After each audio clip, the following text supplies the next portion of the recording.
These shelves are overburdened with books from the same series. You see the name Dick Mullen over and over. Oh, crime, robberies, murders, even sexual crimes. We're fortunate to have Dick Mullen and his stories to sort all that out. You're a police officer, apparently. You should buy all of these. They really do teach a person how to be a proper detective.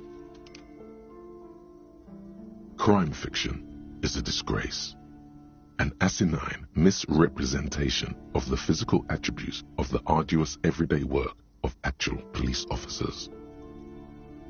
These books greatly overstate the excitement of police work, glossing over how long it takes to actually follow up on leads and eliminate dead ends.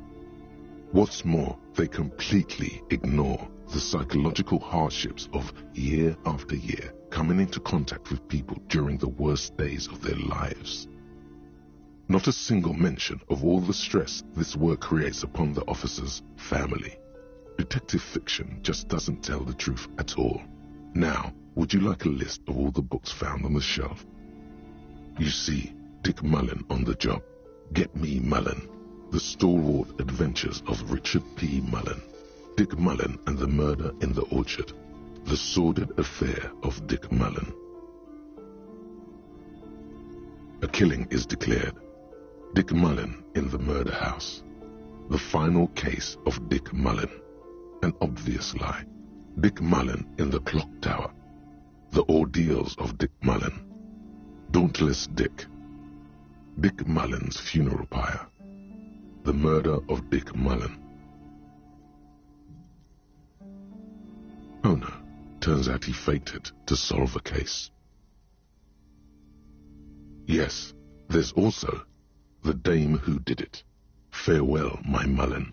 Faking death seems to be a common trope in the Mullen series. The morbid tales of Dick Mullen. A dark tide turns. Tragedy calls for Dick Mullen. Another one with fake death. And, of course, Dick Mullen, the murderer.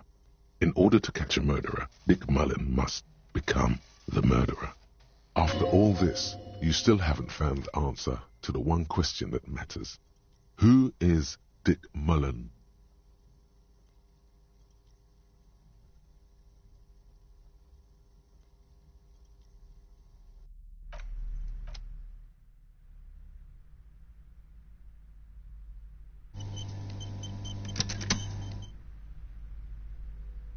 Shelves filled to the brim with crime novels featuring the your attention.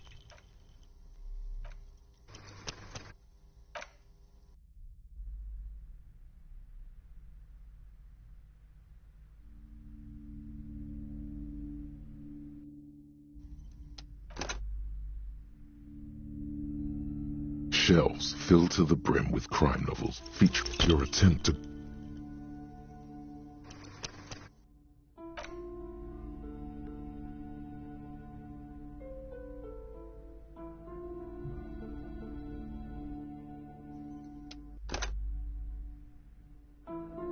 Shelves filled to the brim with crime. Your attempt.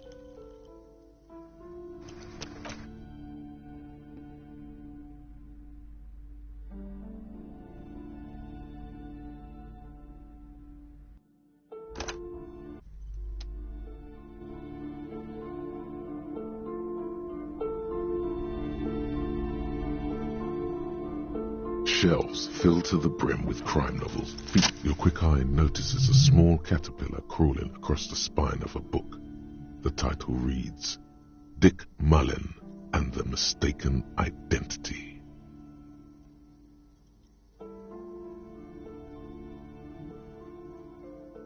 A worn paperback from Dick Mullen's classic Hard-Boiled Phase.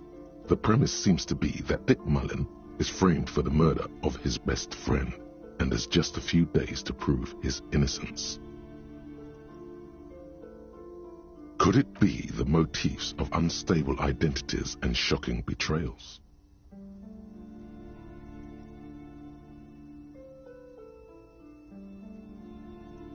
Then this is the book for you.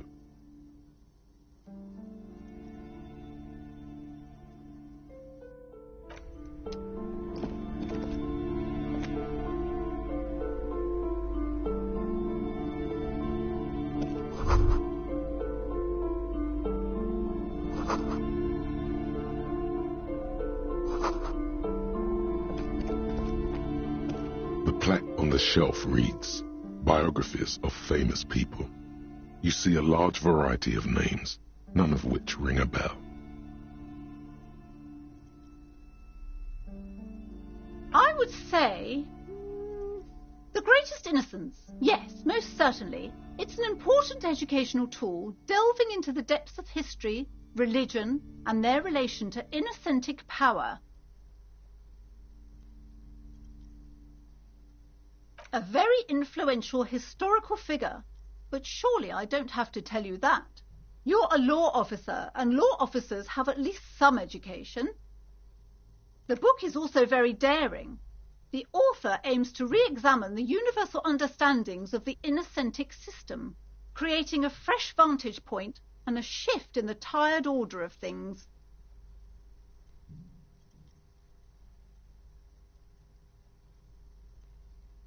Perhaps for a layman, deep analysis is necessary to peel back the multi-layered meanings.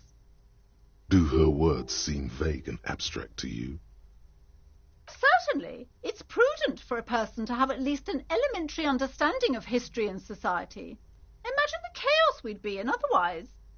You feel like you should get this one? Definitely. It's important somehow.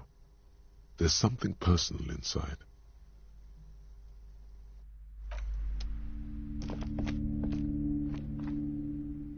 Several maps have been attached to a bulletin board hidden inside the alcove. They're held up by small pins. The board has come loose from one corner. The maps look old and faded. Your eye catches a map of Insulinda, a map of Revachol, and a map of Martinaise. This large map displays archipelagos. You see a constellation of small dots on the light blue emptiness of the Insulindic Ocean. The largest in the northeast is La Caillou. You are here. Another, far away in the southwest, Seminese Islands, Ile de Fantôme. Ozon, Laurentide, Fas à la Mer, Archipelagos, North Arcade Islands, all just specks of dust on the vastness of the Insulindic. On the edges of the map, the color fades into a blur of dotted lines, black and white, disintegrating into mathematics.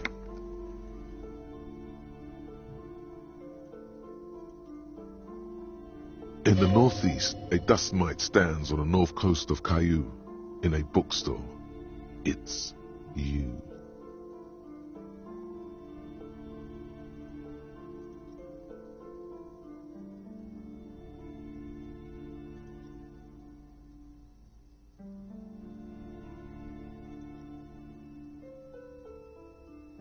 You can, on Caillou, Revachol, a single black star, on Ozon, Fondelaire, and Vilmandoux, on Archipelagos, Croyan-Moran, Villiers, on Seminine, Olduvai, and on Laurentide, Deora of the Seven Seas.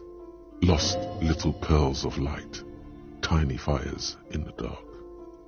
850 million people live on these little dots, an oceanic world of culture and commerce torn apart by history.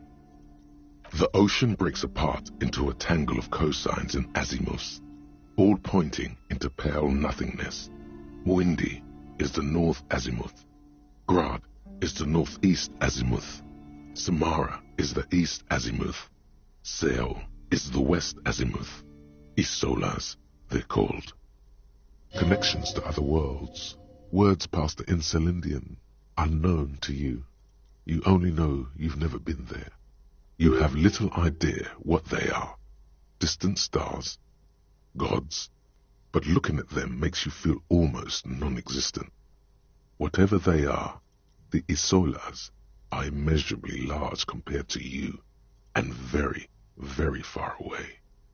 Perhaps they are gods, gods of distance and outer dust. The north coast of a verdant island is shattered by the delta of a river. It is the River Esperance. Countless bridges put the shards back together, connecting city blocks to river islands. La Delta says a great artificial heart in the center, teeming with life forms and construction. To the east, rolling hillsides, Le Jardin, Stella Marie, The suburbs of Saint Baptiste, swallowed up into the megacity. They sound rich to you. This is Revachol East. Houdon, it's somewhere to live. Not bad. Then there's Jamrock. It's bad. People shouldn't live there, but they do. Then Faubourg. It's almost as bad, and much larger. Then Coal City. It's the worst. You feel you're just west of Coal City, somewhere above Jamrock and close to Coal City. It's not really a map. It's a tourist thing. A picture postcard with buildings on it, drawn from an isometric perspective. A date in the upper right corner says 48. Still, it's detailed. Could be pretty useful for scouting ahead. You see the jagged boxes of an industrial harbor, even the whirling in rags there.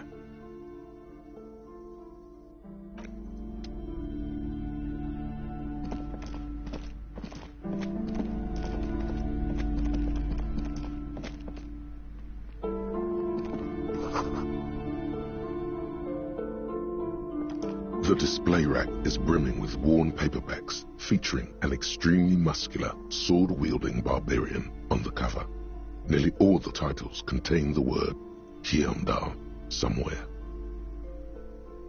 Oh, Man from Heimdall. A very popular series of adventure novels. They're awfully immoral and violent books. Blood and violence, scantily clad women, epic narratives, all those mystical things he encounters. They're bound to grab those with little imagination and nothing to do. What does it matter? They're all the same. However, the customer is always right, they say. If you're a novice of the series, I'd recommend Heimdallaman, the Man from Heimdall. It's supposed to be a good introduction to the series.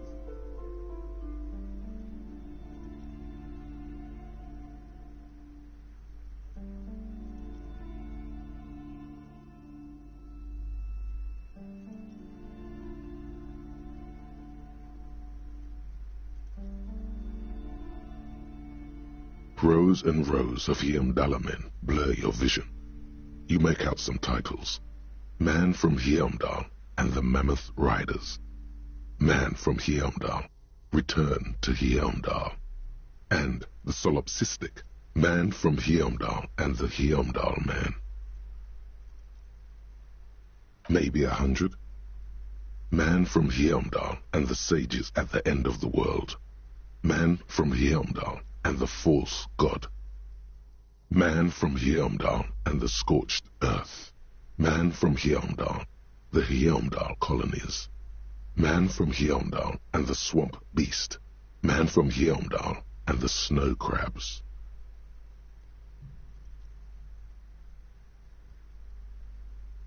Not even close. Man from Heimdall in Hell. Man from Heimdall and the Forest of Slaves. Man from Heimdall under the lake. Man from Heimdall, Heimdall burning. There's even The Trial of Death, a pastoral combat game book set in the world of Heimdallaman, and so much more.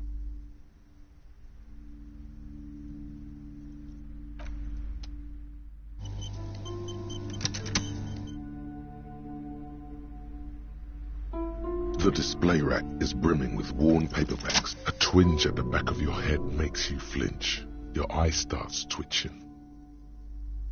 Your hand reaches toward a book with glossy cover art of the very muscular Man from Heimdall in chains, kneeling in front of a staircase leading to a throne. A woman sits on the throne, leering at the man. She's laughing at him, belittling him. Between the throne and the Heimdallaman lies a bonfire, casting shadows on the wall. The shadow of the woman's headdress looks like a pair of devil horns. The title reads, Man from Heimdall and the Devil Woman.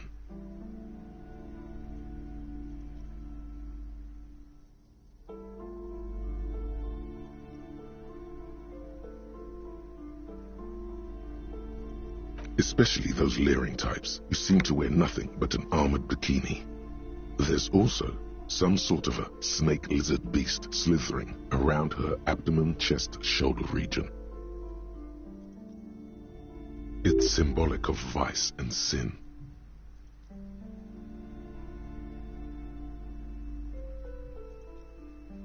The display rack before you is burdened under piles of Man from Hyundai novels.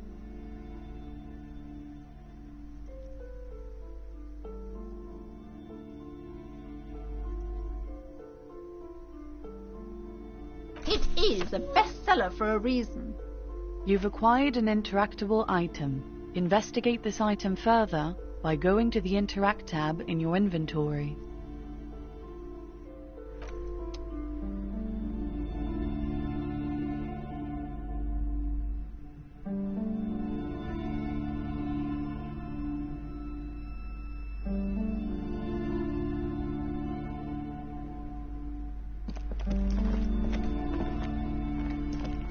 Welcome to Crime, Romance and Biographies of Famous People. My name is Plaisance. Be welcome, and please take responsibility for the energy you bring into this space.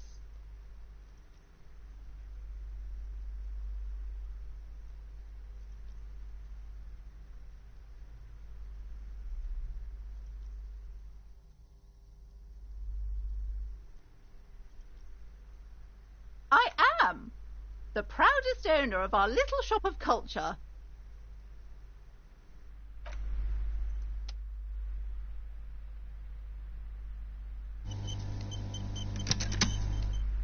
Hello again, esteemed officer, and welcome to Crime, Romance and Biographies of Famous People. Annette, yes, my daughter. I hope she wasn't slacking off again with her nose in science fiction. Tell me, was she at her post, doing her job like a proper girl?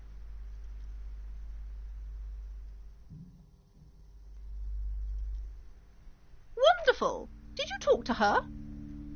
Great! On a scale of 1 to 10, how compelled were you to buy books after talking with her? Her opinion of her daughter depends on how well she lured you into the store.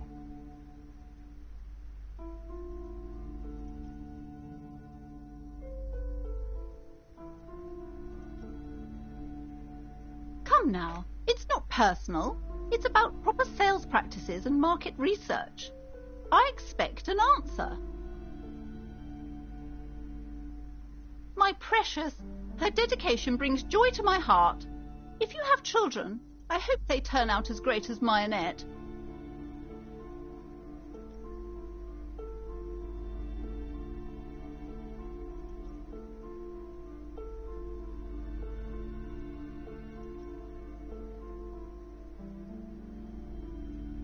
God! I've told her not to do that. It's such a disgusting habit. She'll get over it.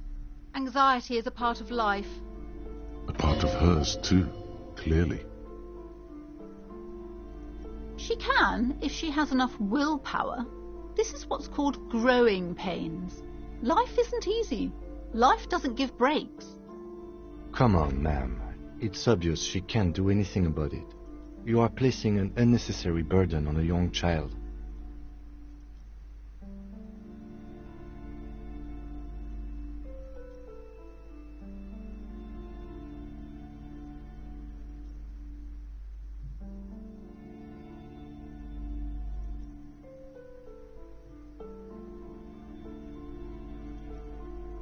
She stands stiff and severe, silently fuming.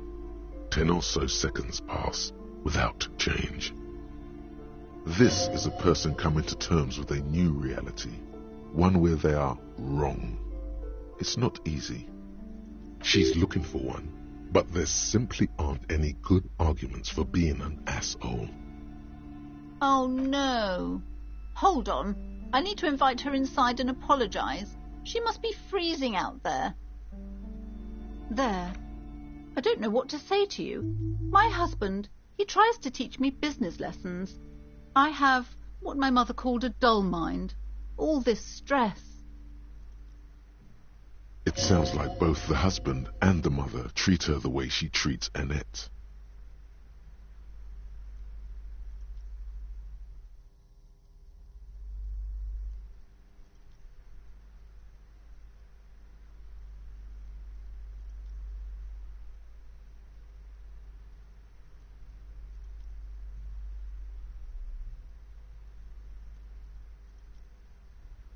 Oh, well, my mother was horrible, of course. Absolutely perverse energies around that person. But my husband... My husband is completely different, of course.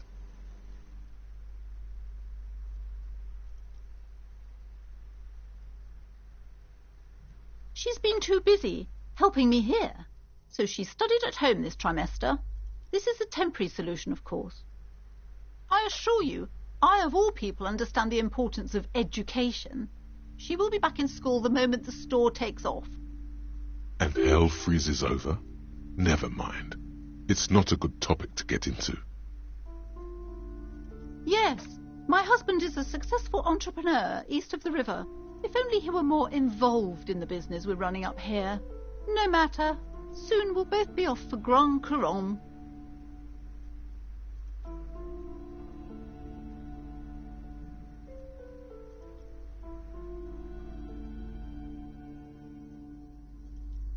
It's a proper place to live. One of the most peaceful neighbourhoods east of Jamrock. You may know it for its massive housing projects. Most of the buildings are empty at the moment. It's a great opportunity to get ahead of the crowds. Better times ahead for sure. He made the initial investment.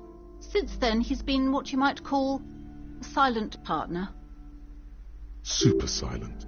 Almost inaudibly so.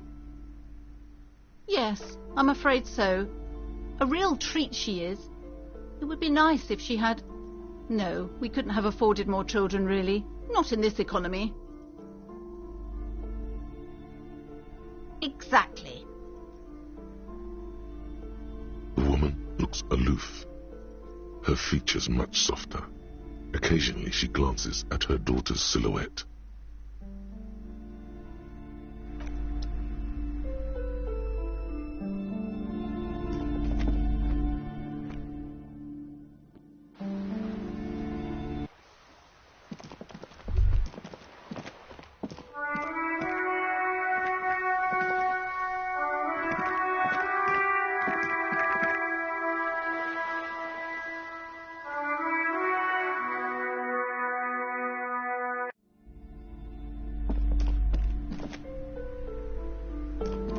I'm sorry, sir. I can't talk right now.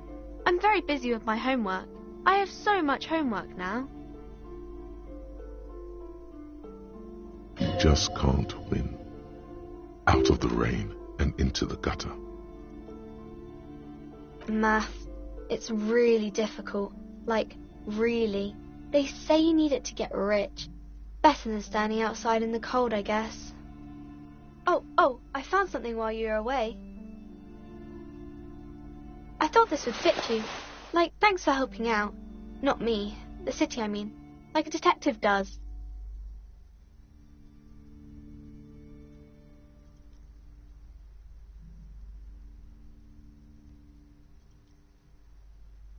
Just what Dick Mullen would ask. I got it from behind the curtains. I'm not really supposed to go there.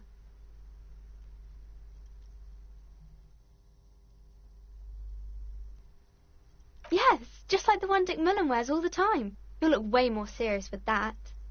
Right, I have to get back to my homework now, before Mum notices. Man, this is hard.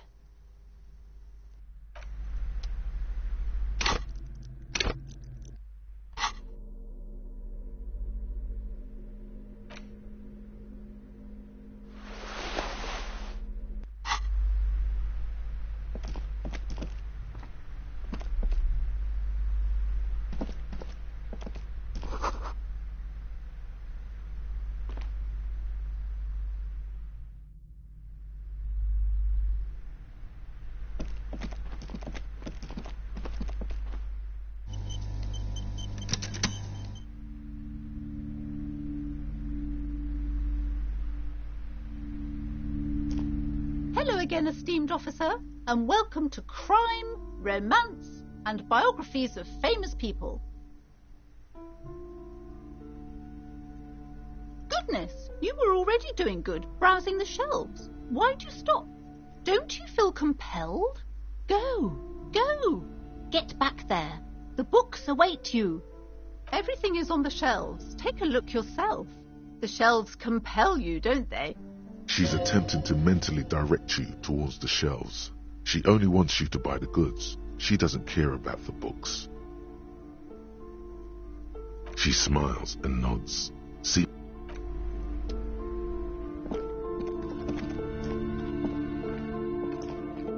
you see a set of tattered curtains blocking the way to another room. A strange cage-like trinket dangles from the curtains. Excuse me, officer. The back room is strictly for employees only.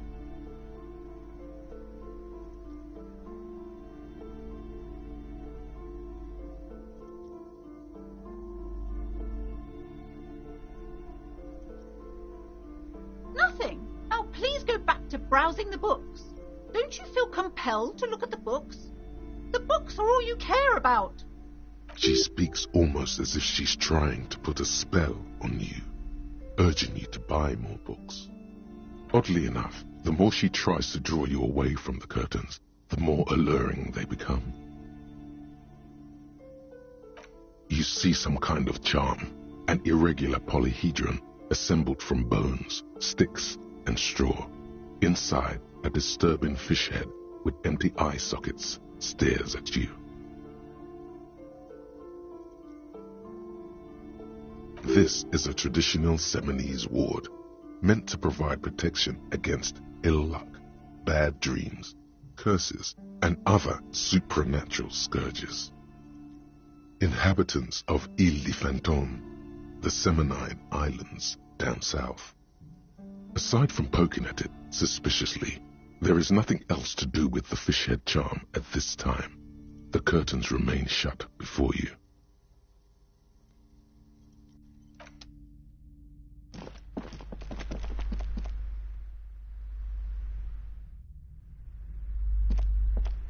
Hello again, esteemed officer, and welcome.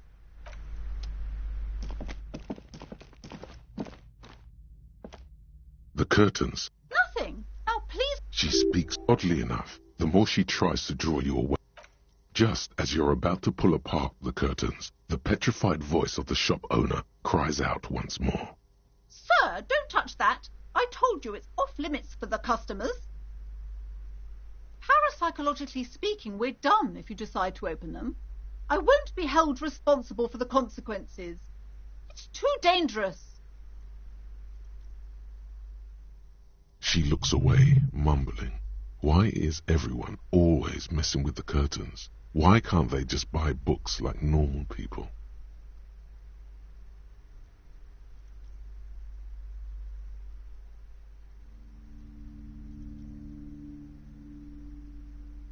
No, it's just a storeroom for the employees, I told you. Now please step away from the curtains.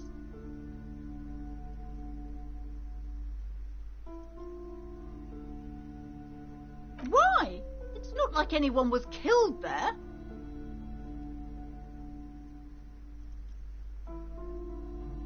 I am sorry. I don't mean to be so impolite. Just please don't go there. I can't allow that. You'll only make things worse and unleash the powers. You do? My God, even more reasons not to mess with the curtains. Just step away, dear sir.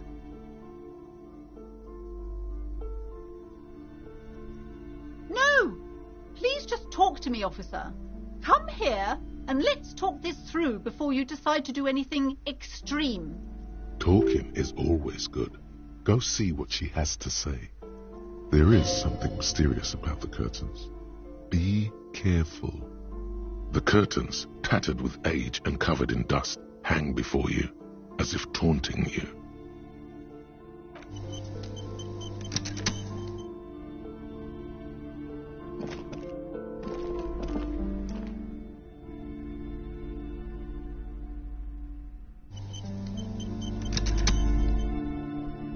Hello again, esteemed officer, and welcome to Crime, Romance, and Biographies of Famous People. I already told you, it's just a storage room for employees. I don't understand why it's so important to you. Just let it go, officer. Go and buy some goddamn books. You're supposed to be drawn to the books.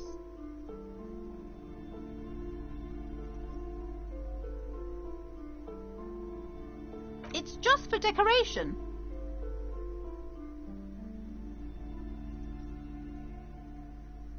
Okay, fine. It's just because this place is cursed, just like everyone said. They don't call it the doomed commercial area for nothing. Are you happy now, officer? Happy that you've ruined everything?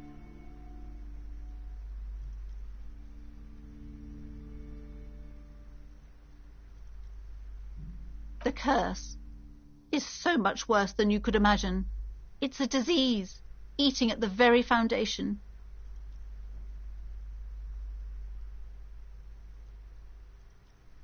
It's the curse of financial distress, of ruin and bankruptcy. Didn't that curtain just move?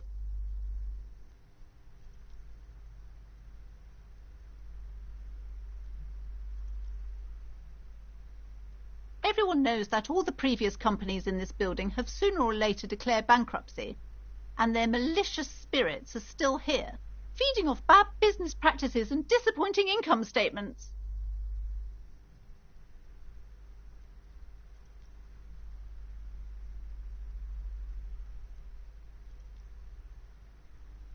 There's something wrong with this building, I can tell you. Ever since I arrived, I've sensed an eerie lingering presence, as if I was unwanted here. Sounds familiar.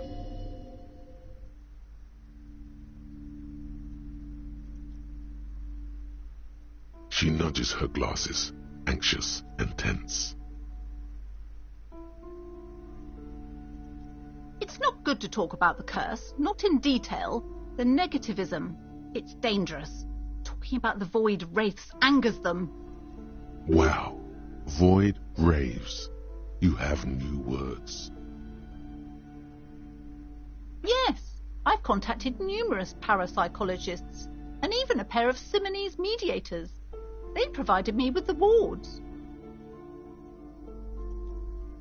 The wards help to keep the doom at bay and protect us against the darkness that lies further in the building, even though now I fear it's not enough.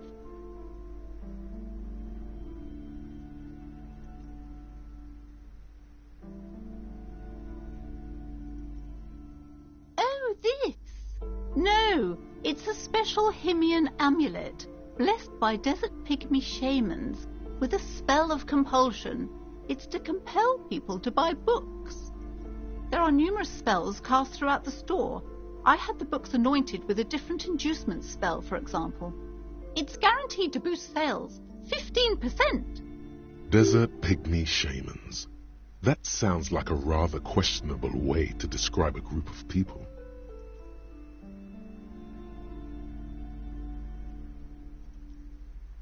Most certainly not. I don't want anyone who's not familiar with the psychic arts to get involved in this mess. Stay away. Leave the spirits be, so they can return to their slumber. My liege, you know what this case calls for? A para-detective.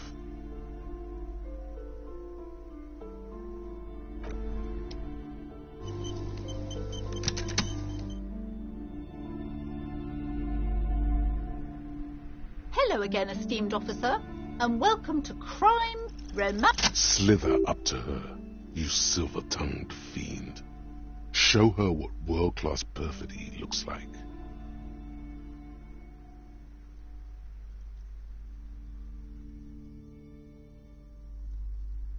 Are you sure? Don't think I haven't seen charlatans before.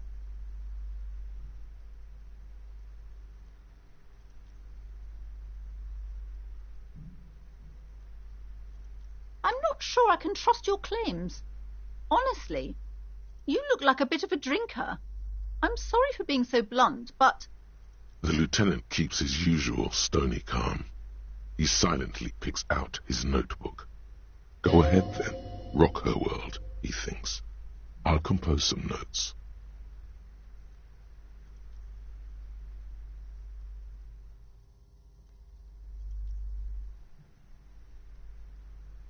How do you know all this? Here we go.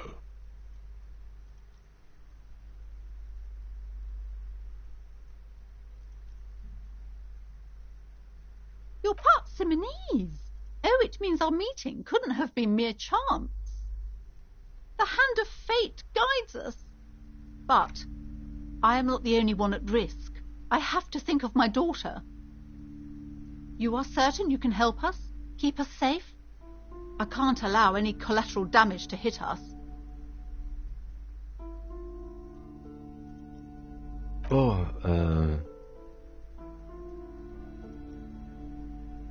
Certainly so, ma'am. I can assure you my partner is eminent in this particular field.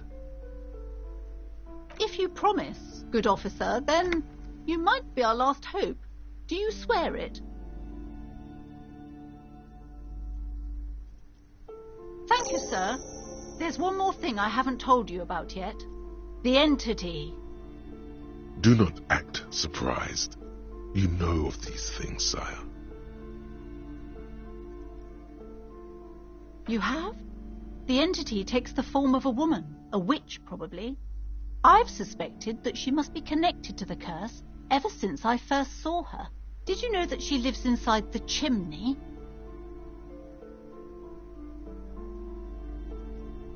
Yes, that chimney is part of the building's central furnace, and it's enormous. She has barricaded herself behind some metal security curtains. God knows what she's doing there. Some unnatural magic, I assume. You should go find the entity and ask what happened to all the companies in the building. What is the source of this curse? Here's the key to the warded door behind the curtains. Take it. Oh, and please do return to me after you've looked round. I'm quite anxious to know what she has to say about the curse. What you discover in there. Unbelievable darkness and ruin.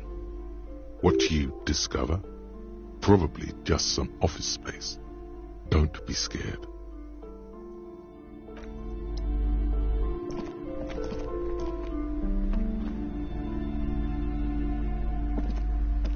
Hi, Ace Detective. Are you here for more books?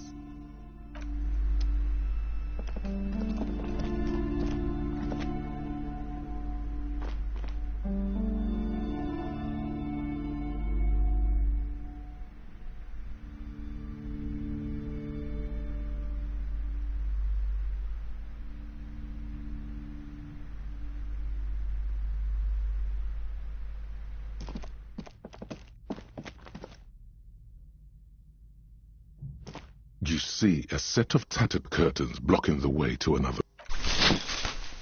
You see a dimly lit room full of dusty furniture and trash. A doorway stands in the back, covered in dozens of scary little Seminese wards, your shadow looming over it like an omen. Oh!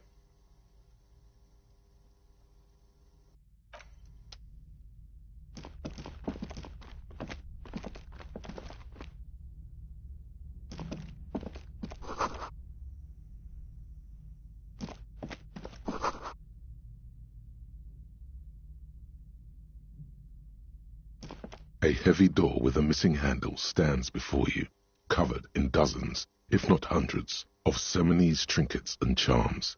It appears to be locked. After exerting some force, you manage to turn the key. It's eerily silent. The door slides slightly open, letting a draft of cold air into the room.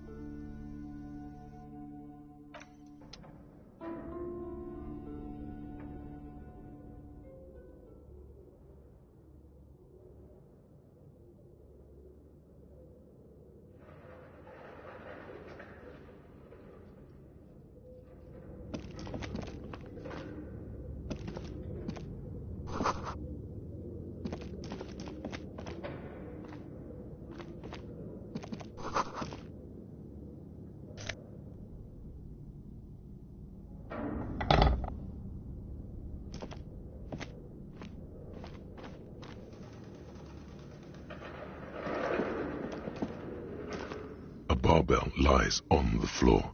The color has worn off its weight plates. It's 60 kilograms. Your triceps hum at the sight of these weights. Show the world what kind of beast it's dealing with. Lift them. There are no collars on the barbell. This is a safety hazard. Why does it feel so familiar?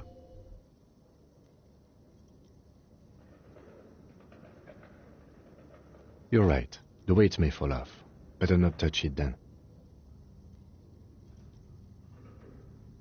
It would be a violation of EPIS safety regulations if the gym was still operating, but it isn't. No one's supposed to come here anymore.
This appears to be some kind of machine with a cube-shaped heart and a wired framework. The keyboard has a rectangular on-off button. A piece of paper still hangs from the printer. A radio computer. Just sitting here without anyone inside.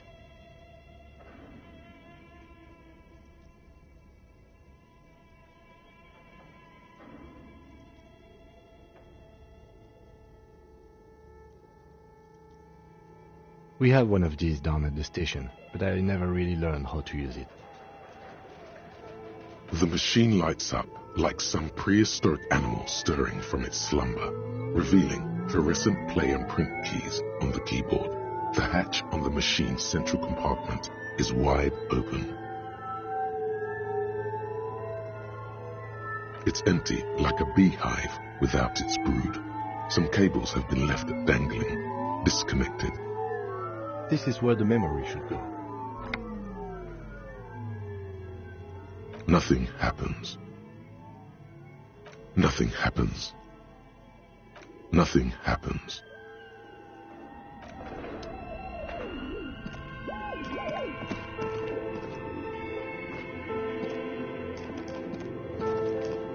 Your flashlight slides over an old green chalkboard covered in scribbles, sketches, and schemes like some ancient cave mural. Some of the writing has faded with age, but you can still make out sections here and there. Photos and drawings have been pinned to the board. These lithe, pointy-eared creatures appear to be different types of welkins. You make out autumnal candle welkins casting wax-based magic. Translucent welkins with organs shining under their skin, and even ether welkins hailing from the vast emptiness of sidereal space. Who are all those creatures? Fantasies of a tortured, feverish mind? You should adopt one of those welkins as your persona. No longer a mere man, but a welkin. One of the welkins, towering among the rest, appears to be different, however. It's Vara Hamira, a high welkin, his face white and scarred like cracked marble. This is clearly a welkin supremacist. The note says, All non-Welkin races will be purged. The Haldor, the Twarg, the humans, and even headless men, all of them, purged. Imagine a world filled only with Welkin, Green Welkin, Dread Welkin, and the High Welkin to rule them all. An inordinate amount of time has gone into drawing these little Welkin creatures. Some people really like building a world, I think, even if it's just for a game.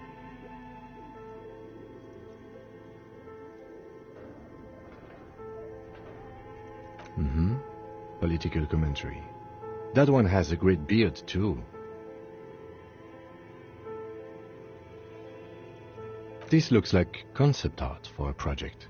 It's not really real. Just look at those details. So much effort.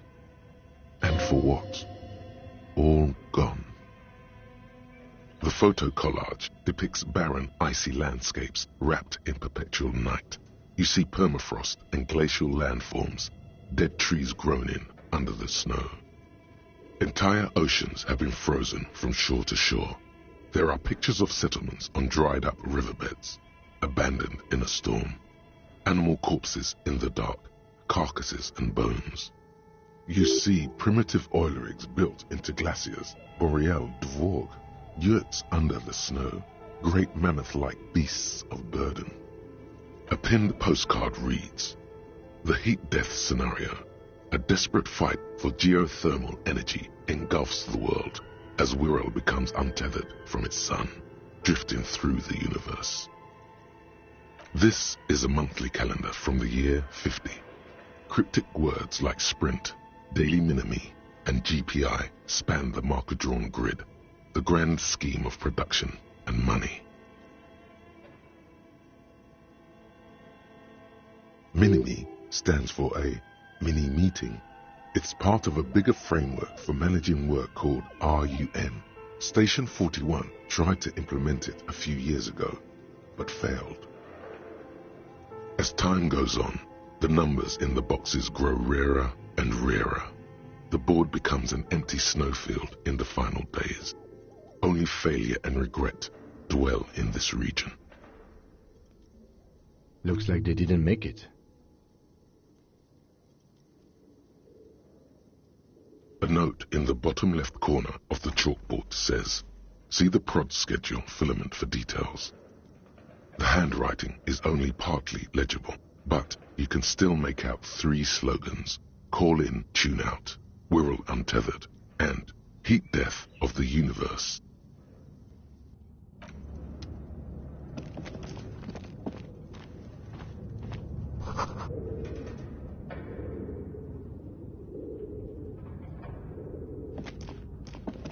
This old fireplace is covered in lines drawn in blue and red marker, the mesh spreading over the stone like blood vessels on alabaster skin.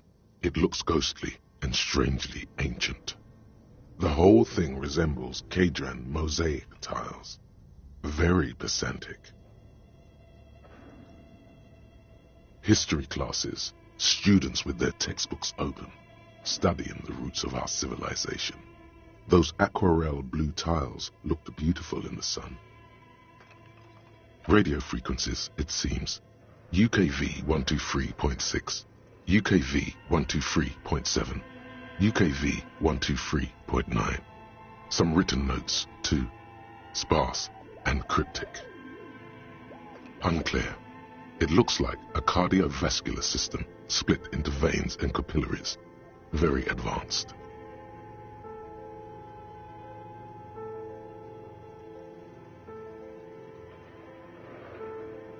You think so?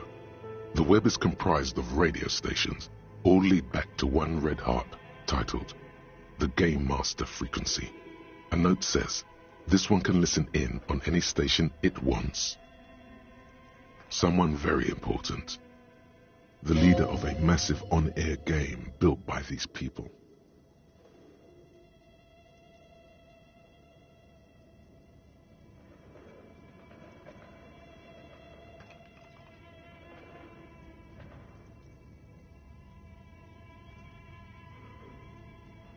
A conductor for the hundreds of story threads that pass through the Game Master's frequency.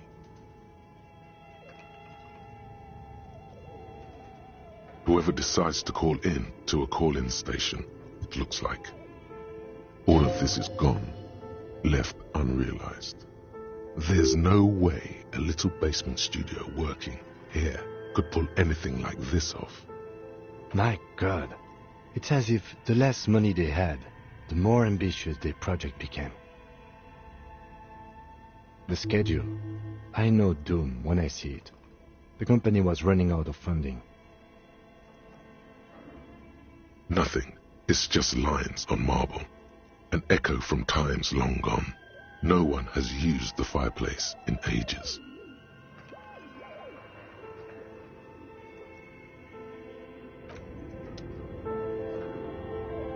Okay, what do you think is going on with that computer, chalkboard, and fireplace?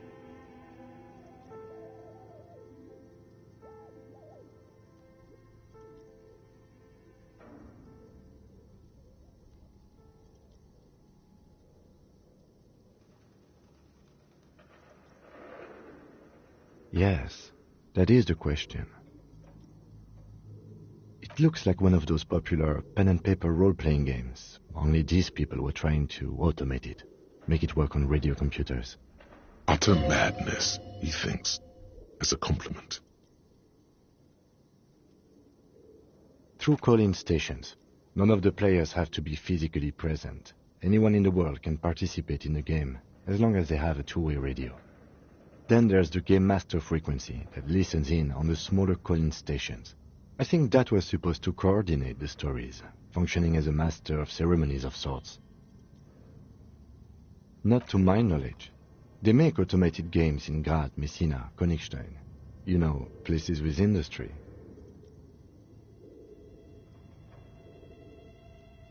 Not in Revachol West, among the ruins. But I don't think anyone has attempted to create an inter-isolary game before. We just don't have the technology. Indeed, those Welkins are a dead giveaway. Role-playing people love that stuff.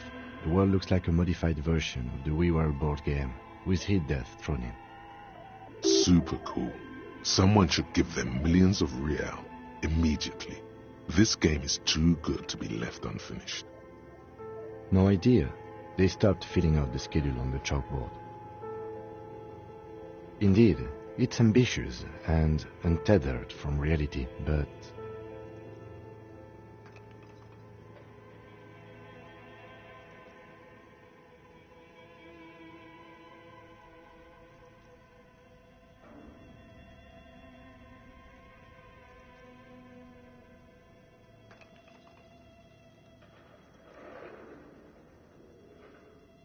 Yes, especially in here. Okay, let's keep moving.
Looks like someone tried to reconceptualize their business here.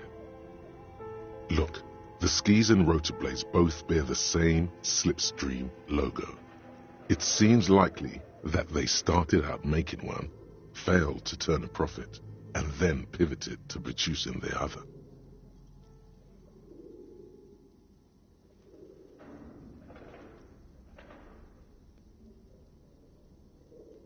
That's a good question.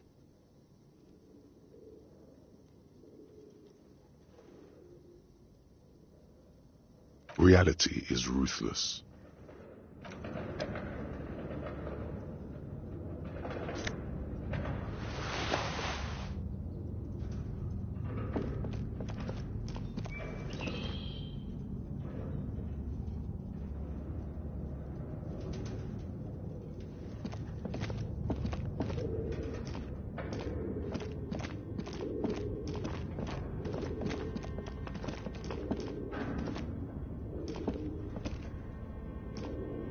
Tiles on the cube are still smoldering, casting the framework in a soft glow. Fluorescent play and print keys shine on the keyboard. Like a smooth draw, the filament slides into place. On the keyboard, the play key starts blinking. A bar of fabric right above the keyboard starts producing a soft hum. The sound of static seeps through the machine's planar magnetic driver. Have you stirred the ghost of the doomed commercial area from its rest? Could this be its dismembered heart beginning to flutter?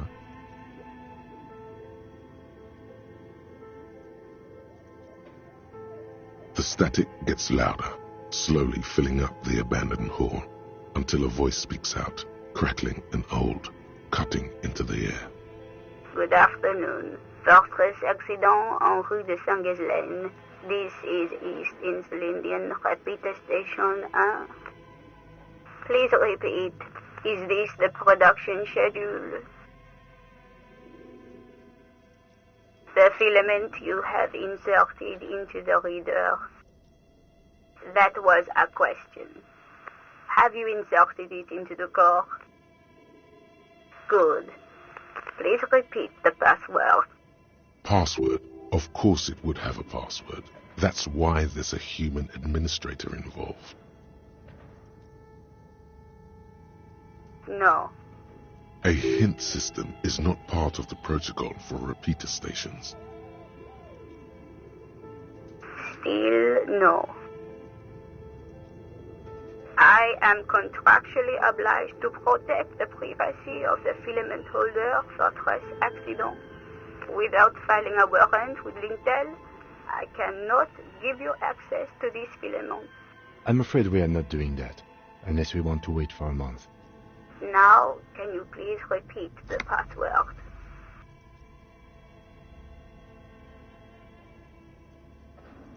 Received. I will register this login attempt. Don't worry. Passwords have a way of turning up sooner or later. Fortress accident.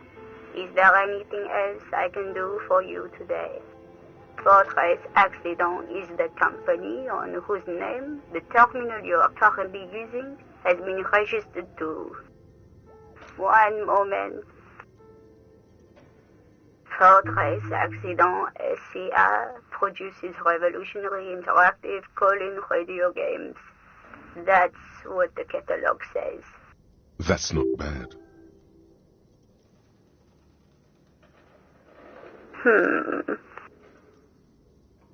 Any other questions? Yes, I am alive. I am 74 years old and my name is Yvonne. She repeats passwords. Programming people are all paranoid. I work as a repeater at the East Insulindian Repeater Station. It's my job to know where you are, Fortress accident.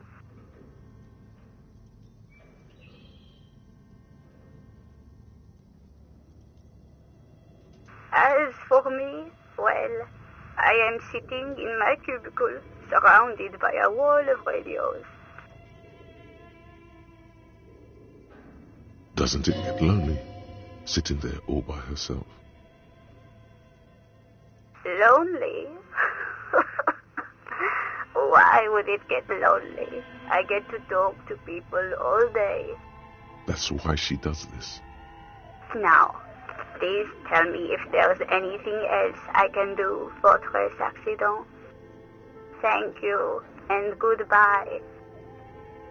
tiles on the cube are still smoldering, casting the framework in a soft...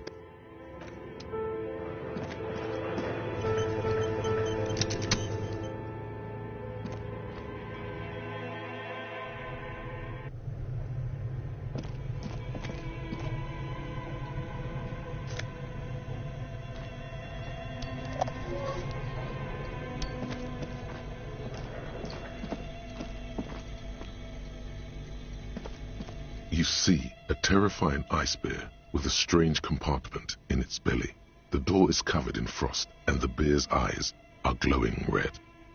The bear looks oddly realistic. Is it taxidermy? The lieutenant doesn't answer.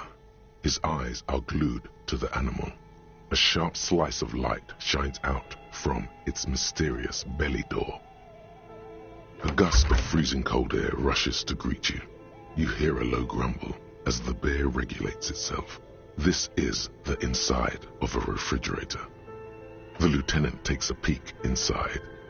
His hand has found the holster of his gun. The shelves are empty. All you see are crumpled ice cream wrappers with the brand name, Revachol Ice City. A handwritten note has been attached to the door. The fridge is huge.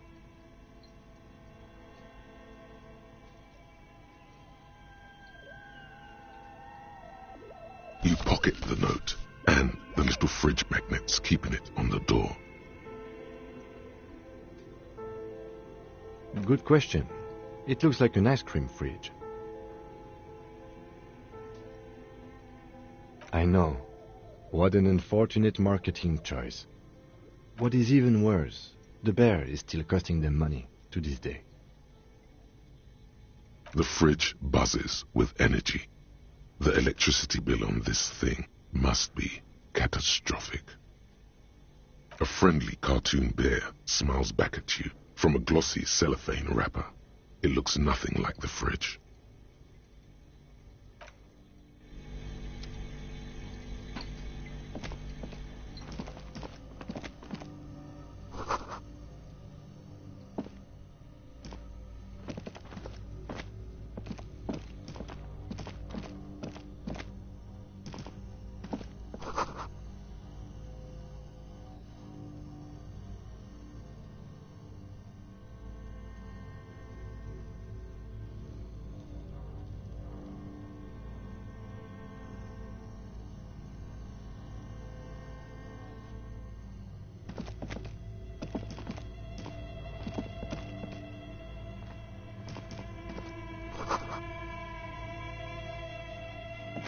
A few bricks have fallen off, revealing a compartment behind the wall.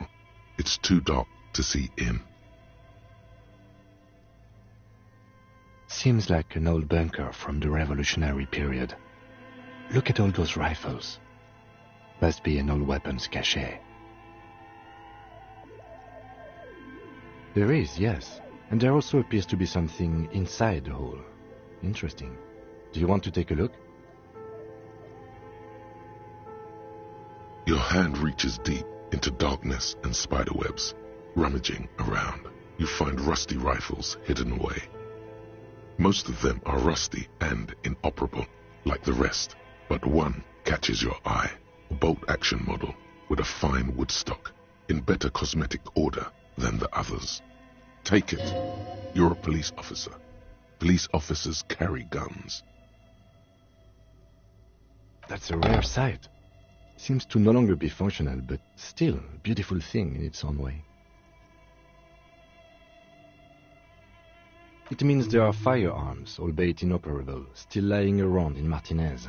It's an interesting coincidence, I would say. Might come in useful in the future. He likes this find.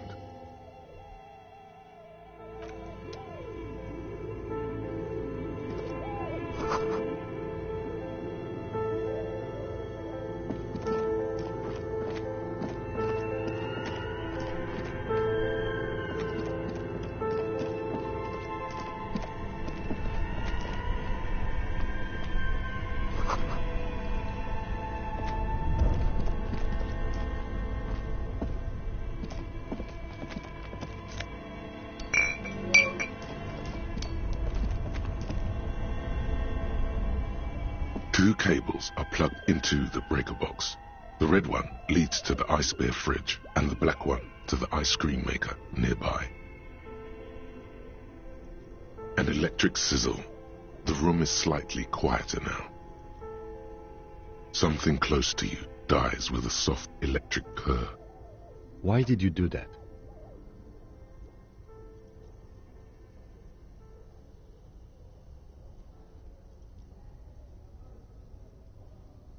The lieutenant raises his brows, but doesn't say anything. The electric distribution board now has one cable missing.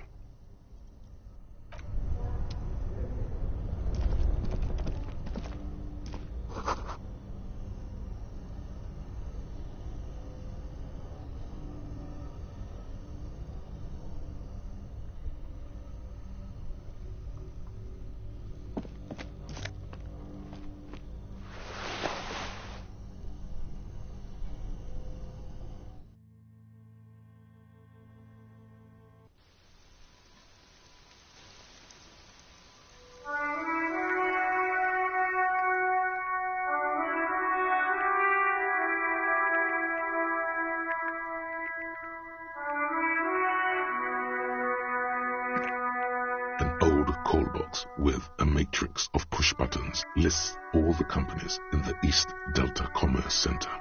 East Delta Commerce Center? This must be the name of the doomed commercial area.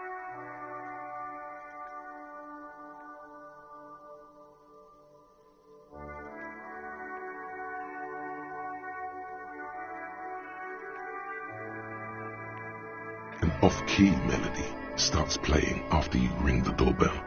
Then a woman picks up the receiver. Kuno, please stop calling here. Grown-ups don't have time for your stupid games.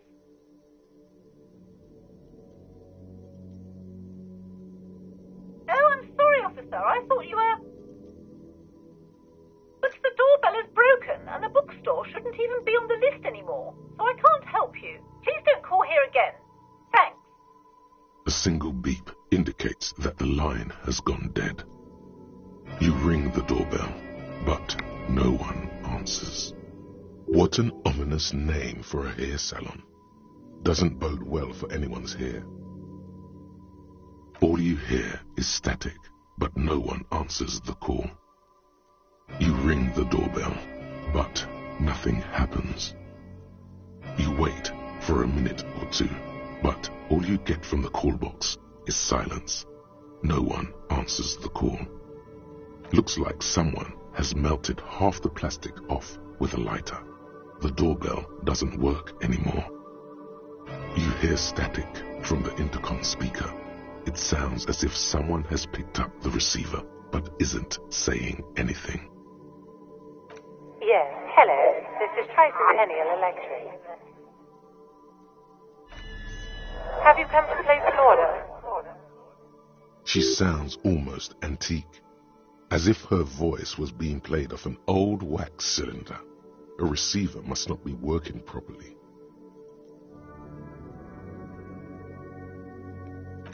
My God. The lieutenant exchanges a look with you. It's you. My God. I didn't think I would hear your voice. Who cares that you don't remember her? Just go along with it. No, something's wrong here. Are you sure she's talking to you?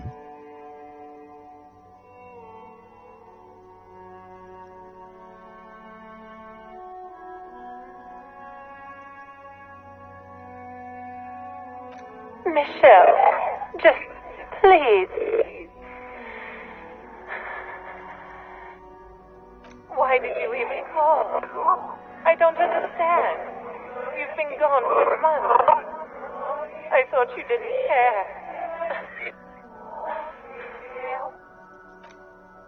Ever since I came to work here, it's been different. As if my mind's been wiped clean. A spot of static overrides her words. When she speaks again, it sounds like she's submerged. It's so nice. It's so nice to be able to finally forget. She sounds like she's about to cry. She doesn't answer. Silence. The only thing you can hear now is static and waves washing ashore on the bay. Another seagull passes by. It's getting cold standing here, staring at the silent call box. I don't know what happened either. We should probably stop playing with this thing. You press the number sign on the keypad that terminates the call. 12 name cards on the call box read. Silence. No one's home at Fortress Accident. Silence. No one answers. Nothing happens after you ring the doorbell. They don't want to talk to you. Silence. No one answers your call.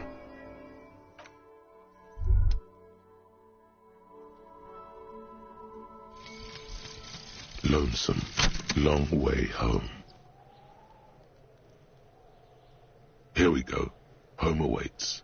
Walk past Station 41 and through the market, past the Boogie Street spearhead to the other side of the lake, the frozen eye at the center of the district. Then past the video rental store on the corner. There, at the end of a street lined with pine trees, a small house no larger than a matchbox. 11 Voyager Road. You no longer live there. Those times are gone. And so are those people. Why did you come here? Why are you still here? And where's the dealer? You have to get back to work. That's all you have now.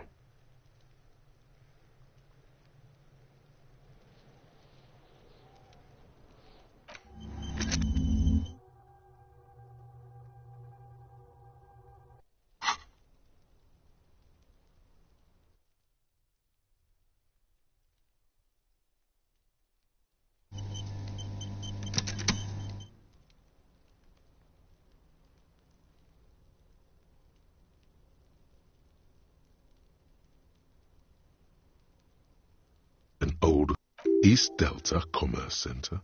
This must be the name. Whatever she says, it can't hurt you. You're a different person now. Stronger, healthier, and... Alright, maybe not healthier, but it's a bonus that you've drunk so hard you can't remember any of your past relationships. Oblivion's the ace in your corner. There's a light buzz as you press the doorbell, waiting for her to answer the call. It's cold outside, and you can hear the wind blowing into the speaker. Yes, hello. This is Tricentennial Electric. Have you come to place an order?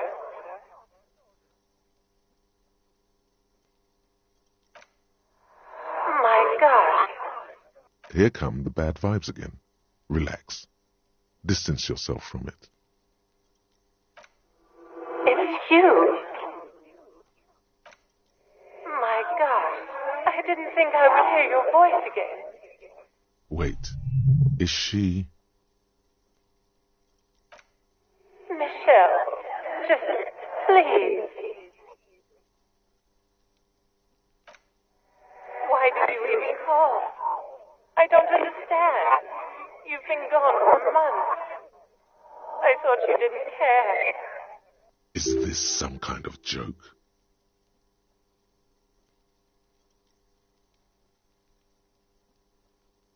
The voice from the intercom doesn't answer, but you can hear her breathing. Wind blows into your microphone again, crackling and echoing in the box. Ever since I came to work here, it's been different. As if my mind's been wiped clean. It's so nice. It's so nice to be able to finally forget about you. And then it hits you.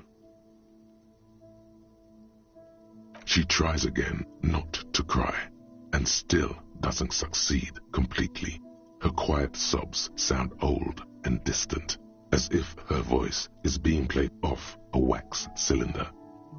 Real or not, your mirror neurons react. It feels painful to be listening to this.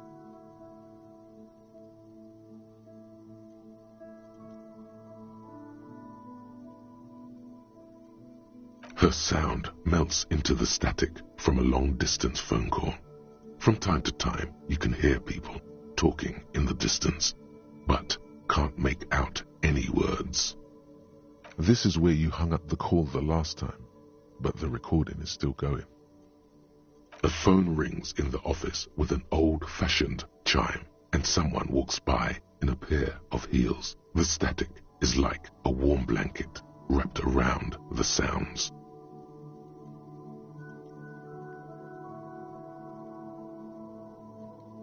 No one replies, but the static grows stronger like rainfall. Then a female voice speaks out, completely different from the one before, glorious and total somehow, crawling inside your head.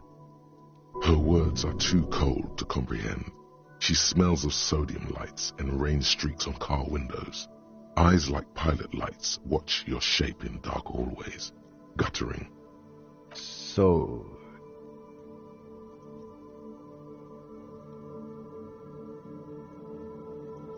it was a recording trapped in the circuitry from some ancient tenant. This sometimes happens. Shall we conclude here? We have other mysteries to solve. I don't have time to explain it to you right now. Maybe sometime later. Don't take this the wrong way, but during our short stint working together, something weird is almost always happening to you. That is true.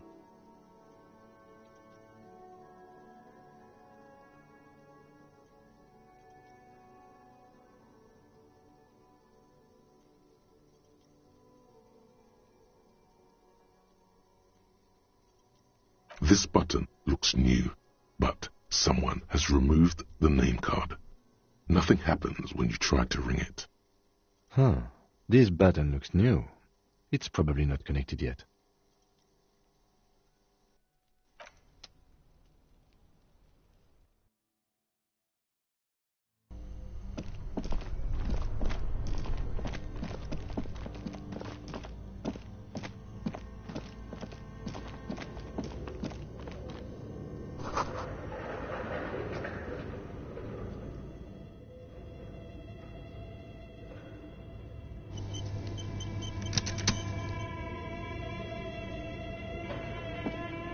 A thick layer of coal dust covers the furnace, coloring it pitch black.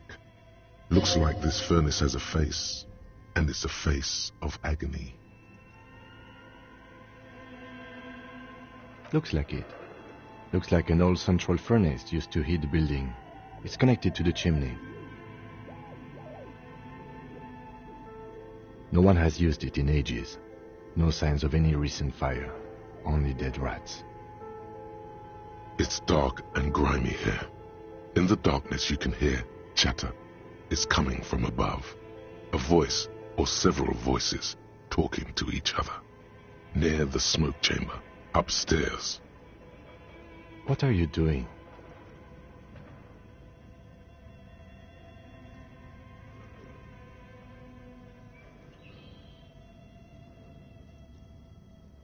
Wait, really? You should investigate, see if someone's upstairs.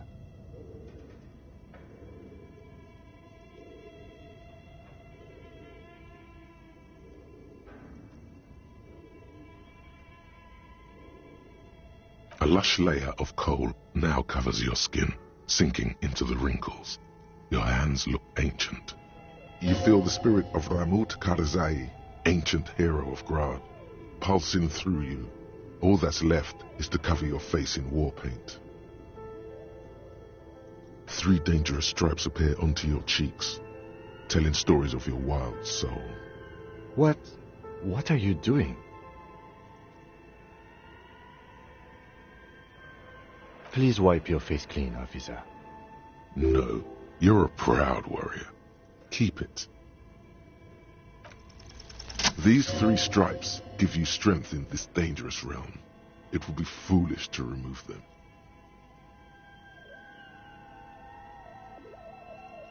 and this protects you.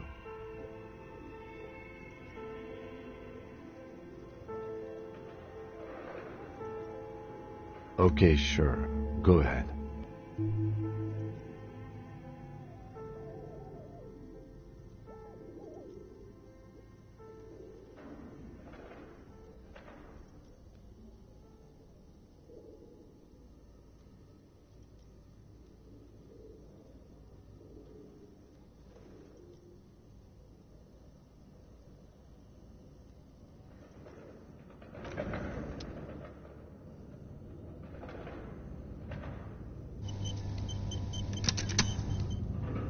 A thick layer of coal dust covers the furnace. Coloring something breaks loose in you. A mighty bellow echoes throughout the chimney's depths. The chatter of tiny voices above suddenly cease. Then, Hello? you've awakened the entity. Hello? Did you say anything? I can't hear you. Please come upstairs. There's a safety curtain on the second floor. I'll open it.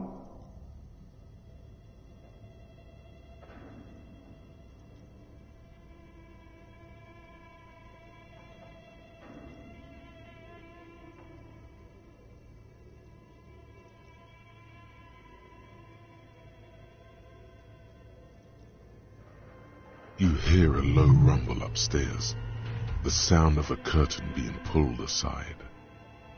After you, officer.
Hello, I'm Nia.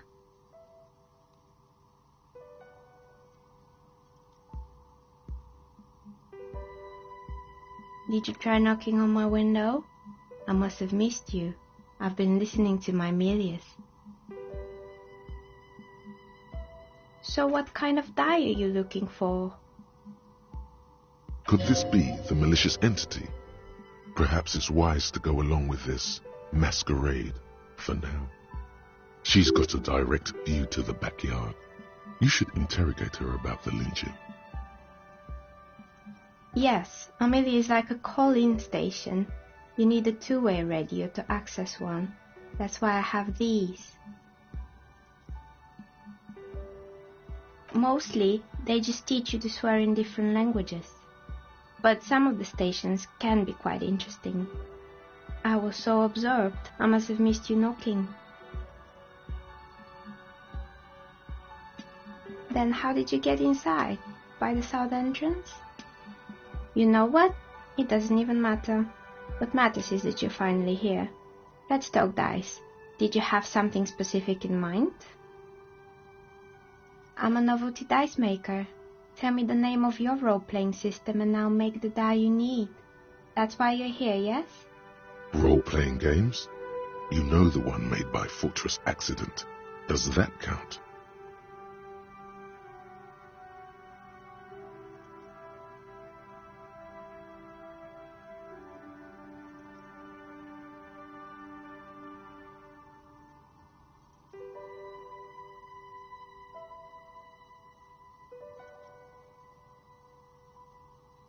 Of course, I can see that. I just thought you were a police officer looking for dice. How else can I help you then? No falsehoods are present. She's a novelty dice maker and doesn't have anything to hide. Ask what you need. How did I become one? It was a business decision. I was a regular jeweler at first, but that's an unfocused field with too much competition. Some of my friends were role players. They asked me to make some polyhedral dice out of cobalt. That was my first order. I grew it from there. Not especially. I like working with rare materials and a steady pay. And role players as customers? They're nice people. Some of those nice people have big bucks to spend on novelty items. She's thankful for the security they provide her.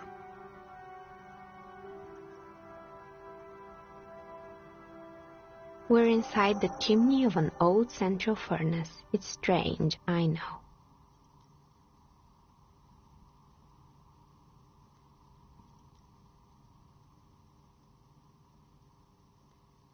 But when I arrived here, all the other rooms were taken, so I had to build myself a makeshift home. Besides, I don't really have to pay any rent here, so that's a plus. Plaisance was right. There's an entity living in the chimney. You should ask her about the curse. Creative.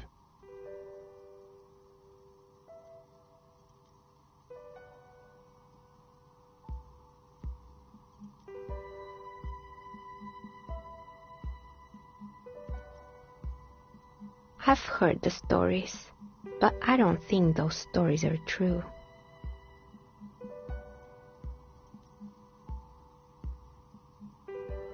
Plaisance, the bookshop lady?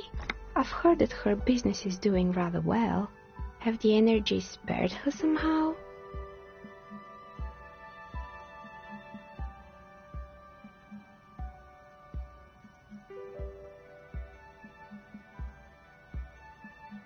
Oh, right. But it's not just the bookstore that's still up and running. What about the whirling in racks? Some people say it's part of the building complex.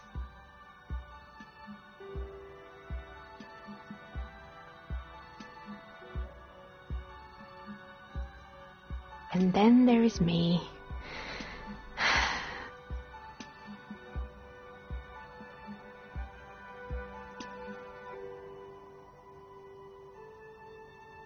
I've been here for 14 years, selling novelty dice to role-playing enthusiasts. Not exactly a million-real business idea, yet somehow I've survived despite the talk of malicious energies. Strange, isn't it? Maybe it's just because she's so talented that she's been able to woo the curse.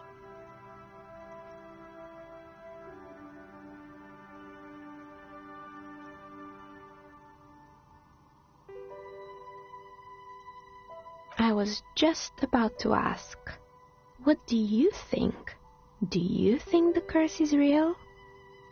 Time has come to face the source. Fear not, for the forces of the universe are supporting you in this psychic quest.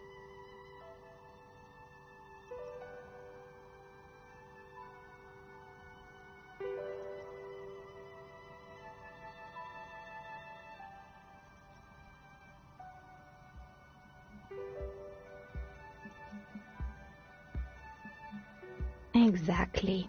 Truth is always so disappointingly mundane and boring. But I'm glad we got this sorted out. Anything else I can help you with today?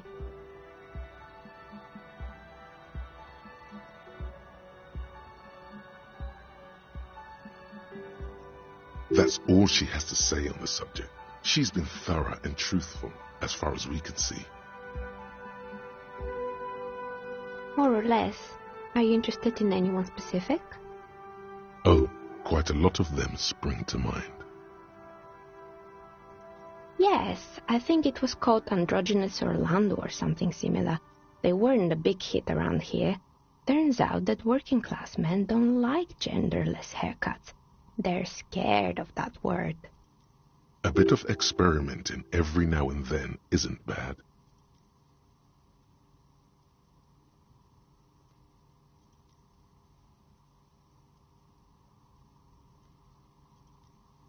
I guess it just wasn't the time yet.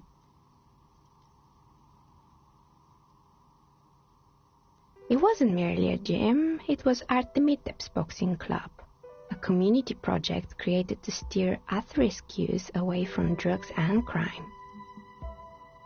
A kind man from Zemsk. I heard he had some trouble with the law when he was younger, and that's why he wanted to start the gym, as his way of giving back. It didn't. If anything, it made the youth situation in Martinez even worse. At some point, someone started a rumor that the punching bag downstairs was full of amphetamines. It's not really full of that. No one would store their drugs like that. Eventually, the coalition took away the funding and the club went bankrupt. This was a few years ago. It's gotten much more peaceful around the plaza ever since. Oh, this one's a mess.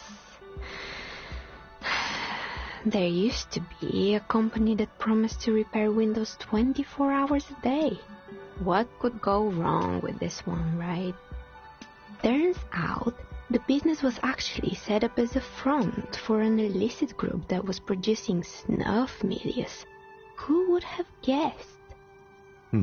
What's a snuff milieu? And they never cleaned up the debris either. Now it's just littering the hallway and I have no idea how to get rid of it on my own.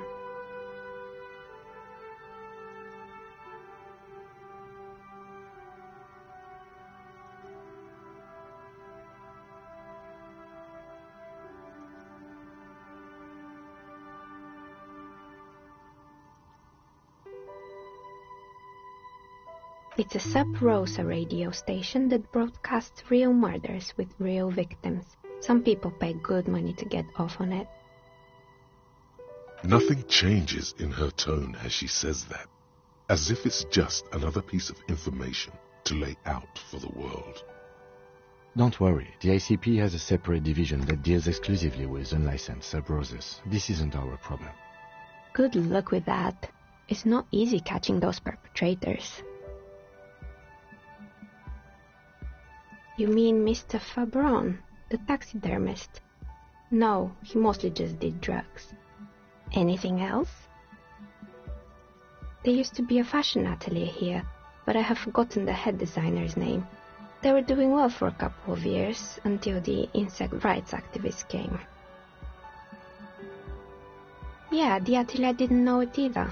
They produced a certain collection that used chitin among the materials.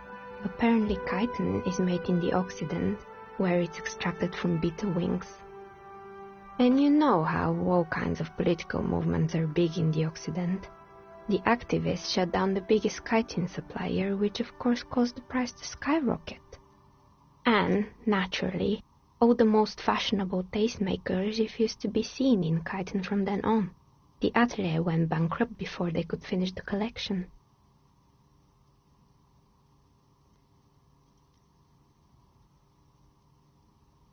At least it had some spark to it. Most young designers just combine lace with leather and call it original. As she shifts around, you notice several dead flies on the windowsill in front of her. Legs up. They're not moving. Anything else? They were made by a company called Slipstream. After they pivoted from making rotor blades to skis, their chief executive took off on a vacation with all their money.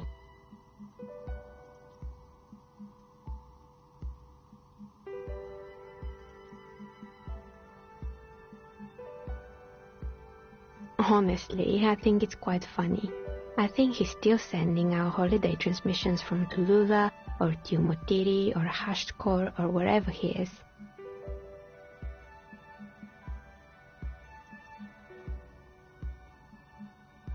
Sure, it's illegal, but it's not exactly anything extraordinary in business.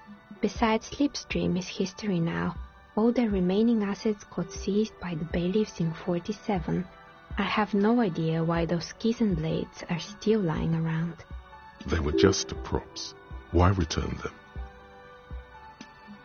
Fortress Accident, the radio game studio.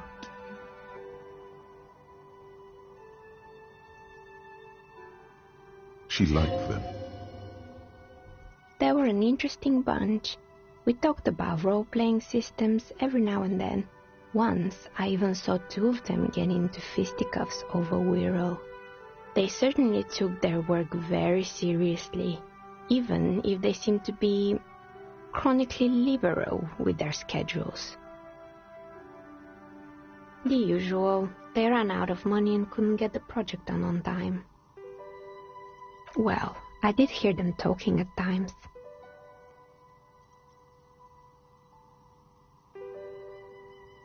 They seemed to believe they were historical individuals on some grand quest. She sounds almost mocking when she says that. Yes, but when the money started to run out, they just began to complain a lot about capitalism. You know, how the markets are rigged to keep out new businesses and so on. In the end, they just didn't get it done. They didn't have enough willpower to produce something truly historic, and to show up to work on time. She's right. Showing up to work on time is important.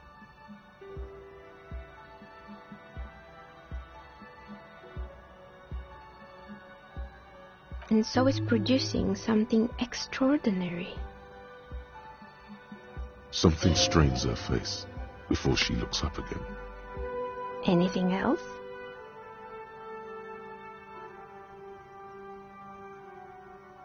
Oh boy, the fabled Revachol ICT. You're in for a treat here.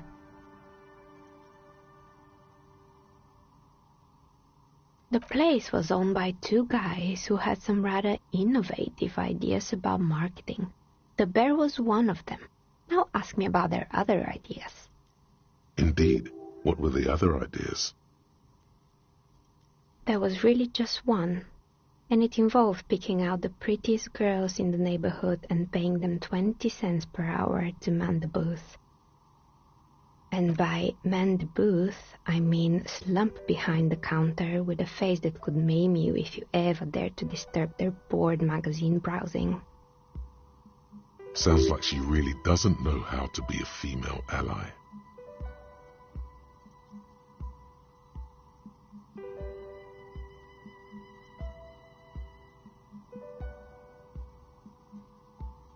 Oh, but they did. They did show up to work, and not alone. There were also acne-ridden girlfriends and gorilla-like boyfriends loitering near the ice cream stand. And they already had the bear. The bear. Of course not. The bear was terrifying. No one wants ice cream guarded by a hostile apex predator. To make matters worse, the fridge didn't work too well either, and half the ice cream came out malformed and partially melted. Eventually, Revachol ICT lost the price war to its rival, Glace 5000.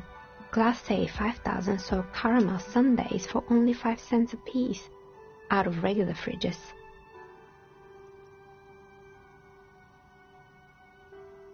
You did what?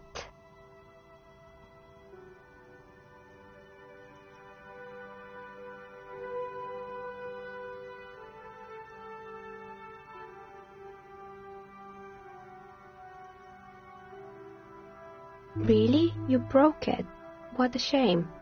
It was a terrifying beast, but I was fond of it. The taxidermist who made it said it was his vision beast. He said he met his vision beast while high on desiccants. He called it Megatherion. Sounds cool. Why is everyone doing drugs in this place? Even the taxidermist? Megatherion, a mega wild beast. It's an imaginary beast that guides you through life. By telling you to do more drugs, mostly. The horrific necktie tightens around your neck, strangely excited. But it doesn't feel particularly fun this time around.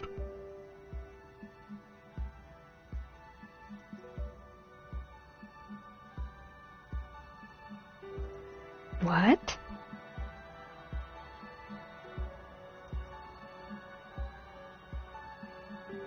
No, officer. I don't have a vision beast. Normal people don't have vision beasts. Only drug-addled madmen like the taxidermists do. Neckties? I guess they do sometimes, officer. But I don't understand how it's relevant to our discussion. Anyway, now you know the story of the fallen ice cream empire. Anything else? Another failed business, perhaps? I've been here for a long time. Oh, right. I hope you didn't try to ring me. I think none of those doorbells work, including mine. I'm still in the middle of connecting the wires. Sorry about the confusion. The doorbell with the empty name card must belong to her then.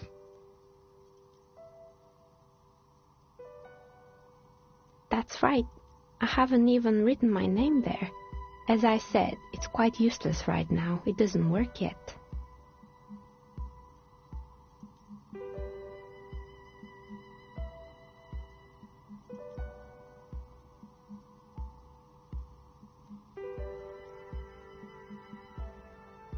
You could say so. Both houses were built at the same time and under the East Delta Commerce Center project. That explains why you can call the whirling from the intercom, albeit I doubt that anyone responds. If the whirling is part of the same building, then it's part of the Dune commercial area. The darkness of this place is there, too. Right, it used to be a gaming arcade. This is an ancient failure, before my time. I'm not surprised, however.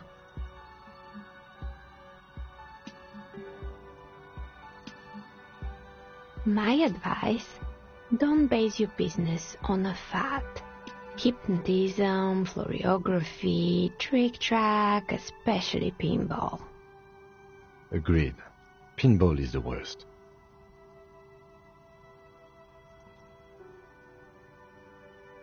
His disdain for pinball could not be clearer. It can't be true. They don't work here anymore. They've been gone for years. Are you sure it was Slipstream SEA? Was it a woman? Maybe it was Plaisance from the bookstore.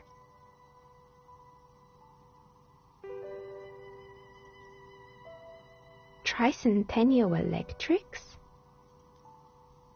It used to be a major electric company 100 years ago. Are you sure it wasn't just some kids playing a prank on you?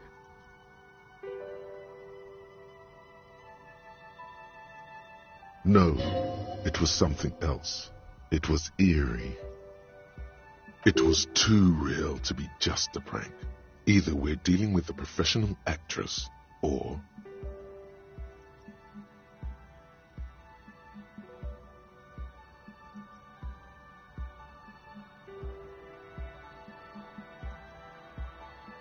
A prank is more likely, no? Oh, the kids these days. We were just one of them, and now they're terrorizing us. No solidarity.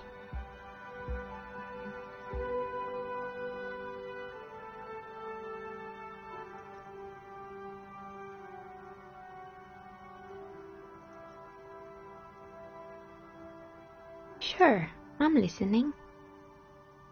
Good. I hope it clarified things a bit. What else?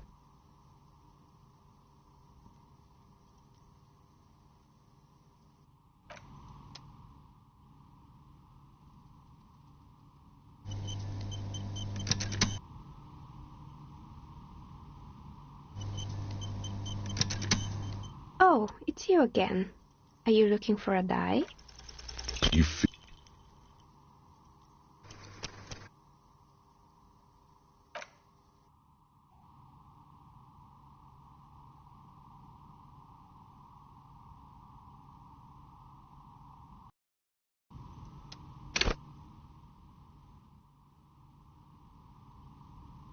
Oh, it's you again. Are you looking for a die? You...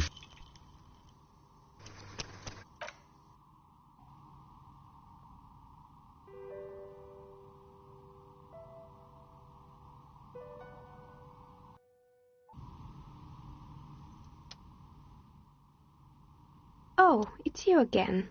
Are you looking for a die? You...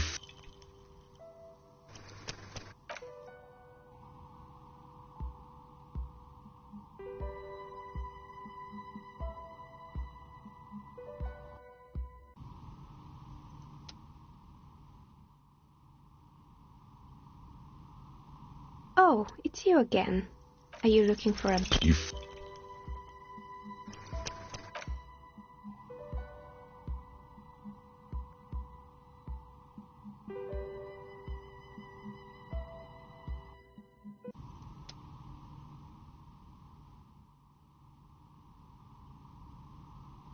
Oh, it's you again. Are you looking for a die? You...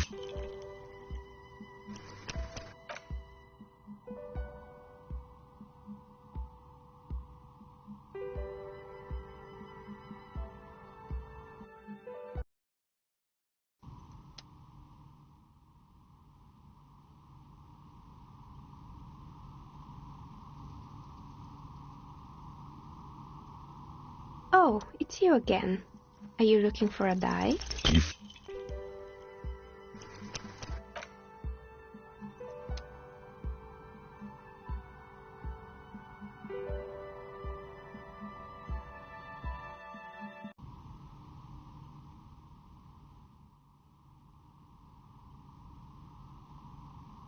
Oh, it's you again.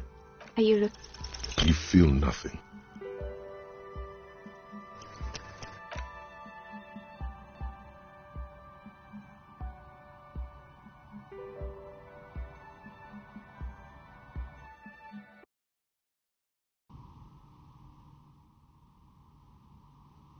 Oh, it's you again.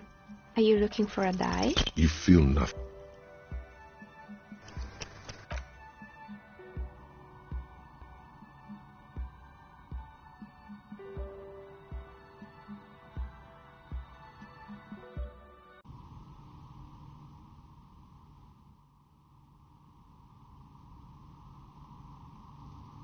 Oh, it's you again. Are you looking for a die? You...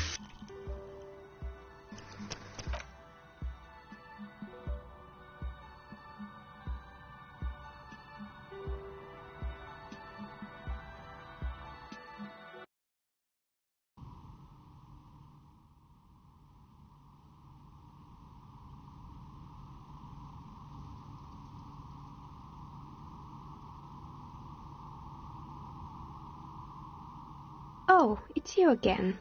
Are you looking for a... You feel...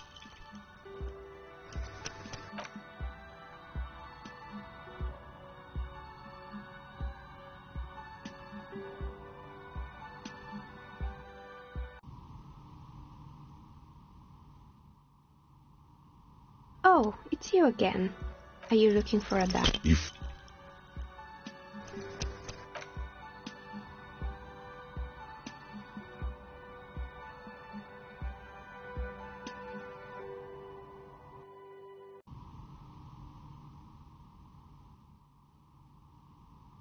Oh, it's you again. Are you looking for a die? You feel...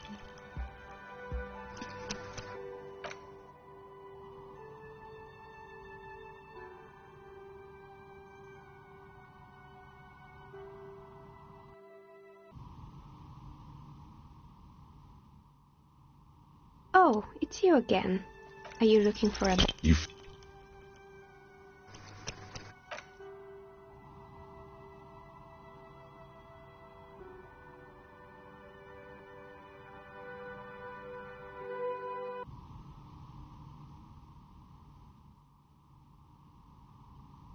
Oh, it's you again. Are you looking for a die?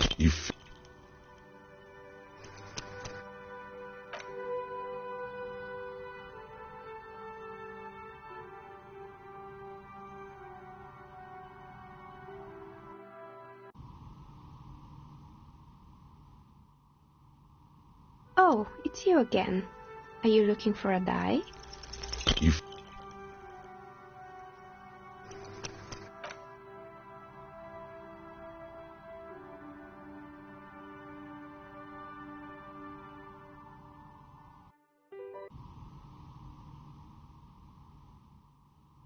Oh, it's you again. Are you looking for...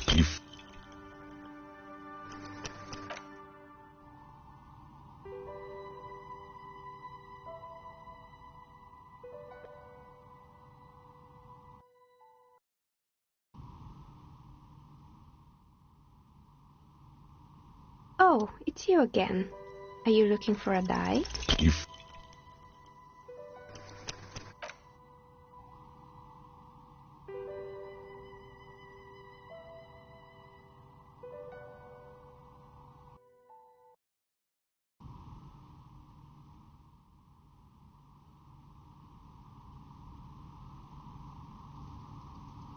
Oh, it's you again.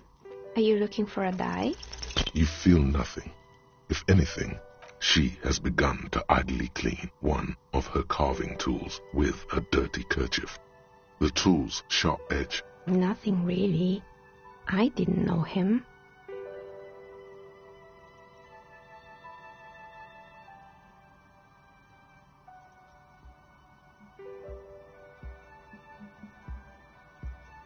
The lieutenant looks at his notebook, then the woman under the large window. Your window looks directly onto the courtyard. You're saying you didn't see or hear anything unusual last Sunday evening? I'm sorry, detective, but as you know, I usually have my headphones on when I'm working. It shuts out most of the daily ruckus behind my window.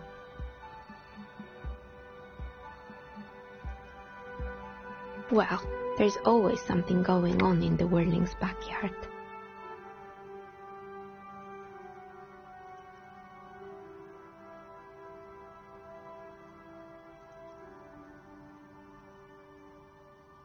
During daytime, there are usually those kids, and lately I've been seeing a lot of drunk workers hanging about.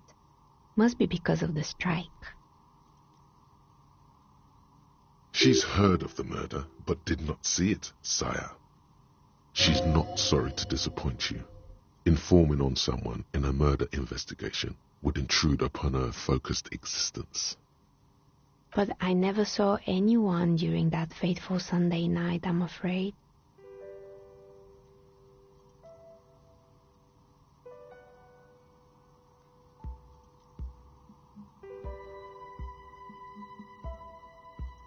I might have, but in this case, all I would have seen is my own reflection staring back from the darkness.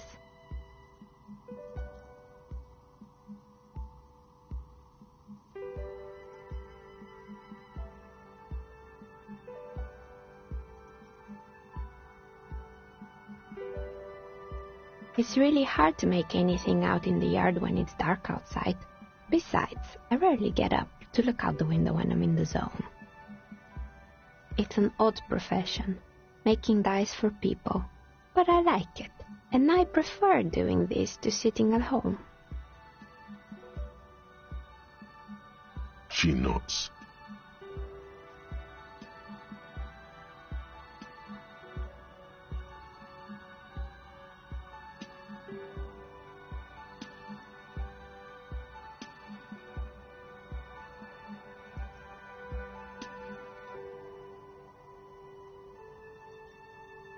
Anything else, officer?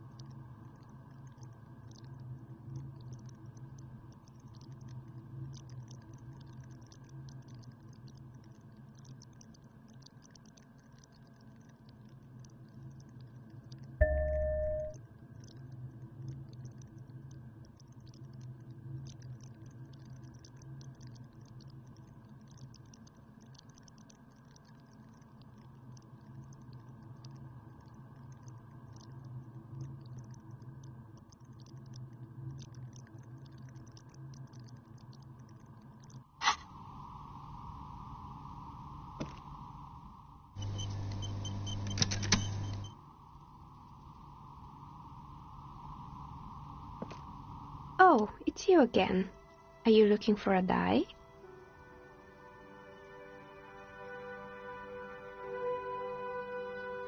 Of course.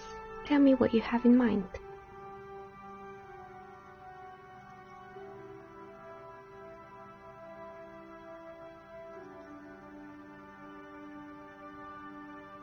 I think I have just the right one for you.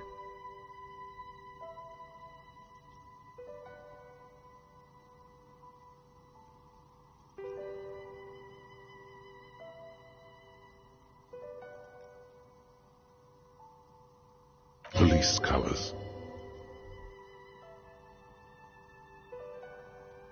Not the most original, I know, but sometimes the obvious choice is obvious because it's best. Here, catch. They're a gift from me. A beautiful woman tossing you a gift. Whatever you do, don't overthink it. Mr. Smooth moves. You snatch the dice out of the air with one hand, just like you're in a movie.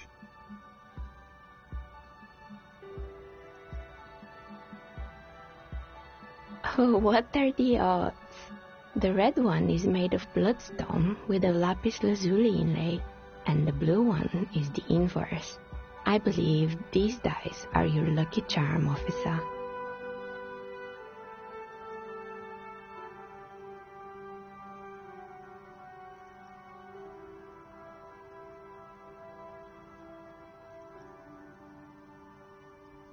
She winked back at you.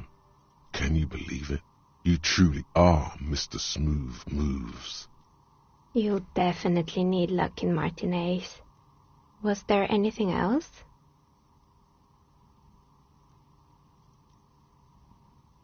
I'm listening. Good. I hope it clarified things a bit. What else?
You're alive and well. Don't keep me waiting now. What's in there? In that dark sarcophagus? Yes, yes. How was it? Tell her how ghastly it was. You know it's what she wants to hear.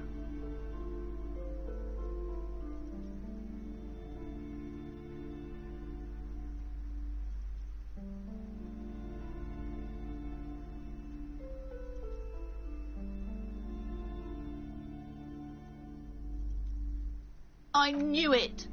Oh, such horrors that have been thrust upon us. But what else did you find? Did anything survive? No, of course not. Have you located the entity?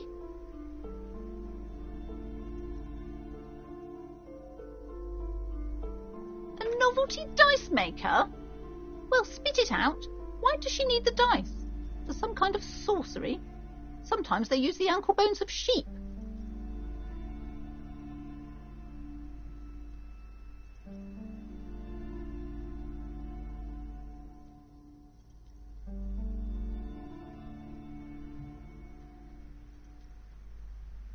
I don't understand.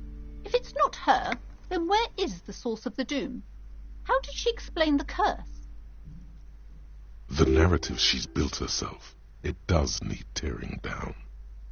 Just don't say you don't have any answer yet. The uncertainty is killing her. To hell with it.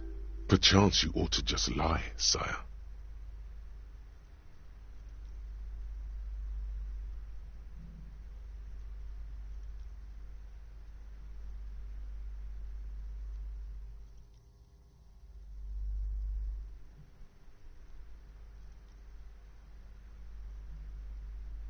Oh, how horrid!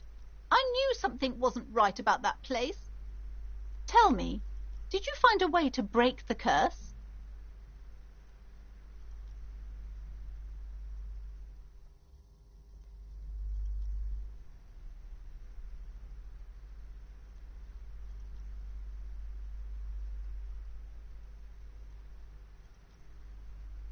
Of course. I trust my Seminole's wards and charms kept you safe while you perform the ancient rites. All that matters is that the energies are retreating. I can already feel the curse lifting. It will be a long time until we're fully free of it, of course, but still. Thank you, officer. Truly, you've brought a better psycho-emanation to this humble bookstore, and that's no small achievement.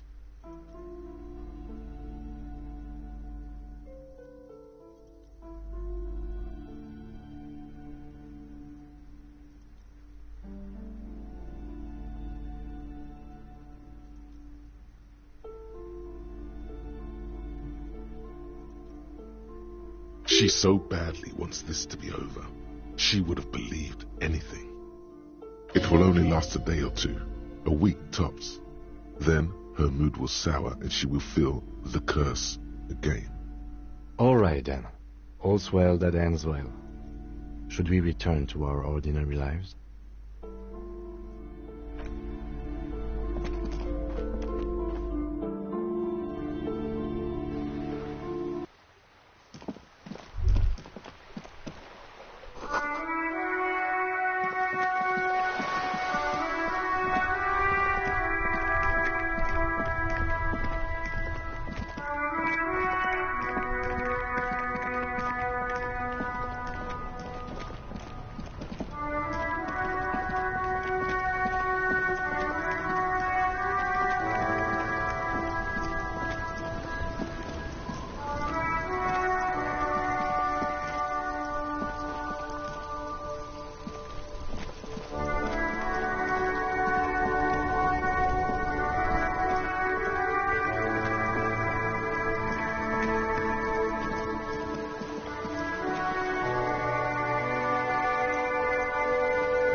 Have you no shame?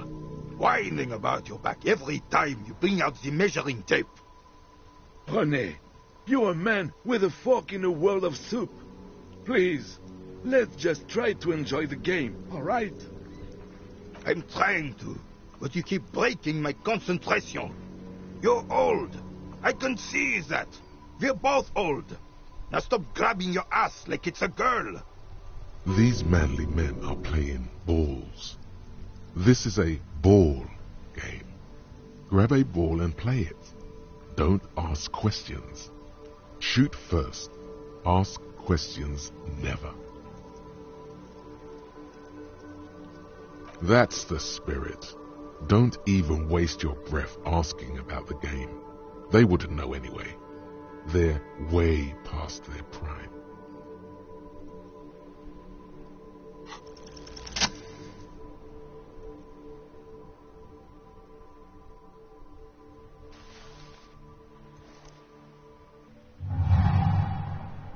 You are immediately surprised by the ball's lack of weight.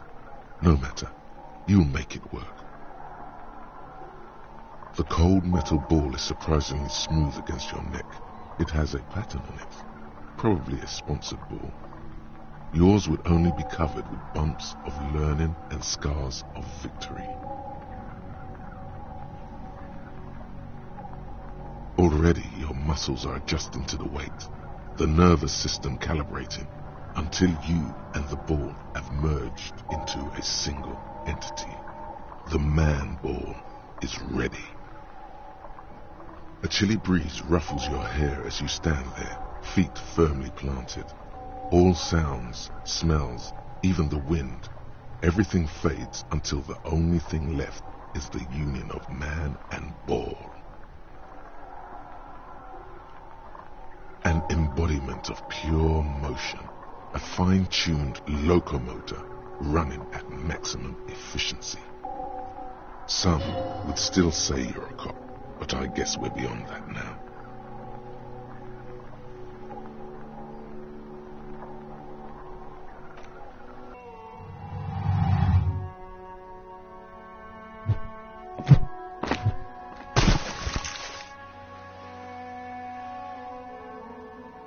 Merde! Bordel de merde! A whorehouse of shit? It wasn't whorehouse of shit.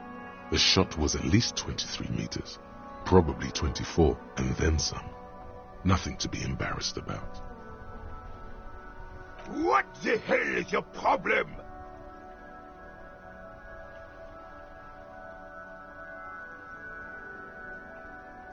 I don't care if you are a cop. You do not just ruin someone's game. It's so goddamn disrespectful. You vandalized our game, son. We can't play pétanque with 5 bull.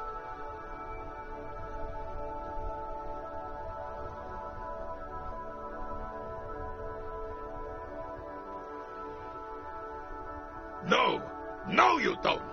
Our pétanque game is ruined. We want our bull back. Take it easy, René. This is just a misunderstanding, isn't it, officer? No harm done. Of course there's harm done, you orange slug. You owe us a goddamn bull. Will this... No, it will goddamn not. Thank you, officer. This is really something. Honestly, I think it's better than our old bull, even. Mon Dieu. All right, fine. What do you want, officer? Yes, why did you come here? It's unlikely they know anything about the murder.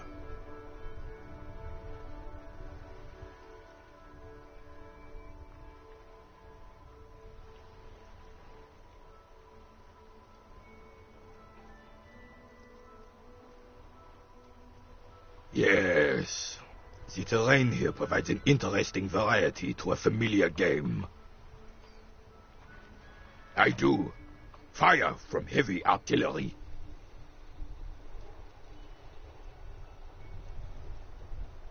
Why what?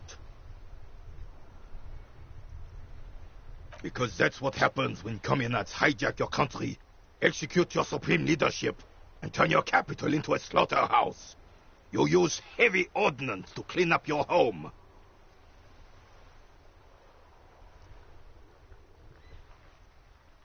Commies, communists, socialists, anarchists, call them what you like. They just chose the name to feel special. Senseless sentimentality.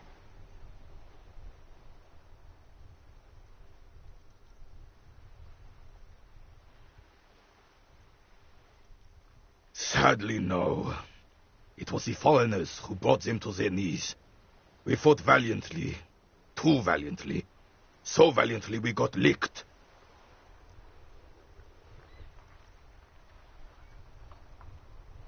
Should have fought dirty, like they did with their suicide sex cult propaganda and mad anarchist women strapped to shrapnel bombs. We didn't though, and we lacked caliber. God bless him, but the suzerain's cannons simply weren't big enough. It was probably a bit more complicated than that.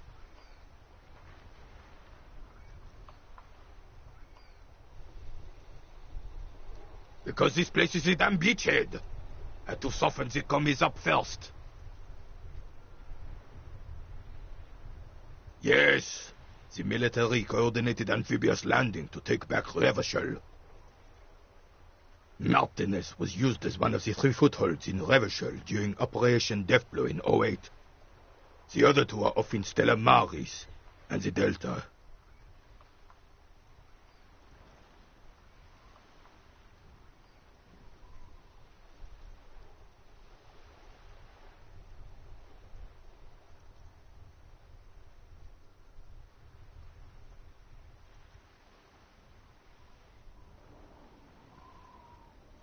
This here is Blood Ground, where Coalition boots first made landfall and cleaned those rabid dogs out.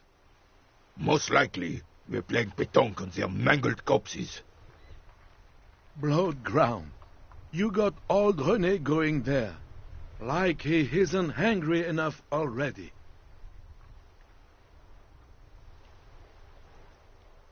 Don't get me wrong, officer. I hate those foreign dogs, but the enemy of my enemy and all that. They're the lesser evil.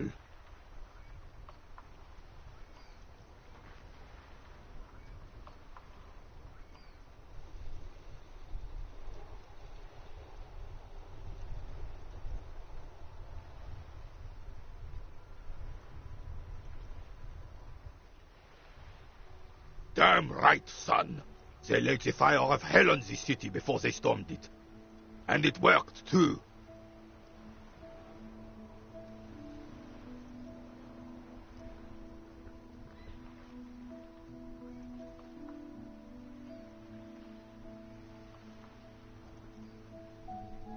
The rest of the city got cleaned up, but Martinez they keep as a monument. And now the Union Socialists are practically running the place. Well, it's your own damn fault. You, we, the coalition, Revachol, whoever you want to blame, never finished the job. Officially, the party never surrendered. Of course they still hold influence. You don't even begin to truly understand the players of the table, let alone the specific circumstances surrounding the... What do you think?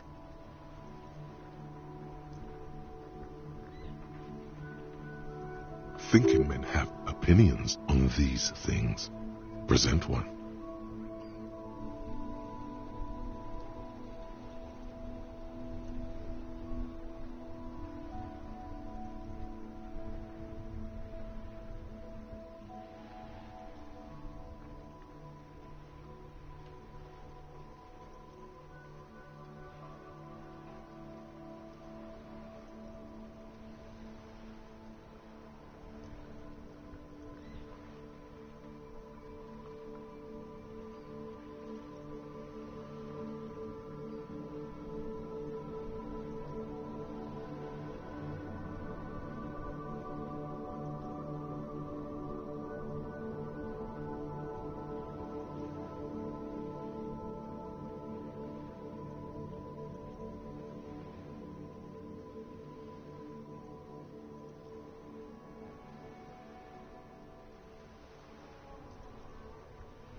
I'm sorry it had to be them.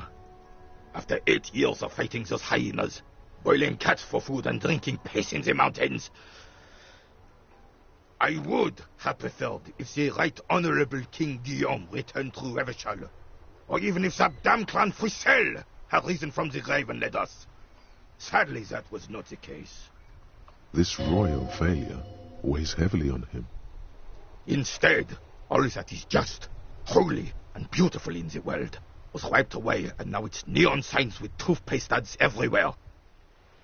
Foreign influence peddling garbage and stupid music on the radio. This is just what the commies wanted. This was their plan all along.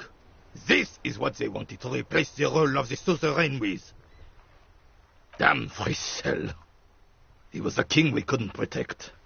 The Carabineers failed him, and the crown. He died in the hands of the Hyperlay, in a very public execution.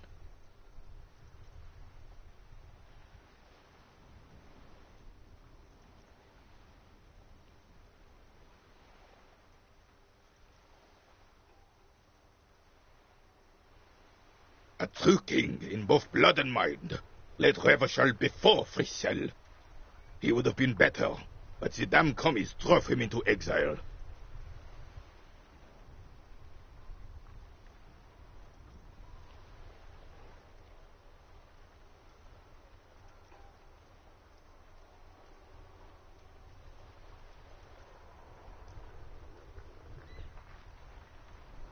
Some manner of self-deceit is present in his thinking. Sounds like this Guillaume abandoned him, and he doesn't want to admit it. The suzerain is the king! Has everyone forgotten already? They've forgotten already. Soon they will forget everything. Him too. Then he chooses anger over melancholy. It's no use talking to you. You were still in Daddy's balls when it happened. When we took our last stand against the Fifth and rode the cavalry straight into gunfire.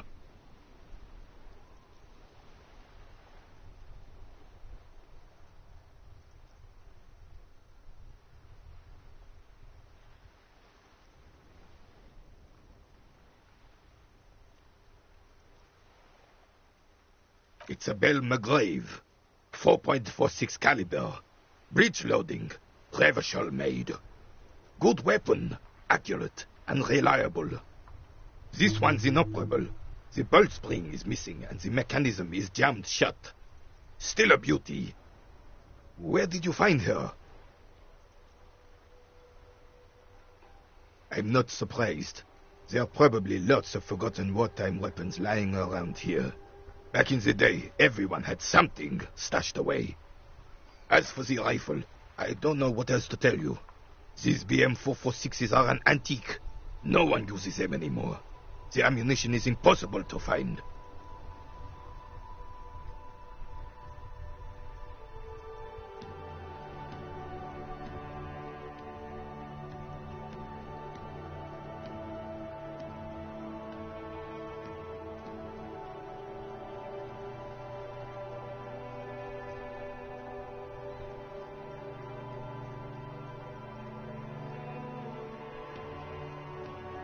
Unfortunately, I don't. Unlike most of the locals, I have no qualms about assisting law enforcement, but this affair has passed me by completely. In Martinez, the Union is the law, so can you really blame them? Cop is a pejorative term. I don't have a problem with policemen. On the contrary, I admire the effort to bring order to our streets. He doesn't know about the crime. Your time is better spent discussing politics. I'm confident they are indispensable in regard to all the paperwork and other administrative duties.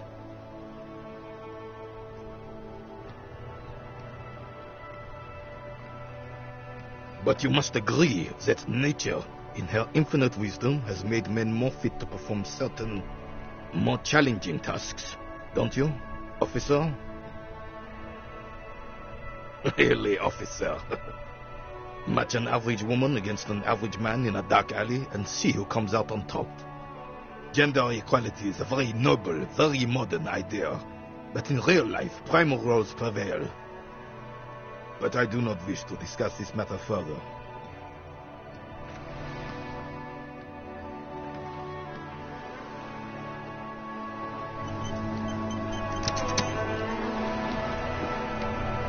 Vigilance officer, what can this old carabiner? All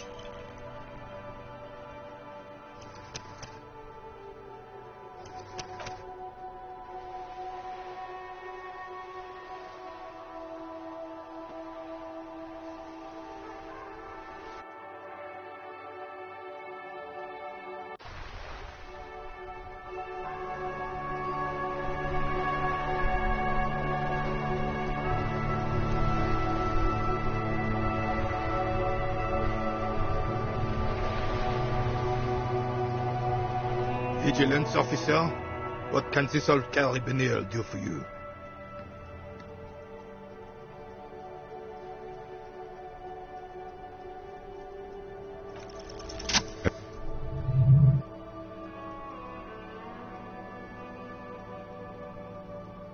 two. The larger one is shaped like a cross, while the smaller medal resembles the sun. A crowned head in front of two crossed rifles. The medal hangs from a blue striped triangle.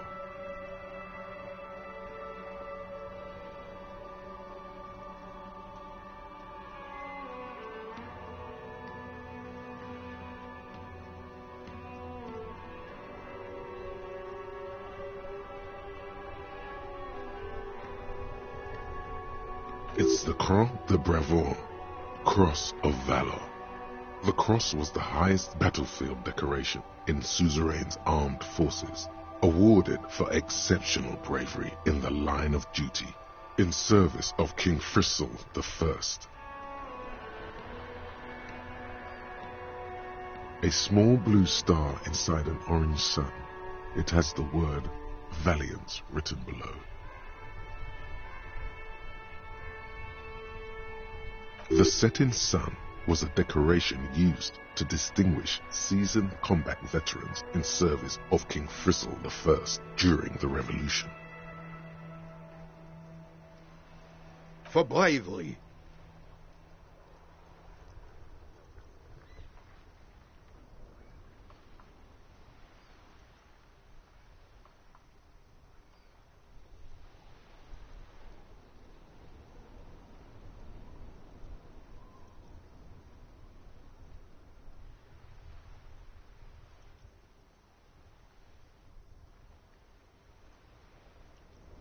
It's a conflicted topic for the old veteran.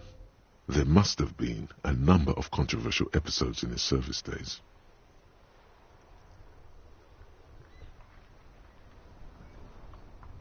I'm sure, but I know this uniform's reputation. You are also wondering if I got this for raping women or killing babies. Honor is everything to me. Whoa! Sounds like you're about to open the gates of conversation. This man will literally talk your ear off if you let him wander off to memory lane. For doing my duty in the heat of battle, for looking my mortality in the eye, when men like Gaston here hid in the bushes and shot themselves. He saved some muddy princeling who foolishly strolled into the front line in his gown of velvet and gold. It was on the first months of the revolution here in Revachol. Unrest was spreading like wildfire. Marauders had taken most of the Couronne and were getting really ambitious. King Frizzle thought he could end it all in one decisive strike. Sent his cousin, Drisson, to put an end to the unrest. Alas, the young Drisson was all piss and no vinegar, wearing a tunic of purple velvet and cockatiel feathers to battle. Even his rifle was gold-plated, shone from 5 clicks away. Can you imagine the asininity? Purple velvet tunic. That isn't exactly camo. To keep the long and bloody story short, Drisson marched us against the partisans in Couronne. And when I say marched, I mean made us walk into captured enemy territory, single file, like toy soldiers, while he rode in front on his giant red stallion. The rebels were smart. They let us come real close before opening fire. Suffice to say, it was carnage.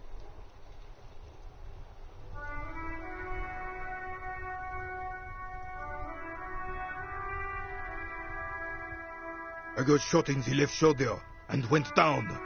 Just a flesh wound, but just as I turned over, the prince fell into the mud next to me. He was missing his lower jaw. Then his horse, driven mad by the noise and smell of gunpowder, stepped on my leg and shattered my knee. Hang on to the story. Veterans get sentimental after such retellings. This might yield something useful. I grabbed my sidearm and shot the beast in the head. Then everything went black. Capitaine Arnaud, le fléau des chevaux. The bane of horses. When I came to, it was all over. It was just me and Jolles Tresson, gurgling in the blood-soaked mud right next to me. The Dink had taken numerous flesh wounds and lost a lot of blood. But despite missing his jaw, he seemed hesitant to die. Tougher than he looked, that one.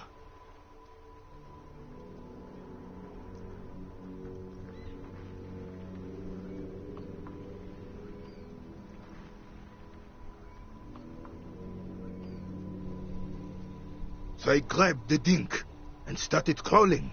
Kept going until the 59th Cavalry picked us up. Through some miracle, we both survived. And the jealous freak convinced Friesel to give me a medal for not leaving him to die in his own blood. Piece and shit. He was the commanding officer and I was on duty. Just doing my job. Shouldn't hand out medals for that. 13 months later, I received the Sun for distinguished service. It's not worth mentioning. Bah! There were many such stories in those days. Many such men, too. True Eversholians. Men with backbone. Oh, yes, René, yes. Men were bigger, girls were prettier, and everyone wore the fascia. Lord, please, bring those days back, if you can. I'm not getting into this with you again. Officer, was there anything else? You should try to come up with a heroic story of your own.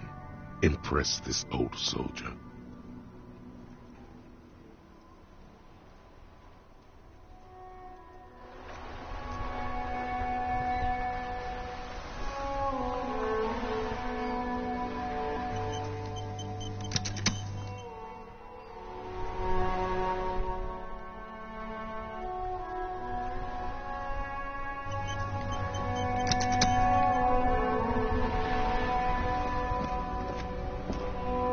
I have really outdone myself.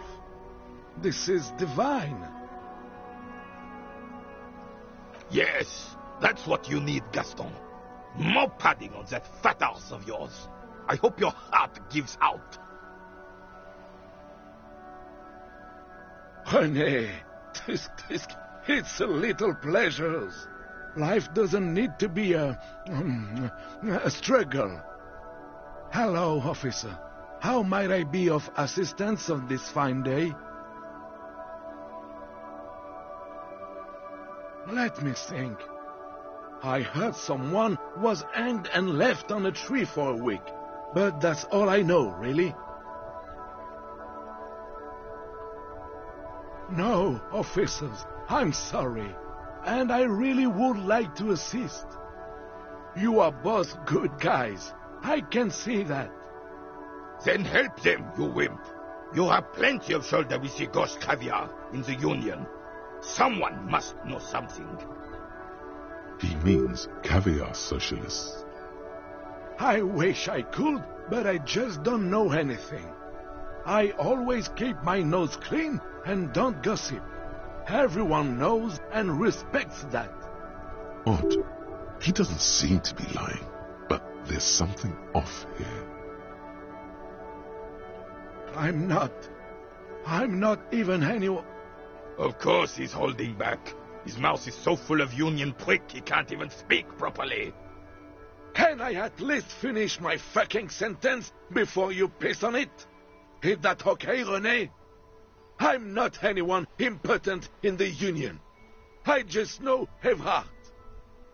Everyone in Martinez knows the Clare brothers. I taught these boys human studies and history in the gymnasium. What do you know about history? You never witnessed history. Only heard about it years later, when it had already moved on. You don't know history. The old soldier mumbles something under his breath and turns to face the sea. There he stands, proud, rigid and alone, like a cracking marble statue. Let's try not to get caught in a crossfire. Lest we leave riddled with bullet holes. This animosity is ancient. Oh, in many ways, yes. Like an honorary member. I attend meetings and parties, help with little things. Evrard, Edgar, and the older debarders all know me. Oh, yes. Not in the technical sense. I don't have a vote or a membership card, but Evrard keeps me on the payroll, just for the little things. So that's what it was before. Him hiding something. He tries to make it look like he's a big deal in the Union, and now the illusion is disintegrating before your and Rene's eyes. He doesn't know anything, because no one tells him anything. He's an outsider. Of course he's not a member. He's not a member of anything. I knew that. He's a Vezavain. Turns the way the wind blows and tries to look important. I hate the socialist rabble, but even siding with them is better than living your entire life on the fence, never committing to anything. Pick a damn side already. Writing work mostly. Occasionally, he needs something written, and I happen to have a way with words, people say.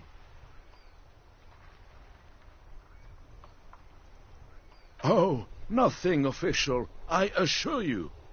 Just essays for the newspapers. About Martinez and how things are and how they could be. Evrard and I have these long talks where... Well, he tells his little penman exactly what to say. It's commie propaganda, plain and simple. You should be ashamed of yourself. I don't even consider myself a regular socialist. Politics is not really something I involve myself in, officer.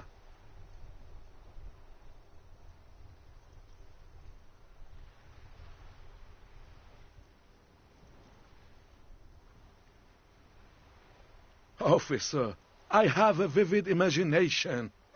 And like I said, I have a way with words. That's enough. No need to sink into politics. He just fluffs it up. Of course. Don't sink into anything. Don't sink into any fight. Only sink into your couch. I believe everyone has the right to think and do whatever they want, even if it's nothing at all. I'm very adaptable. Oh, mon Dieu.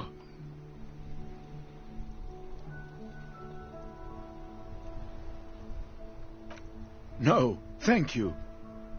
For being consummate professionals, you'll have this case wrapped up in no time.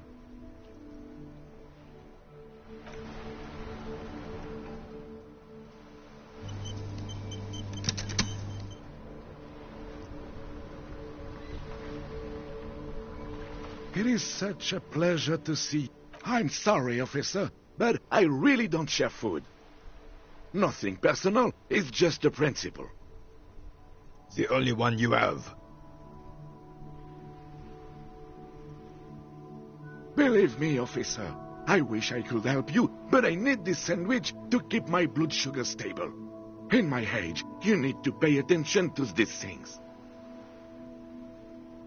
Fuck off! It's mine! Sorry, officer. I'm sorry. I didn't mean it in a bad way.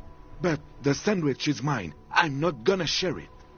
When the dissidents come to rape our country, he hides. But try to get a bite of his dear sandwich and he gets claws? You're a special kind of vermin, Gaston.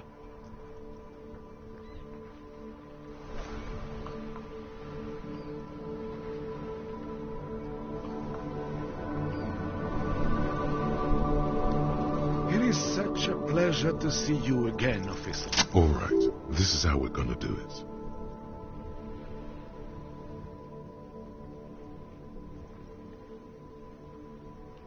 Like what, officer?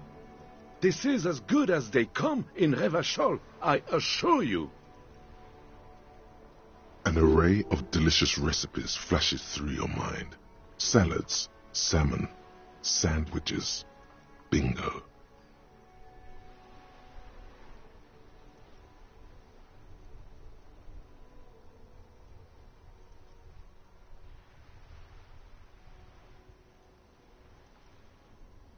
Mon Dieu, that is an excellent idea. That would virtually negate the component loss.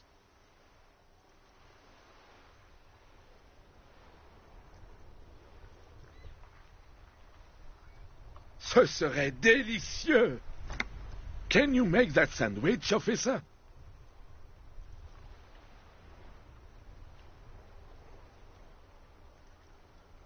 I hope you are not just tricking an old man out of the little he has left.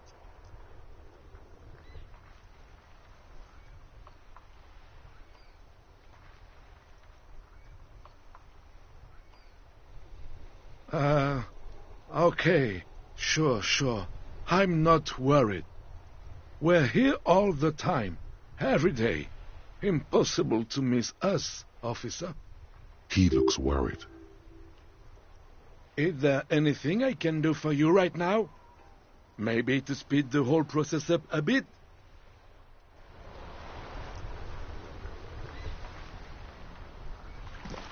Yes?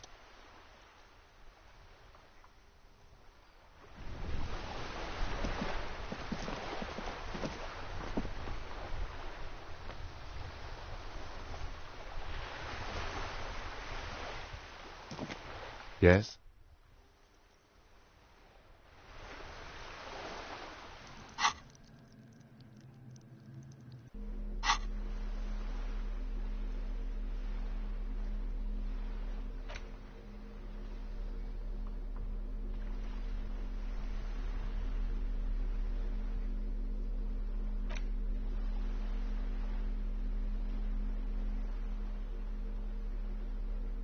The ham sandwich looks fresh and nutritious in your hand, begging to be eaten. A treat of this magnitude should not be enjoyed alone.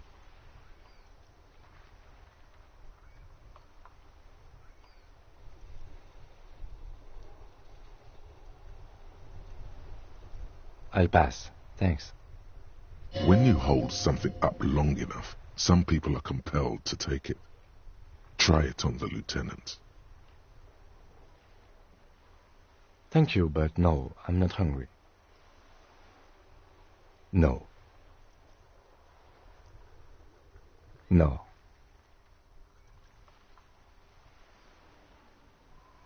The lieutenant's eyes express an absolute lack of interest. The lieutenant stands next to you, but he might as well exist in a parallel realm. This man does not crack under pressure. Stars would die before he'd succumb to any kind of manipulation. With this realization comes a sudden flash of pride.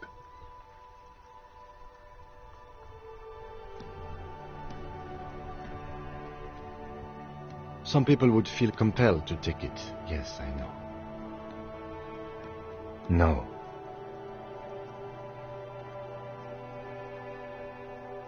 You jam your teeth into the sandwich and immediately feel a series of taste explosions go off in your mouth.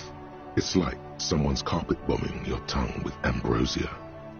This is what angels must taste like. Your saliva production increases tenfold. You can barely contain it all.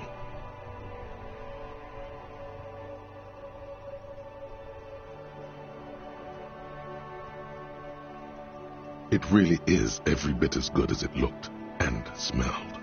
The different components all chip in and complement each other, forming a flavor that is unique to this particular masterpiece. The bread, as the foundation of the sandwich, is slightly moist due to the tomato juice and mayo, but holds together nicely. Almost nothing falls off the sandwich. You feel like you really got everything out of this experience.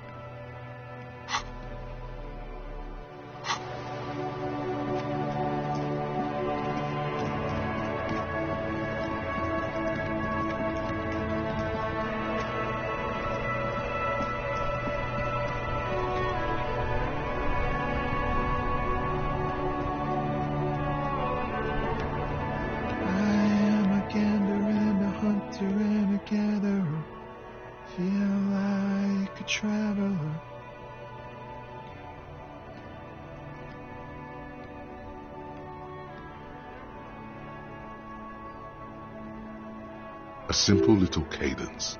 He seems to be making it up as he goes. From another planet. Hey there. It's the jam, my man.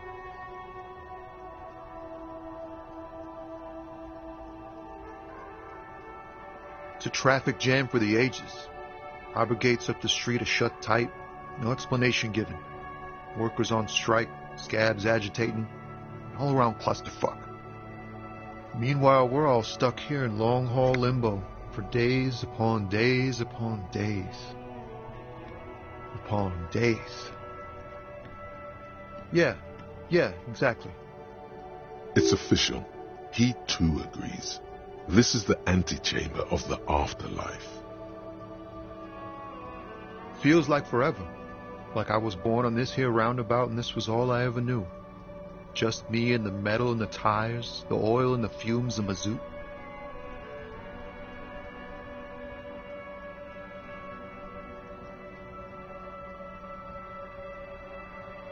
Yeah, imagine. It's been a whole week already. Behind the laugh, however, a touch of sorrow. So tell me, what do you need?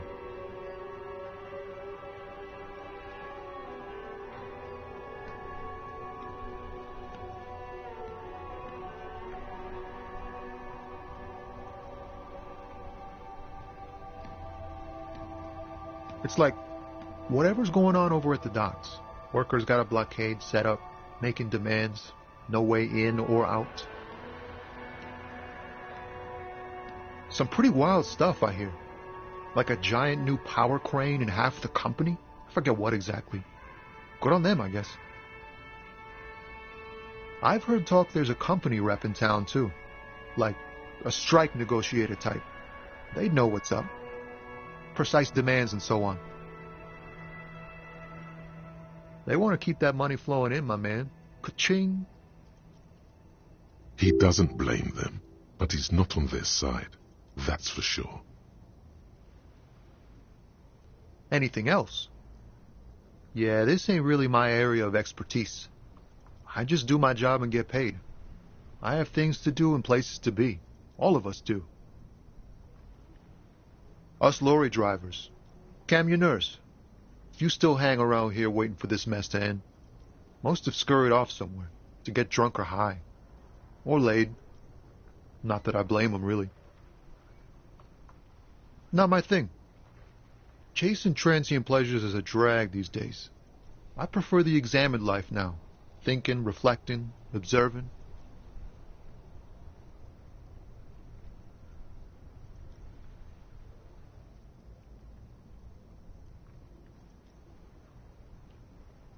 He ain't one of us drivers.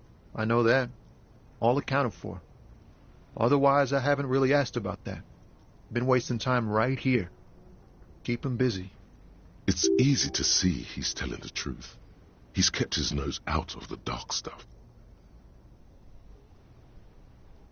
Analyzing the fundamental structural and psychological conditions of being stranded in the midst of a sea of motor lorries and their sad, despondent chauffeurs. A sense of surprise there ain't more bodies hanging from more trees.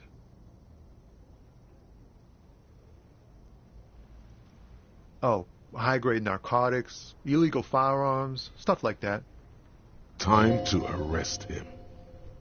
Relax. He's merely joking.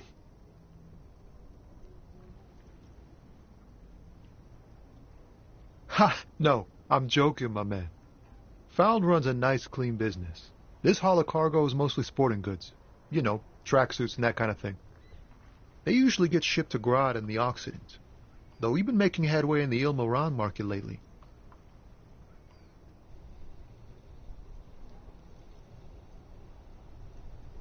Not unless they've illegalized sports equipment while I was on the road. This rockin' beauty. Sure is, like a rash you can't get rid of.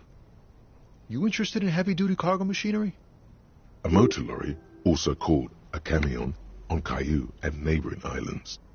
This one looks roughed up enough to be some sort of found rust bucket.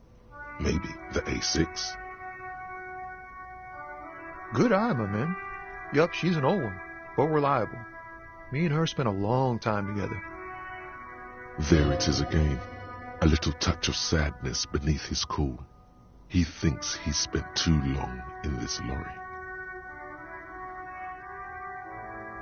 We're pals and all, but I can't just freely hand out the merchandise. The bosses won't be happy. The man taps his fingers rhythmically against his arm. Ah, man, me and narcotics go way back. Had some good times surfing the psychic waves of my own consciousness, you know? But those days are behind me. There are other addictions in my life now. Why the inquiry, my man?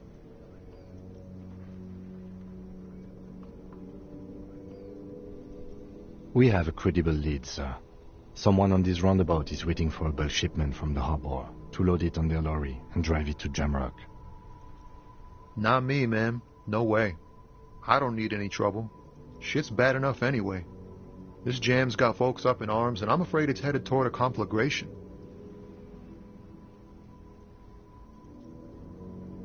Look, man, I try to stay away from the criminal underbelly of Revachol. I'm a guest here. You really need to find another man to probe with those questions. We wouldn't say he's lying, sire.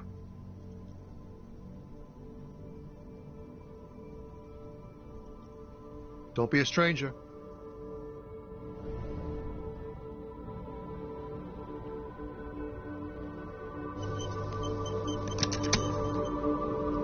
Now it's turning into a kind of a snow limbo, man. What's on your mind? He's in.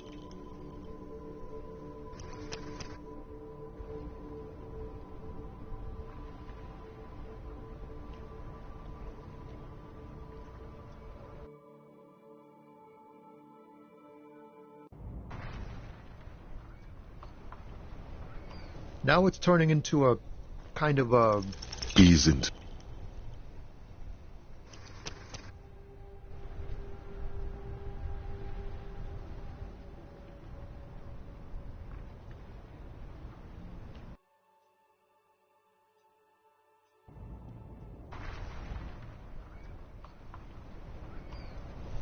Now it's turning into a kind of a... In his eyes, an unfamiliar longing.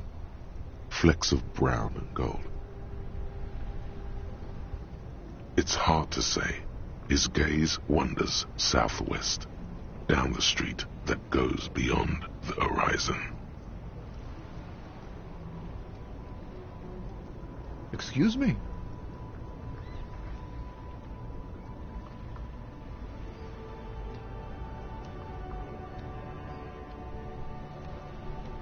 Man, I don't know what to say. Not much anyone can do. There's no helping in absence, you know. I miss my family. They're all I have. My wife, second kid on the way, waiting all the way in Diora. And here I am stuck in this shit, so far from home. Diora of the Seven Seas. It's on the other end of Le Caillou, pretty much, on another island called Laurentide, off mainland. We've got a little place there. I can almost hear my kid laugh when it snows. What's it like? Good. And bad. An ache that brings you joy. I think of them a lot. I dream up these silly scenarios in great detail of living with them. It comforts me. What about you, cop man? You missing someone? Is that what it is? This feeling? No, it's scarier than that. You're pursued by a hunter, smelling of apricots and sorrow, and the past.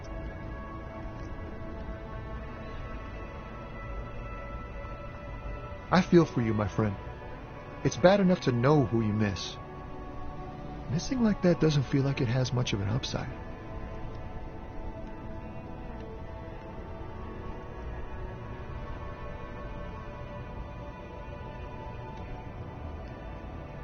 But, thanks for this. It's nice to talk to someone.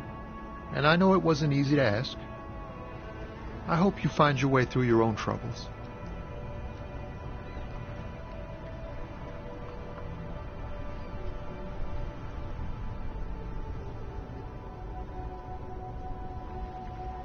Huh? Oh. No, I ain't got any money. They don't want to pay for unfinished work. The bosses, man.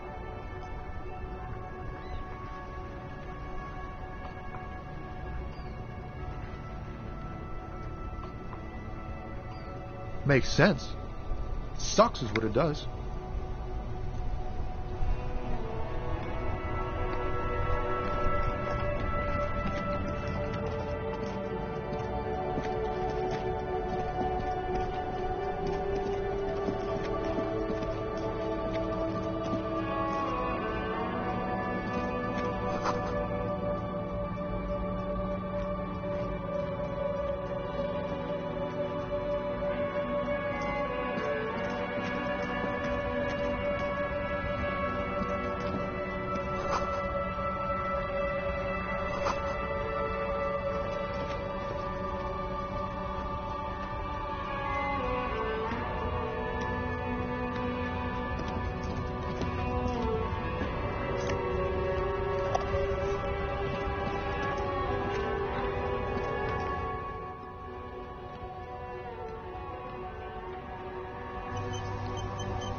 Welcome to Revachol.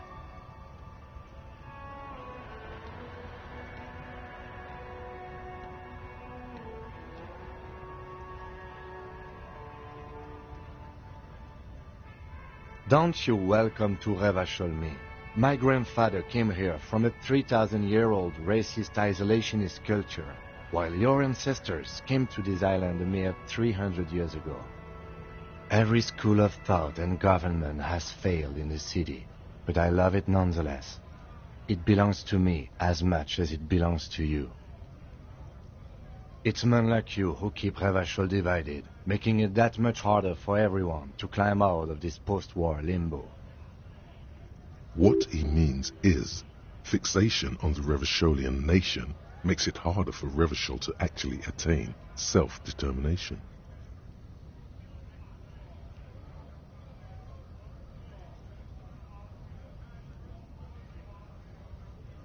Oh, come on, man. I just said, welcome to Revachol. It's a lorry driver thing. I know exactly what you meant. You think my kind doesn't belong here, that I should watch myself and behave.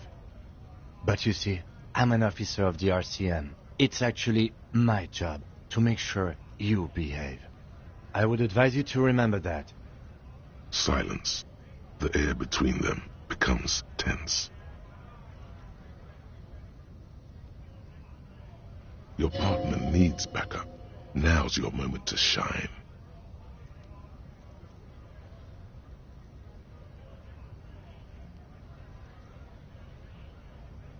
You two make a cute couple. You know that? The lieutenant exhales and resumes his regular calmness. Whatever you say, officers. It's about biological determinism, natural law, the sorting of the races. Not the most popular topic nowadays, with the coalition in charge and all. You might want to change the topic. That is, bury your head under the sand like common sheep.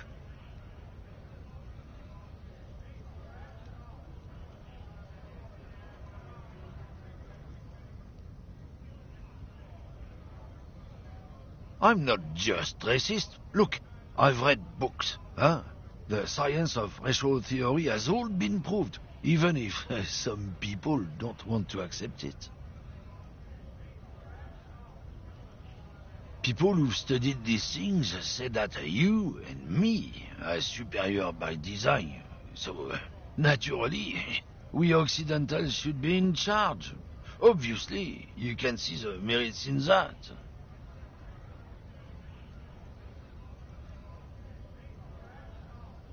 Open your eyes. Haven't you noticed something different lately? An unfortunate downturn, maybe? Huh? When members of the superior race cease to believe in their innate superiority, they stop competing for resources. This concerns you, policeman, so you better be vigilant. The damn kids are showing up good lately. Same with the mosquitoes. And the other intruder species too. They're on the precipice of cultural victory. Cultural victory? What is this then? It's what the kids of Boogie Street are going for, right under our noses. And the others too, on the radio. Heard any chansons lately? Heard any motetos or leader? No. Dominating culture is how they plan to win. They say so themselves. It's true. Also, you need to realize the dangers of mixing races. Who knows what might happen if people don't stay in their birthplace? You might end up with a new sub-race, with unknown characteristics, leading to extra competition. That's why you've got to control the offspring.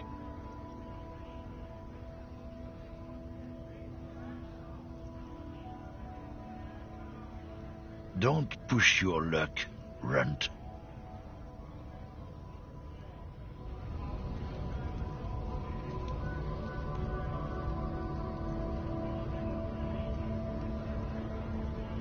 Looking for something, Runt? Come to tell me to fuck off again? Oh, not much anymore. I'm here to pick up some cargo, but the dock workers are on strike, so it's a sit and wait on your ass situation.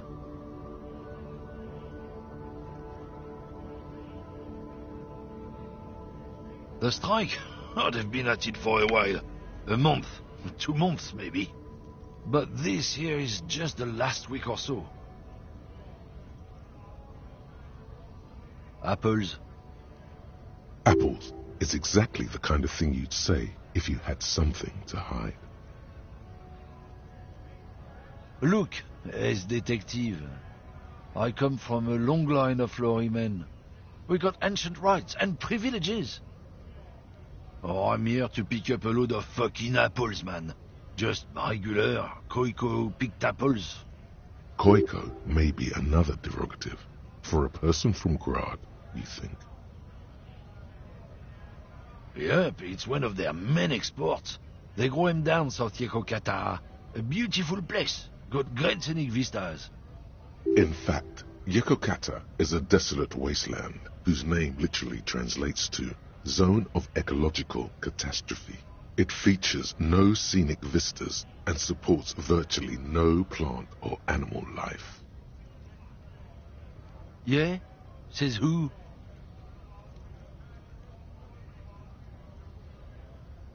Then, I guess they grow apples somewhere else. You can never really tell with those Koikos.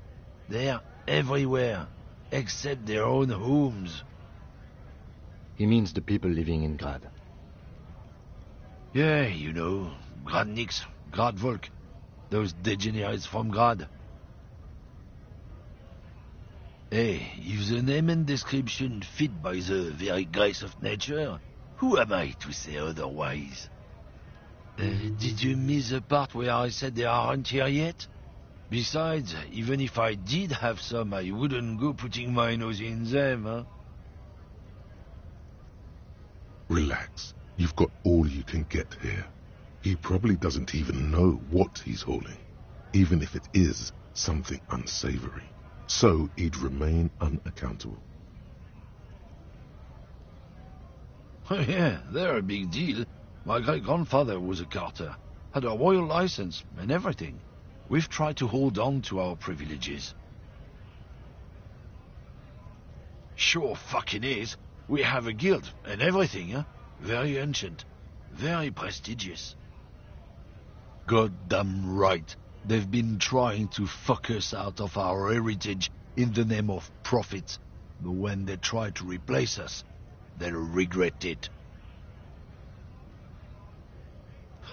Trusting street thugs with their goods is going to fuck 'em right up the ass. Mark my words. Generations of practice ain't no laughing matter. Drugs? They're shit, man.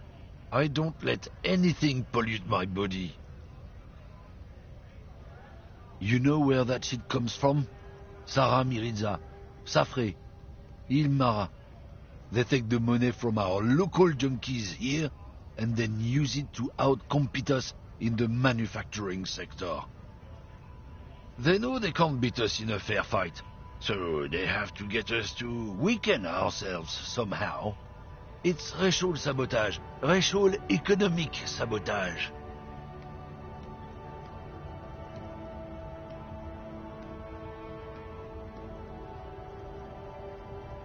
Not in, not out.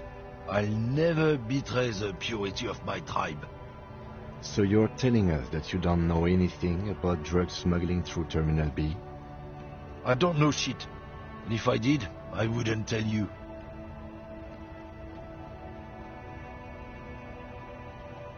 What do you think? I can't leave the lorry unguarded. Stuff's been getting looted lately. It's those little kips sneaking around at night. If they touch my stuff, the bosses will be on my ass like ass cancer. There was a bunch of spilled boxes in the back of a big lorry nearby.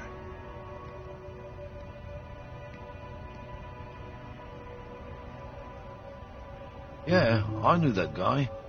He was an honest driver who loved his country. We were having a good debate about genetics at the Wheeling in Rags when some kip boys smashed his luck and took damn near everything. Lost his fucking job over it. Since he left, I haven't had anyone to talk to.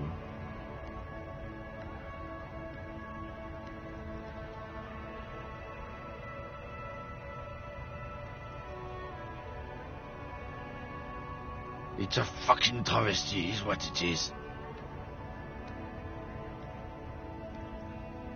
Isn't it obvious? Fucking Sealang, that beady-eyed South Samaran. His little side business is a scam. I wouldn't be surprised if he was peddling drugs as well.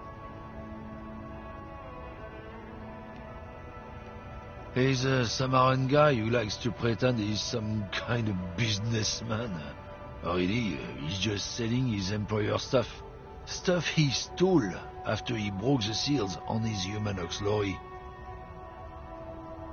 Just follow the smell. It smells like apricot and oil when you're nearby. Yes, yes. Where is he? Looks like I offended your partner there. Too bad. Sealang's usually a little bit south of here, near the canal. You can't miss him. Just watch yourselves. His tribe are natural liars. It's in their blood. He's your man, all right. 100%. I wouldn't be so sure about it. Not until we've heard what Sealang himself has to say. Guess so.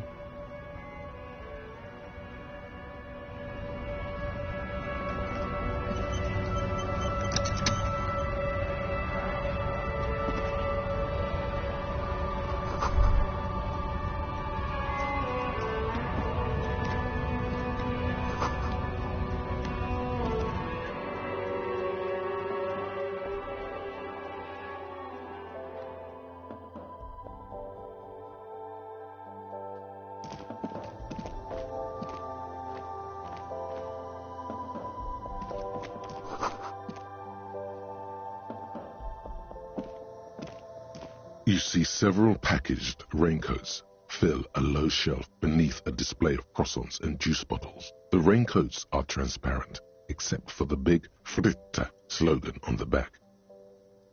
What is what? It's a raincoat. If you want to buy one, then it's only 4 real.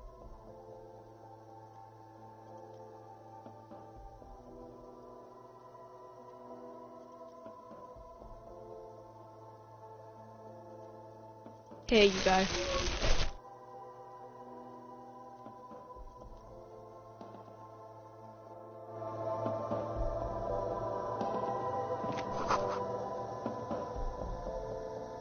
A small cabinet on the wall is filled with various medicine bottles, nasal sprays, and blister packs. They all bear the Saint Baptiste Pharmaceutics logo. Their logo is the bloodless rose, pure white, untouched by harm. Just ask me if you need anything from Saint Baptiste. We don't stock prescription meds, but we do have Nosafed, Duramine, Magnesium, and Hypnogamma. I don't know. Let's see. Nosafed is a nasal spray, Duramine is a really good painkiller, Magnesium is a dietary supplement, Hypnogamma is... I don't really know what Hypnogamma is. I guess it makes you feel less shit. It's recommended to use after lots of partying, studying, or exercising. Uh-huh. Saint Baptiste, you know, the pharmaceuticals company. Saint Baptiste Pharmaceuticals, the one that sells meds out of Saint Baptiste. That one. There. She is right. Saint Baptiste, the company, derives its name from Saint Baptiste, the city, itself so named because that's what it is, a rare case where that really is the full etymological history, as far as almost anyone knows, at least.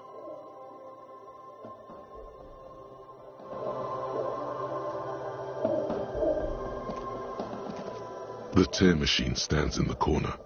A sign says, 1 bottle equals 10 cents. Your bottles clunk into the machine and the money appears with a satisfying jingle. You're a richer man now.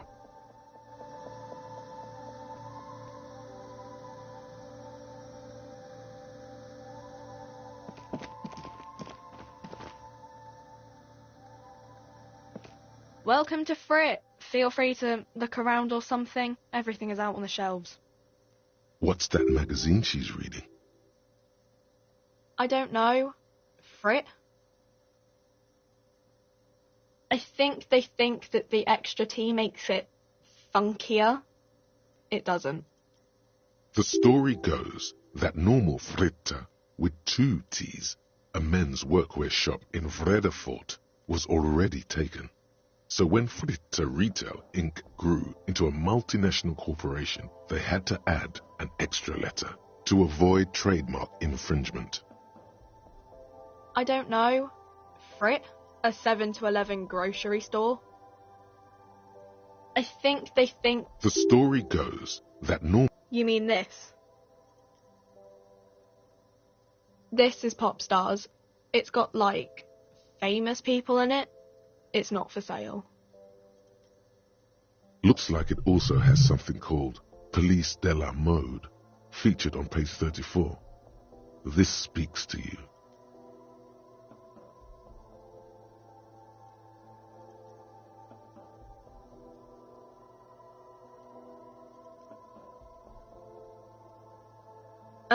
It's where they rate different outfits famous people wear. It's kind of funny. They're kind of mean. It's about who's the most stylish.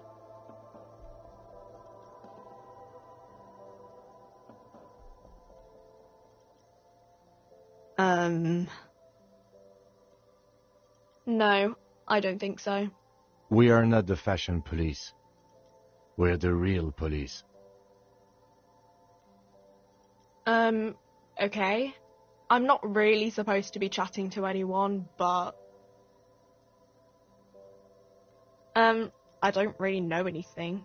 I mean, I know it's there, but I haven't seen it, so... Not really. No. I didn't know him at all. I don't know, really... long? I don't know. No need to worry. It's just standard procedure for us to ask around. If you hear anything, let us know, okay? Okay. Uh-huh. Reality? You mean, what reality? Economic reality, or...? She is like a student unexpectedly called upon by a teacher. Can she answer the classroom question? I don't know. What about it? We're in for it. As mankind, or as a nation, or... What will her essay prompt be?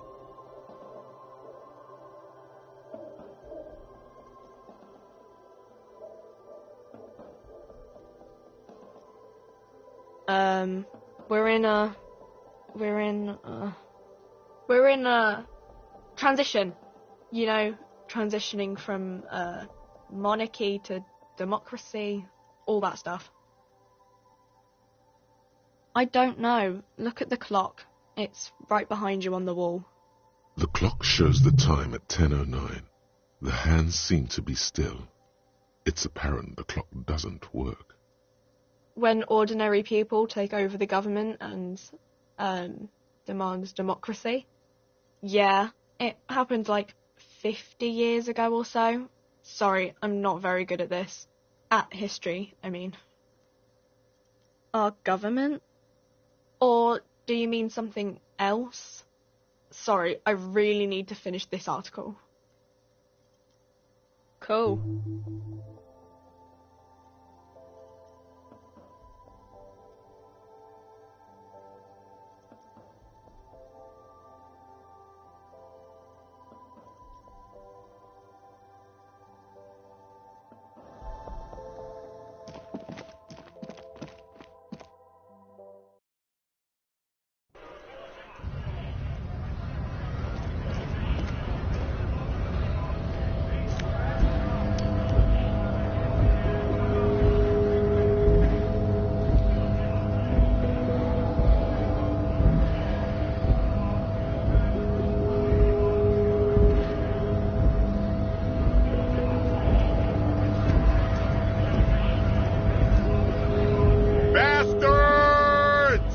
We have a right to work!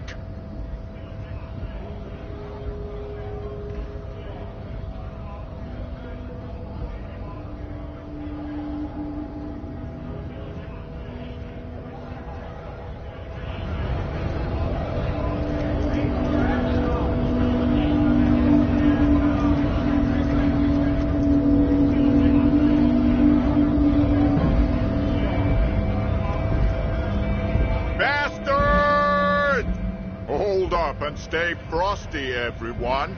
Cops are here.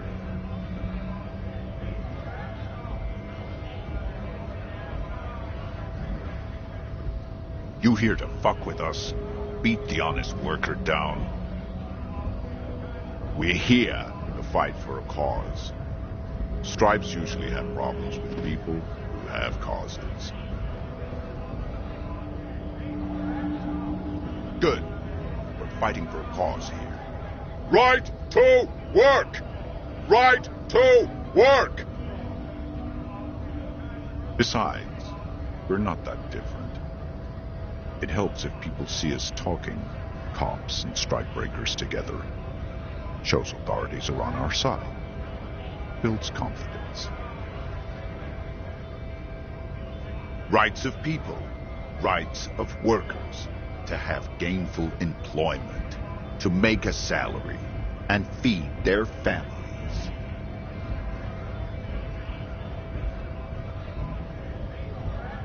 His manner of speaking is wooden, the tone of voice bland and uninspired, almost as if compiling replies from a set of learned phrases.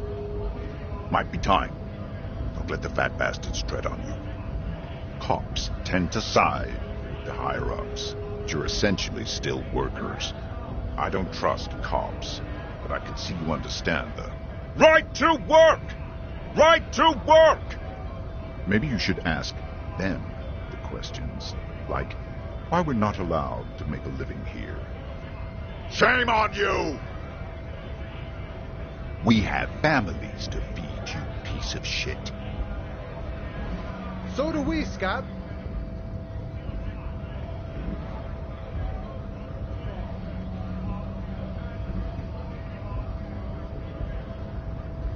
Honest men and women, with rights, to work, to be useful, not toys for corporate interests.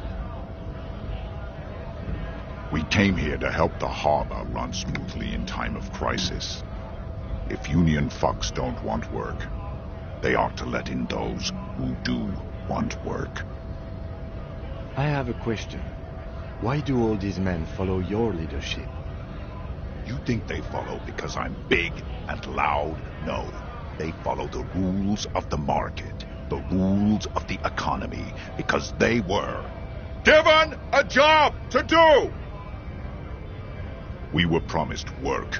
We'd be in there, working, if the bastards hadn't shut the gates. Main gate's locked.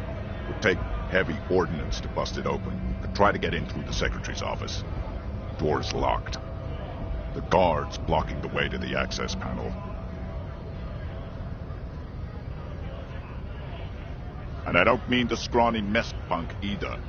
I mean head measurer. Or whatever he is.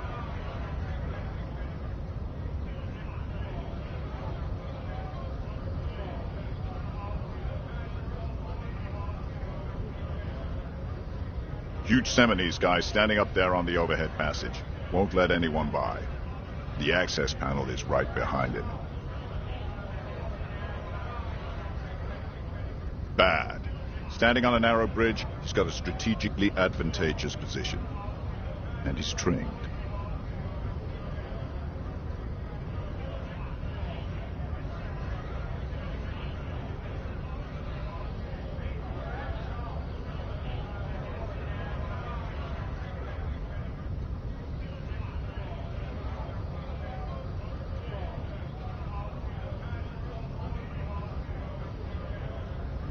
I don't know how the Union has a trained killer up there, but that one's no joke, and my men are tired and hungry.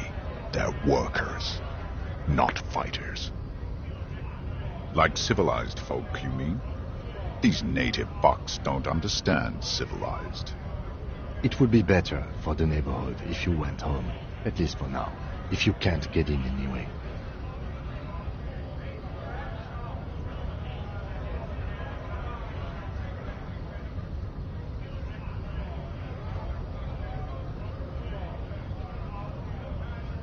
No! They will give up eventually. Or get drunk. Leave the button unguarded. Then we charge. Have fun. Union shits are on full strike. Don't think they're going to let you through the gates. I'm trying to meet their fat boss.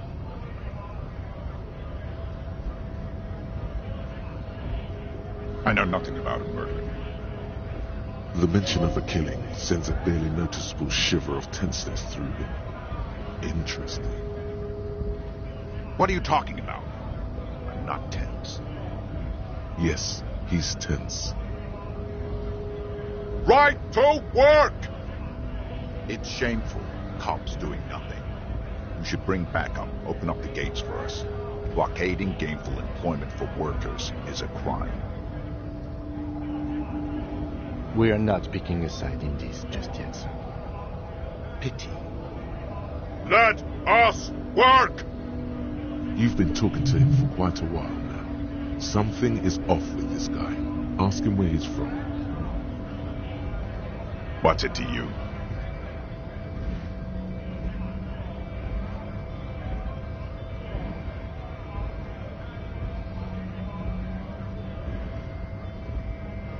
Big mess, caused by Union greed. But I only fight for the rights of people.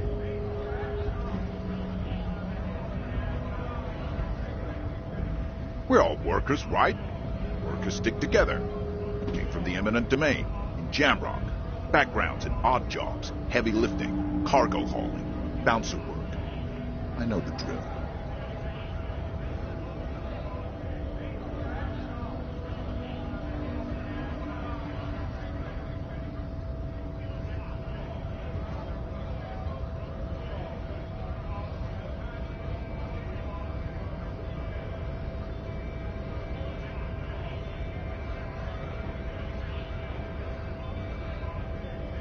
Worked at Territorial. Ring a bell?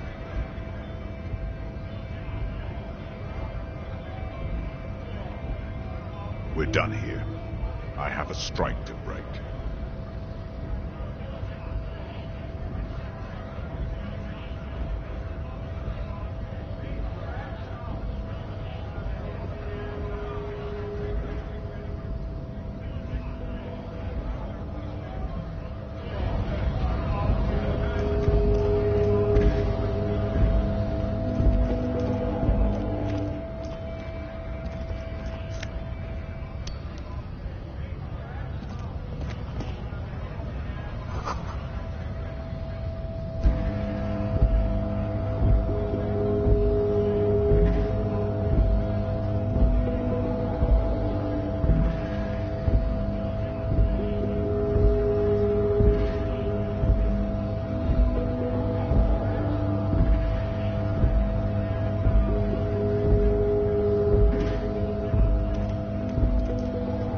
Lorry stuck in the traffic jam.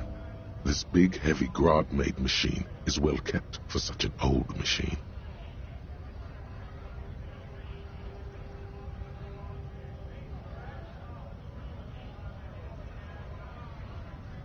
The windows are clear. They've been recently washed. You can see a lorryman's cabin with personal belongings, stickers, insignia. The driver has adorned his space with a substantial collection of peculiar paraphernalia. Proclamations about honor, strength, and purity are glued to various panels. The back end of the cabin has a small perch to sleep, large ashtrays. There are several suns and wheels sewn into the curtains. A book with ragged edges catches your notice. The front cover features a large, muscular man. The title reads, Man from Eamdal in the Lost City of the Pygmies. Racist nationalist paraphernalia, not unusual in this part of town. This is our guy. Likely, yes. This guy's proud of who he is, drapes it all over his machine.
Old monument stands in the middle of the traffic island, pointing toward the sea.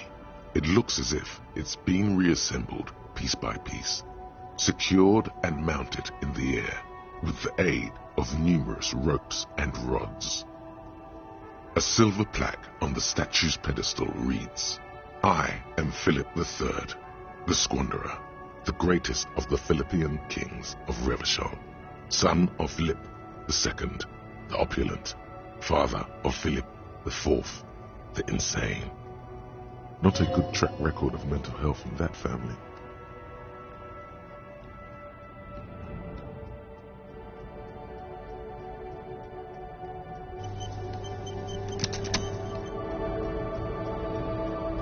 An old monument stands in the middle of the track. What did...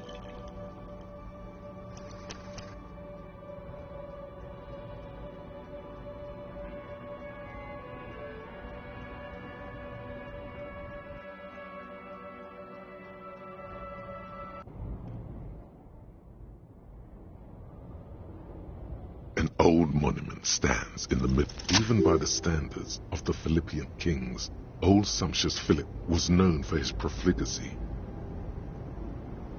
Well, he blew through the whole national treasury, starting the decline of one of the penultimate century's greatest superpowers, the suzerain of Revachol. His own maladministration foreshadowed the fall of the monarchy during the anti-centennial revolution, an end to his family line and the monarchy on the Insulindian Isola.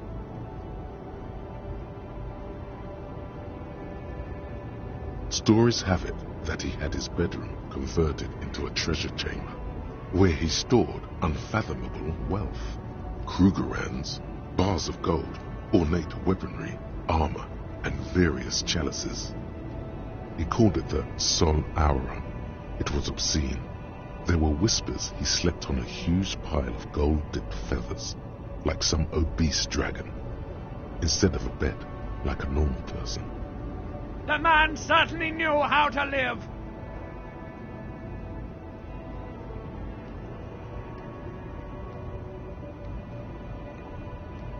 But wait, you haven't even heard about his fabled cocaine addiction.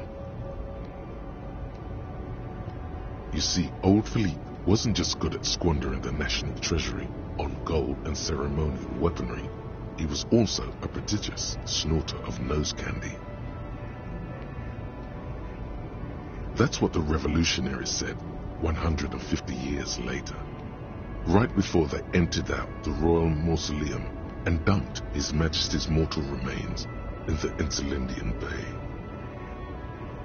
His Majesty's courtiers said it helped him connect with the higher realms. Beneath the cold waters of the Insulindian Bay, thrown there by the revolutionaries after they cleaned out the royal mausoleum. The original was blown apart by communards, then further damaged during the landing of the coalition's airships during the turn-of-the-century revolution, when Martinez was leveled. Most historians think the coalition's hasty landing may have ultimately saved the statue. If the communards had more time, they would have reduced it up to even finer pieces. Some years ago, a group of liberal, artistically inclined individuals, designers mostly, thought it would be ironic to restore the statue of the most wasteful ruler of Revachol in the poorest part of the city.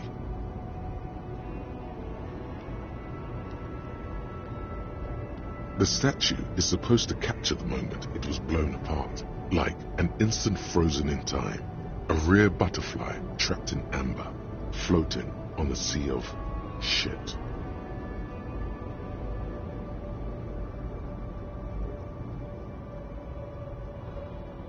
People in Martinez tend to agree, as do many prominent art critics and thought leaders with more nuanced social awareness than the young ironists. Philip III, the squanderer, however, with his bronze face up in the air, doesn't seem concerned about what the hoi polloi think of him in death. Not that he ever did in life either.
wrinkled woman does not greet you.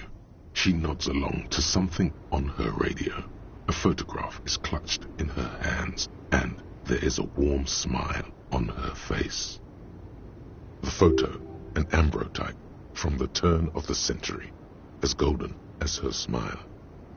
It's the warmth of a winter night's fire. Maybe she could give you comfort and shelter, some cigarettes and food money. Maybe she's your... No response. Wherever this woman is, your words fail to reach her. Nothing. Her smile just keeps widening. Her hair is gray like lead. If you want her attention, you may need to be more forceful.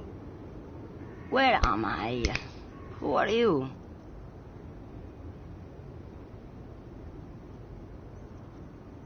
The smile on her face has disappeared, replaced by the wary aspect of a cornered beast.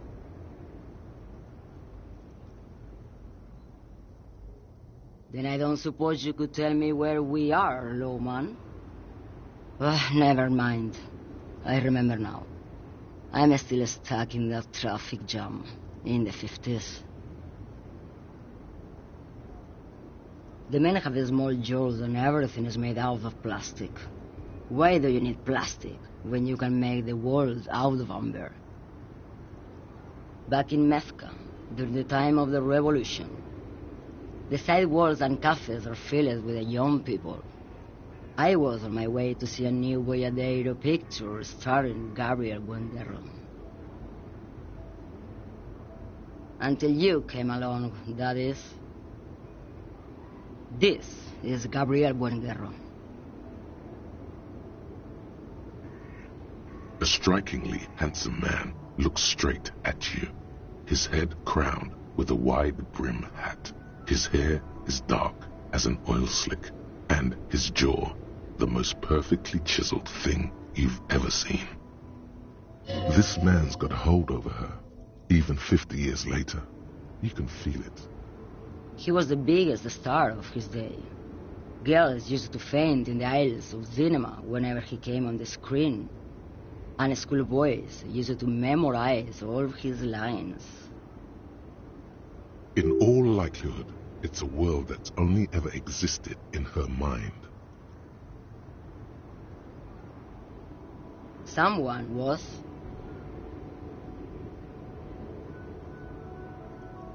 They are someone's memories, boy. What difference does it make if it's me or not? They're beautiful. That is all that matters. Beautiful and true. And they will win. They're coming for this, you know? All of this. She seems to derive some bitter pleasure from this strange thought, as if the past will one day wipe the present away, like a tidal wave approaching. I wasn't dreaming. I was there, lawman. It was early spring, and the man behind the black sun had just come out. The posters were 20 meters tall. Everything was golden. While you, people, were tearing each other apart over your petty little revolution, in Methk it was a golden age. The Republic of Methk is a massive confederation on the Isola of Muindi, the world's largest state by territory. It's a petrostate, a constitutional monarchy, and, as of recently, an outcast due to its tilt to the far right. Why not, Harife? It's not like I have anything better to do in this hellhole.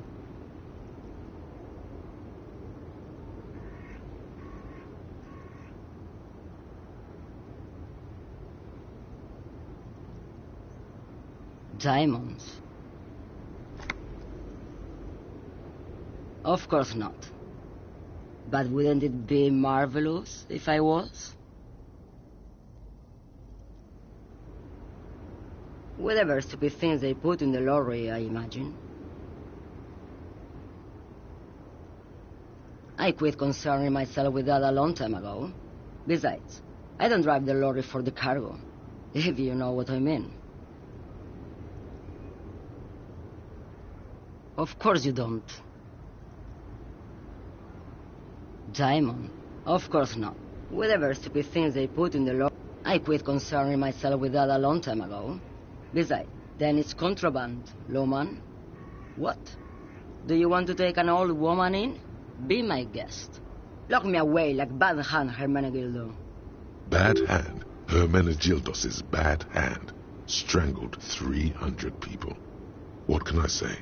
Some people just really like strangling people.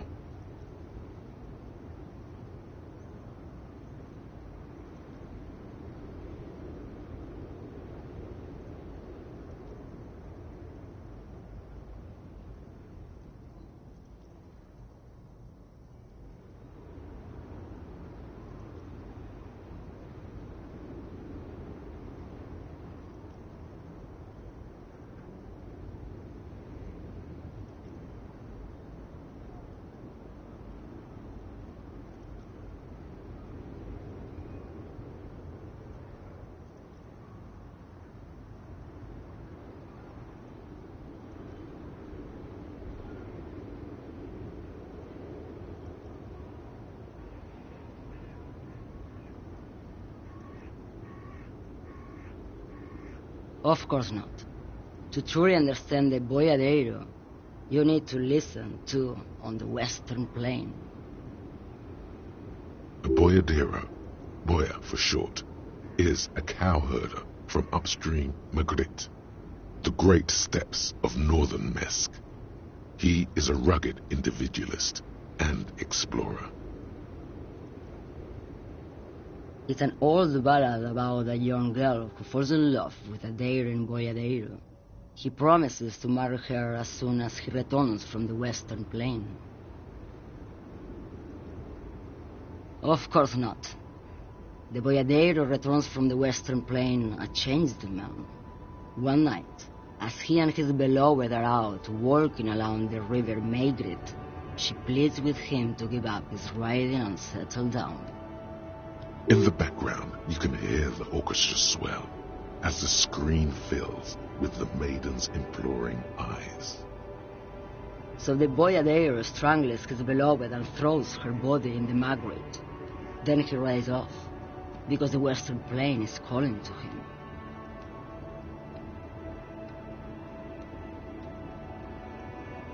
You have to understand, a true boyadero needs a whole horizon to himself.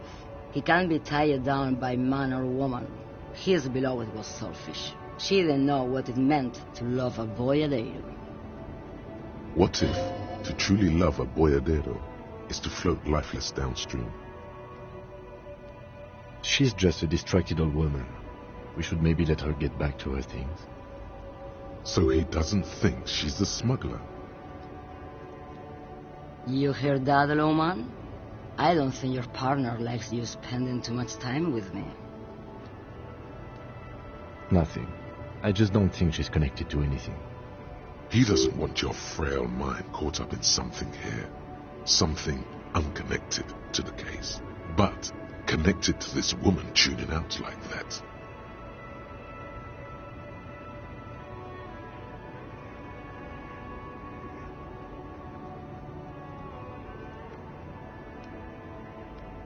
Oh, don't worry about me. I'm one of the best camioners around. I drive routes no one else will.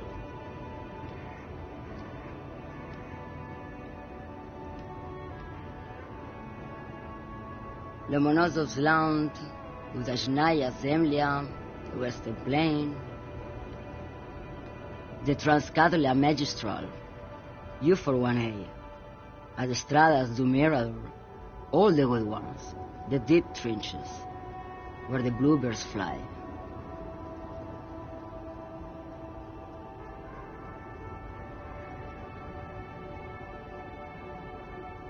You're right, lawman. I'm the one who should take my health more seriously. Thank you for looking out for me. A correct appraisal. You're quite shabby. Is that all you woke me up to say? What do I need drugs for, lawman? What I see, what I feel, the great adversary, No drugs can compare. Yes, there is a protagonista and an adversary. I am on the side of the adversary. There's no coming back from that hole. Those epithets are familiar somehow. The great adversary, the great unrest. Then what were you getting at? This line of questioning is going nowhere. Try harder.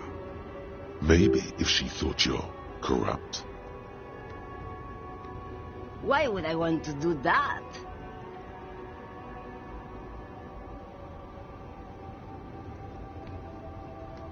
Loman, what in the name of God are you talking about? Maybe. Probably not. Makes no difference to me either way.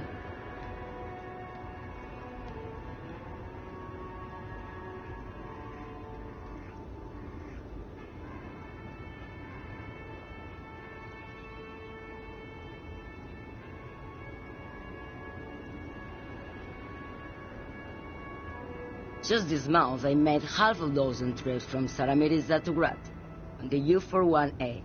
What do you think they take from Saramirizat to Grad, Loman? It's diamonds, Loman, obviously.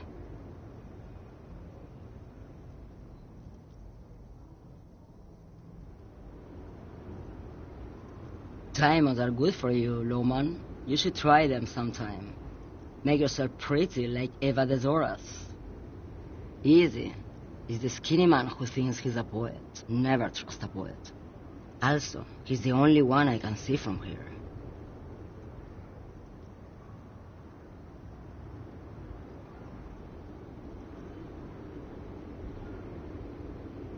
That's correct. There is no visibility of any of the others.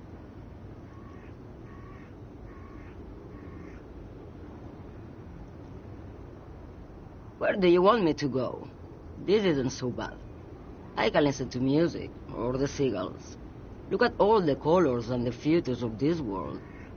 It's a good palate cleanser, this jamboree. Or I can just relax and let my mind carry me back where it will, to the Great Plains. I think we're done here, no? Yes, go. Enough jamboree. I need to get back to Mesky.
The worker is in a deep slumber.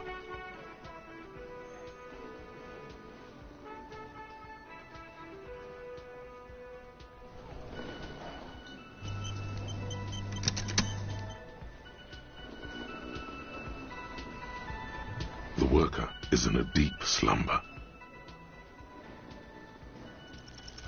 There is only one way to awake this bone idol from his slumber. Roar like a hurricane. Rip the buildings from the earth.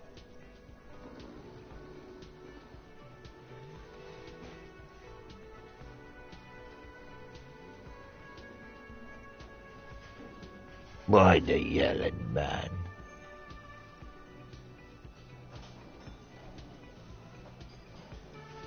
Looks like a Sao descendant.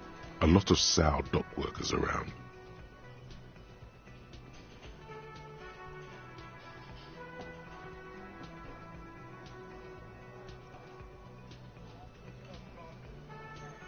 Wait, what? I was just sleeping. What do you want, officer? Officer, even after a rude awakening, this dock worker respects the police more than they usually do, at least.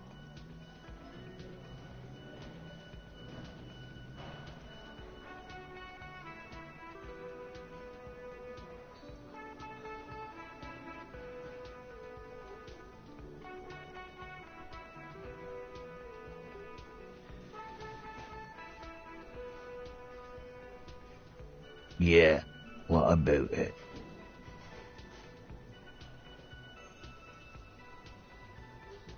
You know, people die here every day. Someone's found in a ditch, another one falls in a manhole, a third one gets eaten by stray dogs. If someone has decided to die on top of a tree, then how is it my concern?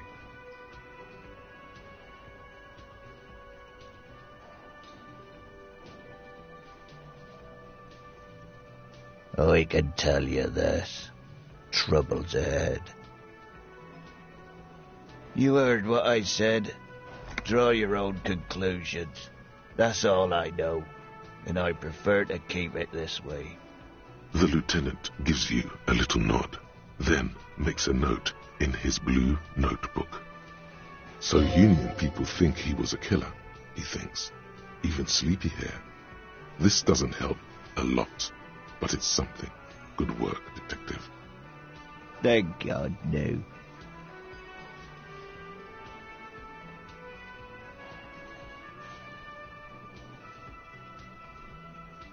The worker stares at you, his eyes dry from sleep. A web of wrinkles covers his tanned forehead. I don't know what you're talking about, kind sir.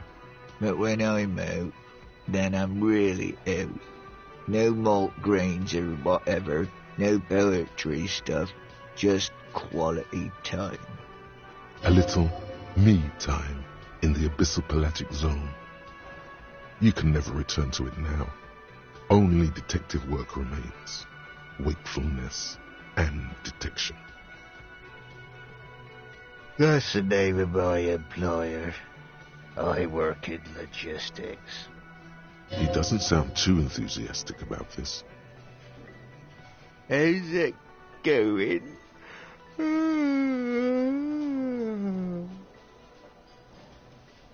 Haven't you noticed what's going on outside? Good. Then you understand the gist of it. We would all be better off without the employers and their employment. For one, I can get some goddamn shut-eye. Right to sleep, I say. Nate got it. Majorette's got it. He's guarding the gate. I'm just getting some sleep. Or was. We are. The workers. The union. We know what we need. What's right for us. Okay, I guess there's also Everard. He's in charge of the union. He's smart, knows how to negotiate. He's got our back.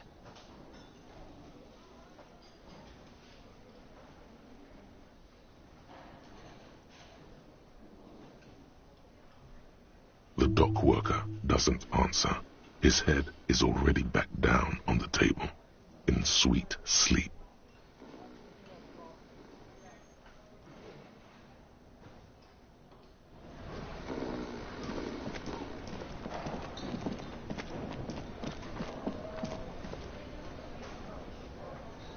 Can I help you? Yes, have you got it? For the drinks, 30 real. Well?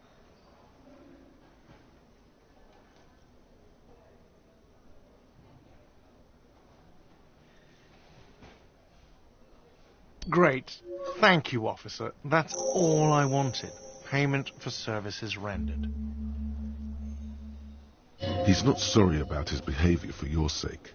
Now that you have money, he really wants to make sure you're not angry with him. It's good you paid before 9 p.m., or your door would have been locked electronically. Please pay for each night in advance starting tomorrow. 20 real per night.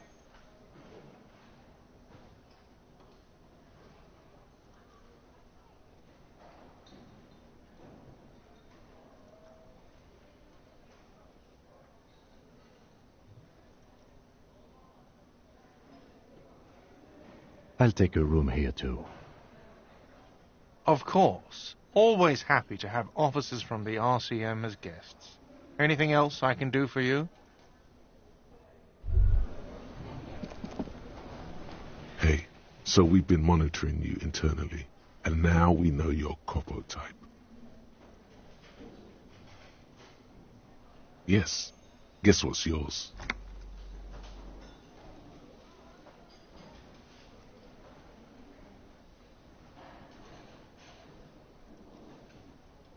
No, you're the sorry cop. The cop who's sorriest. Let's make it official then, shall we? Huge lack of enthusiasm going on in here.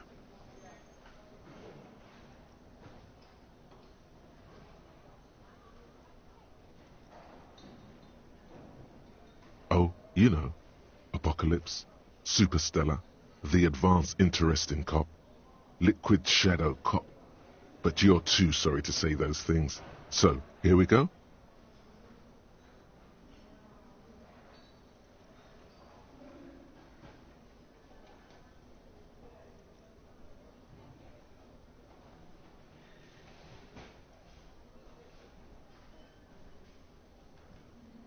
What? Jealous of the sorry cop? I think they'll be fine. Don't worry.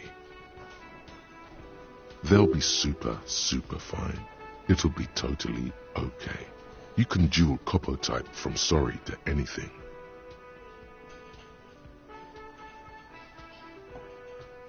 No, you don't. Come on. You'll be back to saying sorry in 2 minutes.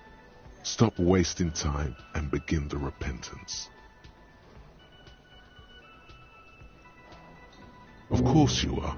It's okay. See if you can get something out of this, like info. Or maybe every time you say you're sorry, you get $1 million.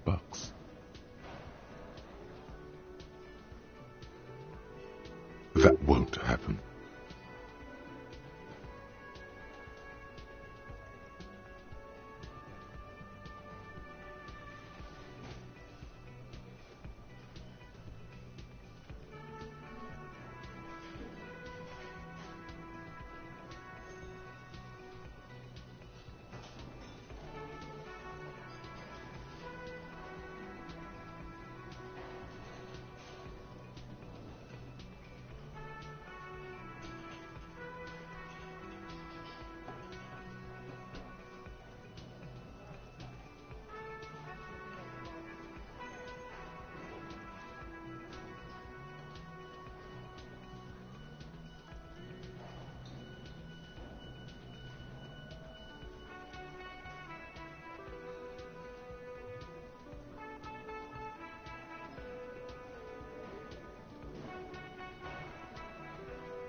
You see a heavy steel door with a prominent dimpled lock. It's painted blue. You immediately feel drawn to the color. Blue is for mystery.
The cobalt blue surface feels rough to touch. The stainless steel door is flush with its frame on every side. The door does not budge. You do? It's a door in the back of the kitchen. Why do you care where it leads?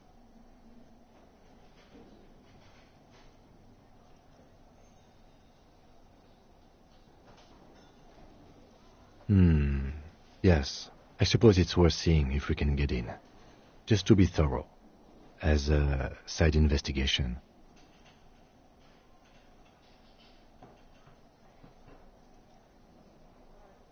If you say so, Gart is the person to ask about this.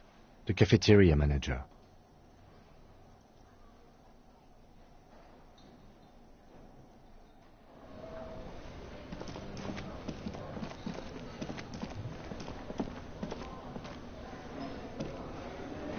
Can I help you? Another thing. Great. I love those. Oh, yes, that door, sure. There's nothing mysterious about it. It's just a door. No, I don't have a key. I don't know how to get there. And I don't care either. It's not like I've been wondering about it for 10 years. It's just a frit warehouse, probably.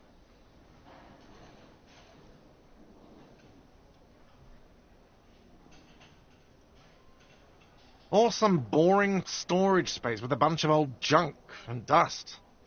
Junk and dust.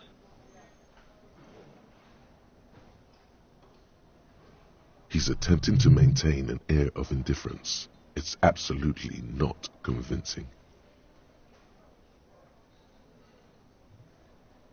Fine, okay, a little. But my job doesn't leave me time for wondering about one locked door in one of the cafeterias I manage. So, I haven't opened it. I have cleaned the whole place 100 times over, though, after the animals. And I haven't found a key, so good luck with that.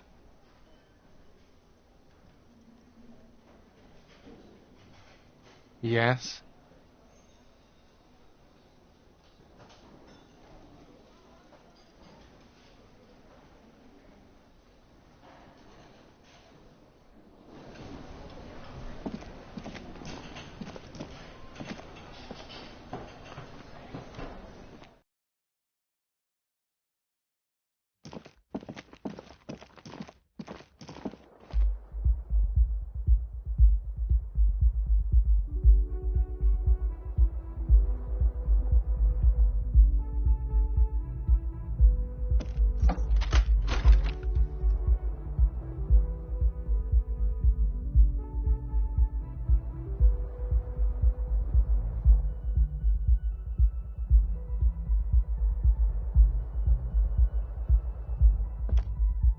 Yes?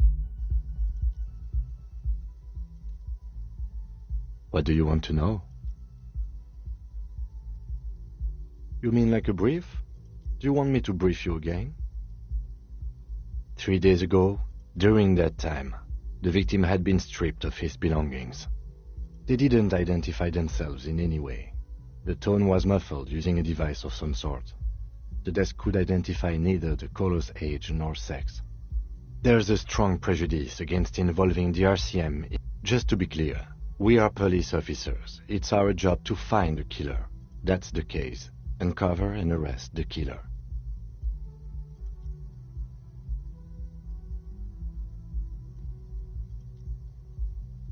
Good.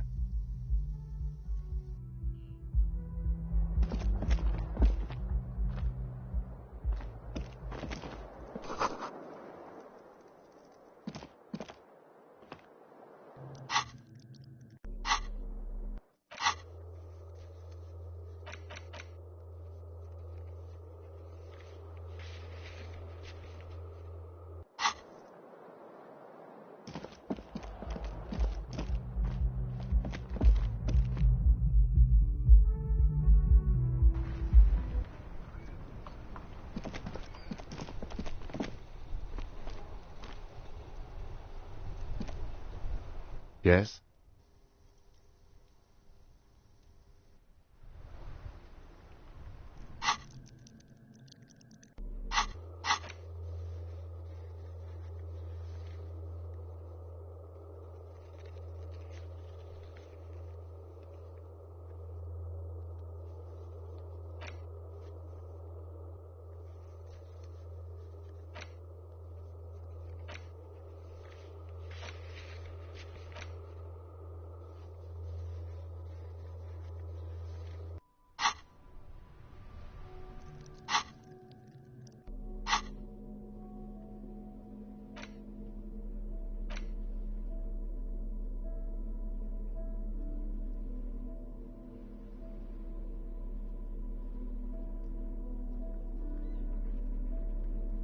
The edges of the pages are worn and smudged. A lot of people have read about the Devil Woman's altercations with the Heimdall man. The jacket copy proclaims, "Man from Heimdall returns in his most exciting adventure yet. After crashing into a strange jungle, cannibalistic natives abduct his only surviving comrade, Noble Tyribald. Before Man from Heimdall can mount a rescue,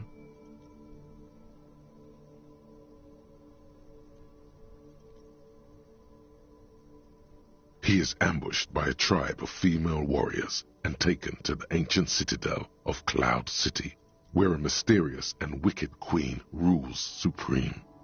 Will Man from Heimdall be able to escape his dire situation and find his missing friend?"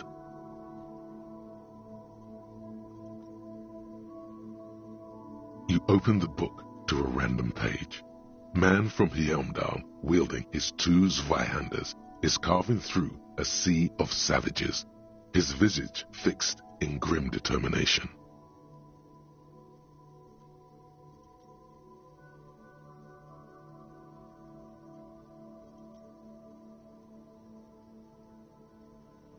His arms, whirling like windmills, are soaked with the blood of his enemies. Mangled corpses litter the battlefield.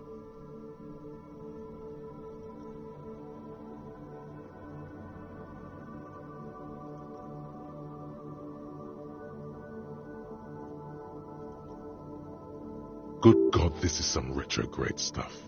When was this shit written? You flip to the copyright page. This book was written in '38.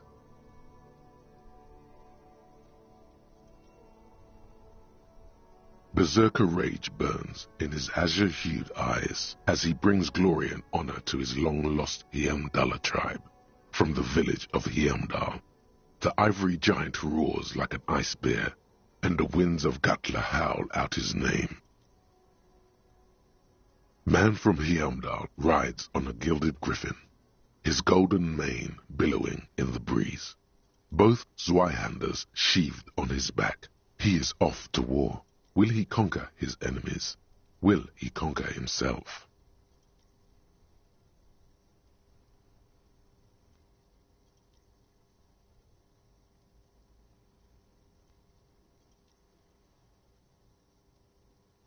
The steel muscles of man from Yeomdal gleam in the humid jungle air. Yet the man does not sweat. In meditation, his soul drifts in the frigid northlands he calls home. A passage reads, "The man from Yeomdal looks up, his eyes blue as the mountain lakes of his homeland. He rarely speaks, but now his voice booms in the darkened throne room. Do not try to sap my masculine essence, wicked temptress. Son of Yeomdal will never succumb to your seductive wiles."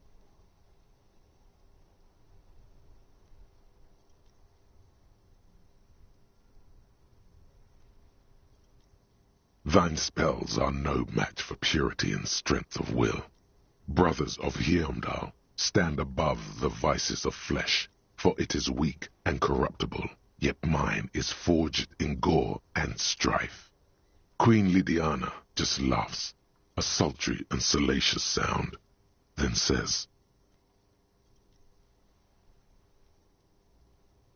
"I have grand plans for you, man from Yeomdal." She gestures her diabolical hand toward an array of potions and unguents.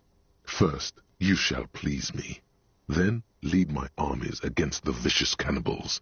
Not a muscle moves in the face of the man from Yeomdal. Yet inside, there is turmoil. This goes against all he holds sacrosanct."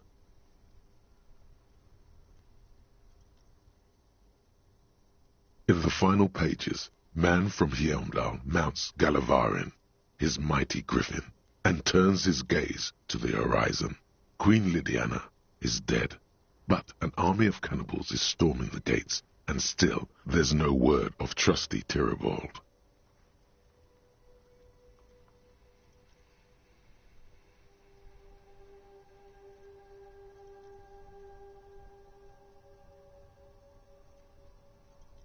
To find out what happens next, you'll have to pick up Man from Yeomdal and the Three-Eyed Skull, available in fine bookstores everywhere. Spring 39.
The edges of the pages, the jacket cop, he is ambushed by...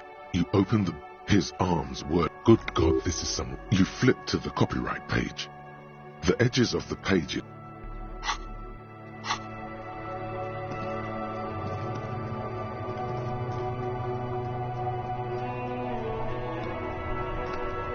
We should think about calling it a day, maybe. The nights are still miserably cold this time of year. We can pick up where we left off tomorrow morning.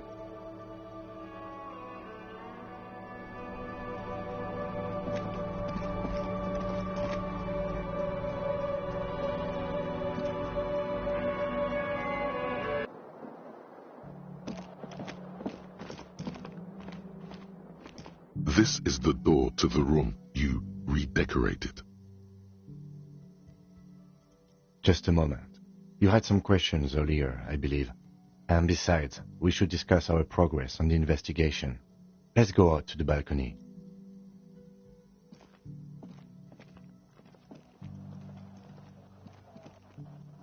The air outside is brisk. The lieutenant is silent for a moment. He listens to the traffic hum. Then... Where shall we begin? We should talk about the investigation, first and foremost. But I also remember you wanting to discuss the RCM? I have a cigarette every night when I go over my notes. It's something of a ritual. Oh man, he looks so devastatingly cool with that cigarette. You mean this? This isn't cool. It's an unnecessary trial of will, and unhealthy. Keeping the habit within the parameters he's given himself takes a lot of focus.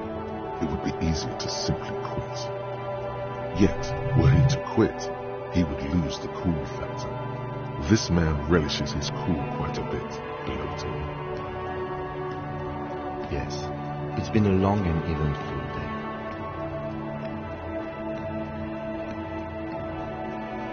Well, we didn't even look at the body. And there's still much to do at the crime scene too. We didn't search it thoroughly enough. He would have put all of this more harshly, but he doesn't want you to feel completely discouraged. Probably because he's afraid that you'll just give up and keep drinking.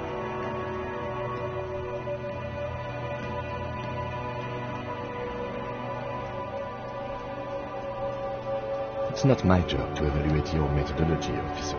I'm just going through the facts. As for the interviews, we weren't able to find the union leader, Everard Clare, much less interview him. So that's on the to-do list for tomorrow. We tried to interview the weapons rep, but she asked us to do something for her first.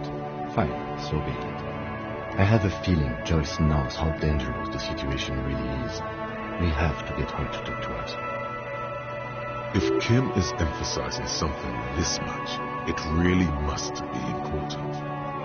Above all, though, today was exhausting. What's with all the running? You run a lot. Is that a standard Precinct 41 practice?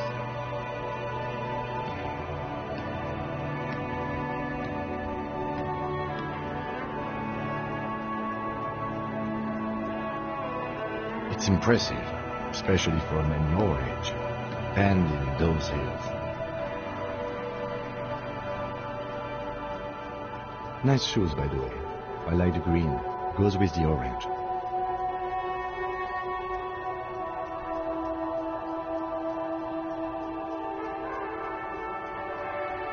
They're quite limited, actually. The power officers of the Revachol Citizens Militia exercise most frequently is imposing fines of up to 1,000 real for offenses, in accordance with an interdepartmental schedule.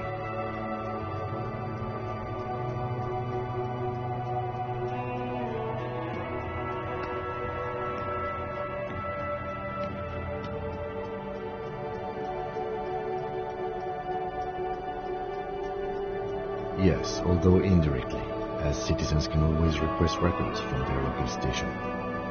Officers of the RCM have been known to take bribes of less than the prescribed fine amount. It undermines trust in the RCM.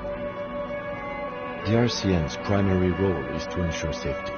We are not really supposed to play any part in the economic structure of Revachol. We can arrest people, of course, but rather than bringing someone in directly, it's preferable to serve a station closely. It prevents confusion and overcrowding. You can't. Those who don't show up become fugitives, though, and have fewer legal rights when they are eventually caught. It's about power projection. Thus far, they seem to mostly show up. When power calls you, you come. But power itself is a fragile trick of deception. We are permitted to use whatever force we deem necessary, even lethal.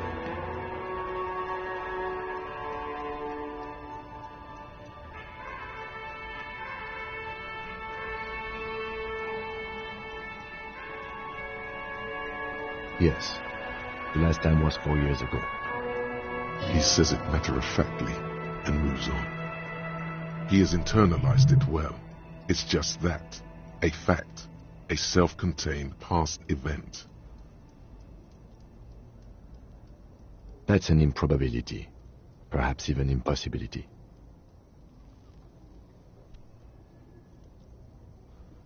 Perhaps, but Precinct 41 is known for a higher than average rate of kills. He's not judging you. He's respectfully acknowledging the difficulty of working in your precinct. We don't convict. We arrest and send them to coalition government courts in Couron and La Delta. The prosecution works off our testimonies and records, which is why it's paramount to keep them.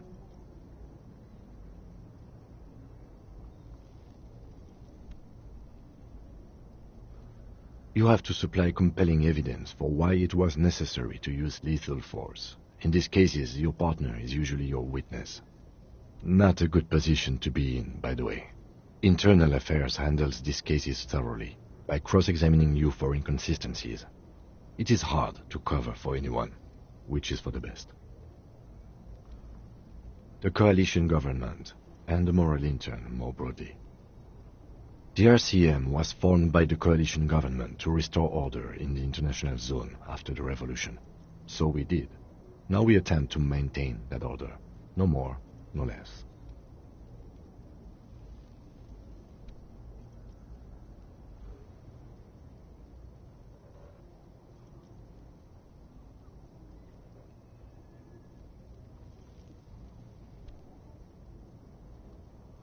Or perhaps it is better to say we were allowed to form. It's a point of contention whether the citizens of Revachol or the coalition government founded the RCM.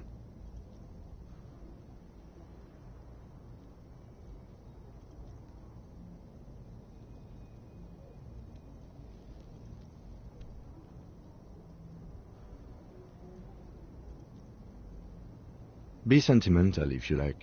Either way, the moral intern leases us the right to keep the peace in this city, and they will take it away if we misuse it. Or if they think you do.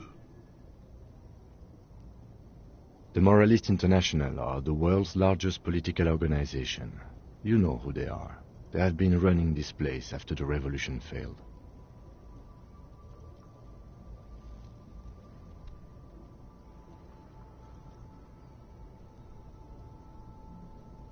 There are a union of center-left and center-right parties across the Real Belt. Our coalition government is just one of its many projects. They also run the ICP, EPIS, most intergovernmental organizations in the world.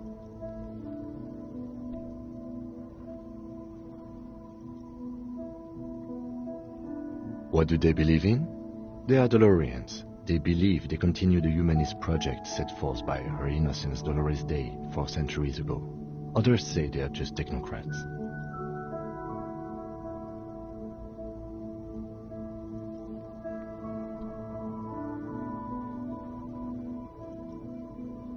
Those others say they continue the humanist project set forth by Dolores Day.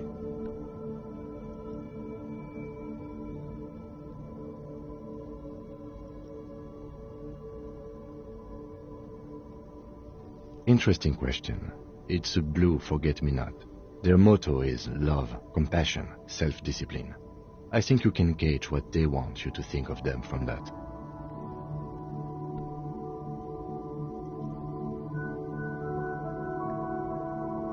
something kind and usual.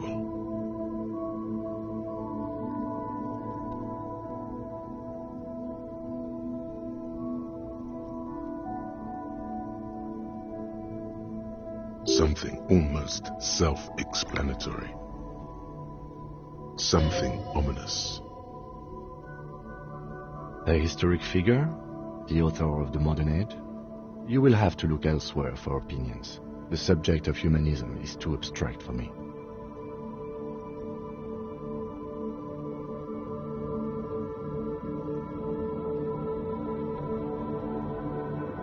The moral intern are a fact. I try not to have opinions on facts until they change. And it doesn't look like that's about to happen.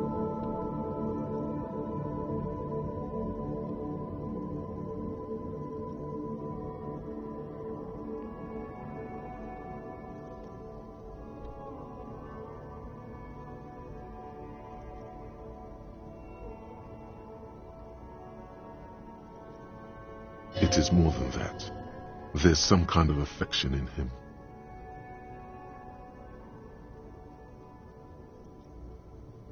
Yes, I did, when I was younger. In my 20s, I considered myself a moralist. A blue forget-me-not, a piece of the sky. They're not all that bad. That's another leitmotif associated with moralism.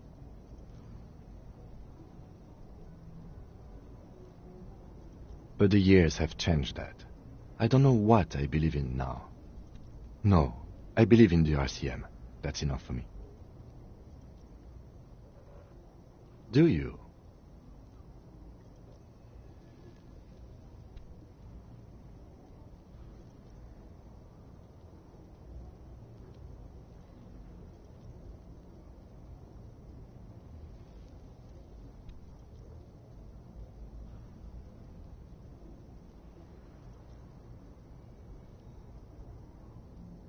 We are in what is called the twilight of international law. The laws we claim to enforce come from the MI. Without them, we are simply vigilantes. Sadly, it is what we already are to the people of Martinez, most of them at least, especially the Union. Vigilantes. I expect our job here to prove quite challenging. Yeah, it's getting very cold now. Let's go.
The bed is cold and not particularly inviting, but it's yours.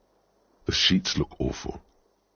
The option to go to sleep becomes available every night after 9 p.m. The sheets feel at once coarse and clammy against your skin. The bed sags beneath your weight as you stretch out and finally close your eyes.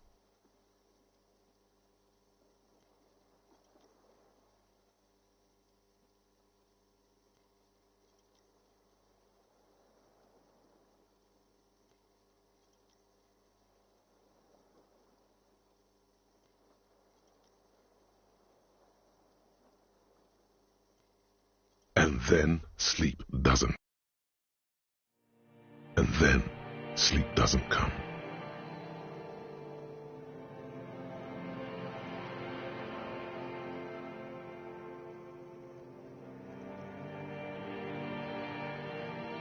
Obviously, You're in bed with your eyes closed, but it's not happening. Maybe it's the bed's fault. Its synthetic filling has separated into hard lumps. The pillowcase smells oddly.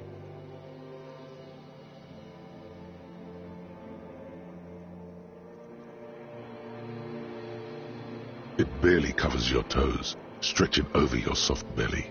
This is your body here, intimate and warm, breathing.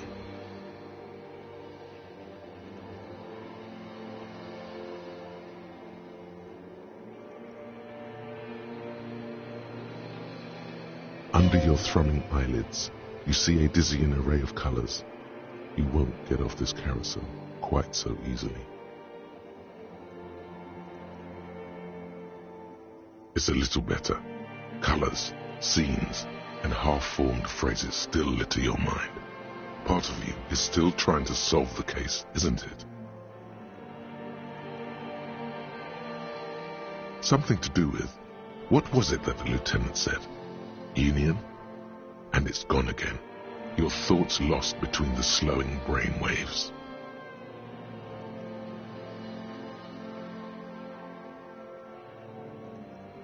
Your breathing steadies. A great silence washes over you until your eyelids twitch in your sleep and images start forming.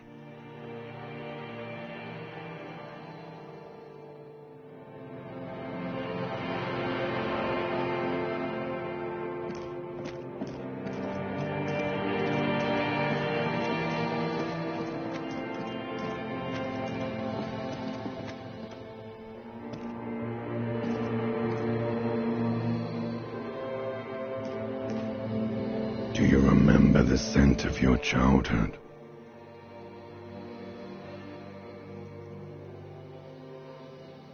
Do you remember your wife's hand on your face?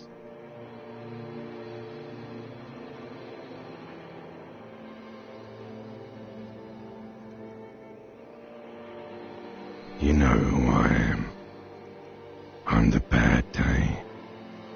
The one where you ask her, and then later in the streets, wandering. It's the worst day of all time, Harry dear. And it's coming. She will hear about it on the phone.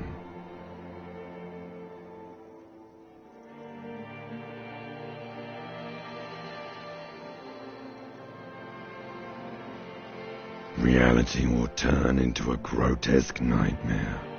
This will be the last thing you did to her. Tell me, do you remember the love of your life? That's right, funky baby. And you just stood there.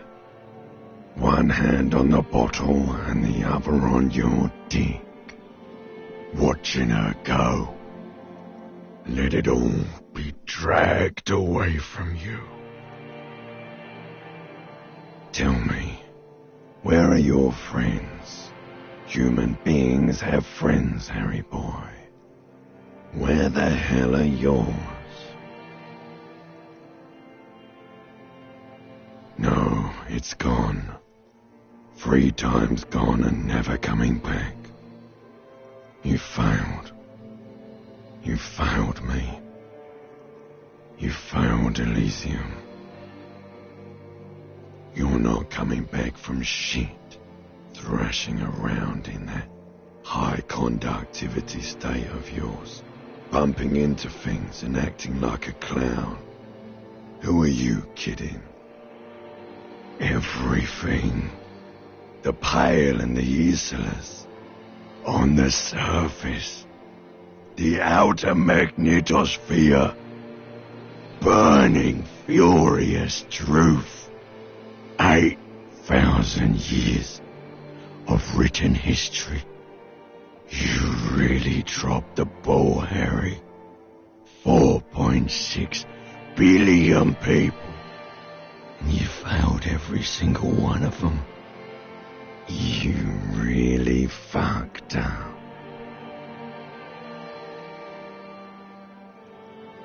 Your You're trying to what? I can't hear you. This is just a word dream now. Jumbled up garbage. The pictures are gone. The bed rises to meet you. A thin, sleep-like state. More glass than velvet, grinding in your head.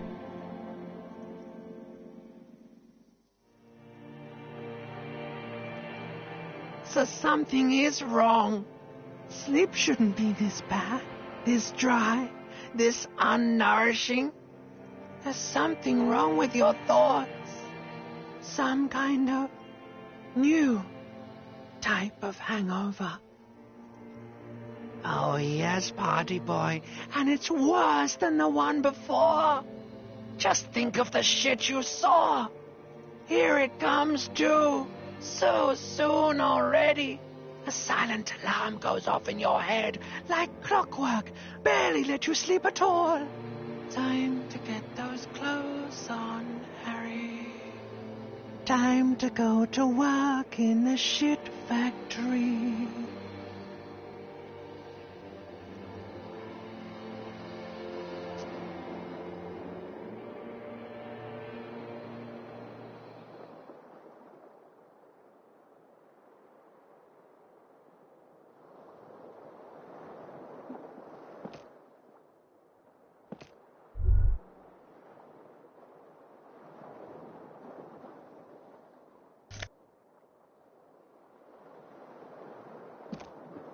Good going, buddy.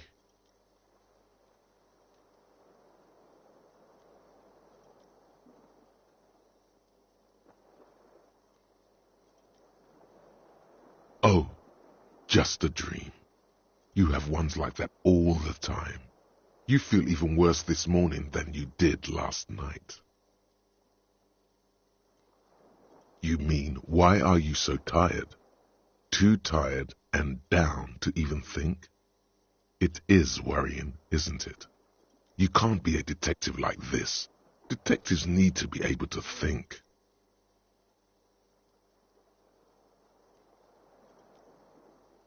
It's just that your heart has finally pumped all the speed out of your system, Buster. Time to get some more. Don't do that. Stay strong. The hangover will wear off. You don't need to keep doing this to yourself. Speed is a potent central nervous system stimulant. It kept you propped up all day yesterday, despite your debilitating hangover. How else did you think you even got up from this floor? You got up from this floor because of a holy vow you made 16 years ago. With me. To wake up exactly 7:30 every morning until the day you die. Don't be silly. There was no vow. You were high on speed. That was the only reason you got up. You can't detect without it. It's that simple.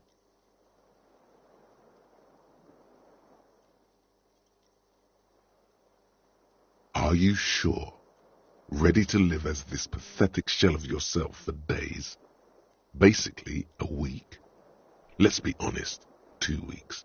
Maybe 3. You won't make it. Half the town will be dead by then.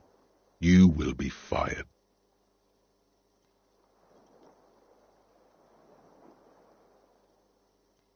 Suit yourself, slow, sad shell man.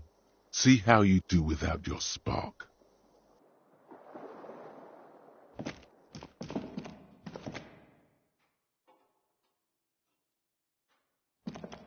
A mirror hangs on the bathroom wall. In it, your face, adorned with the expression.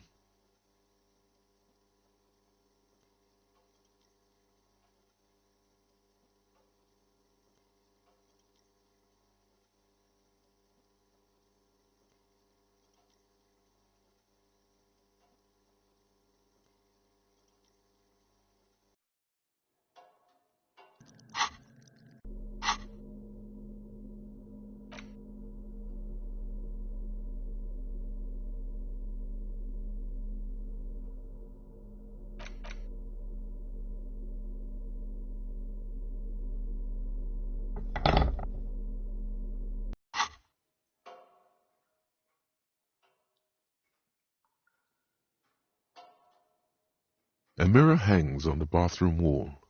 In it, your face, adorned.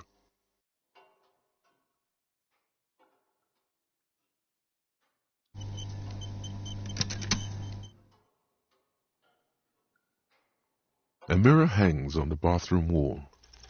The chain cut.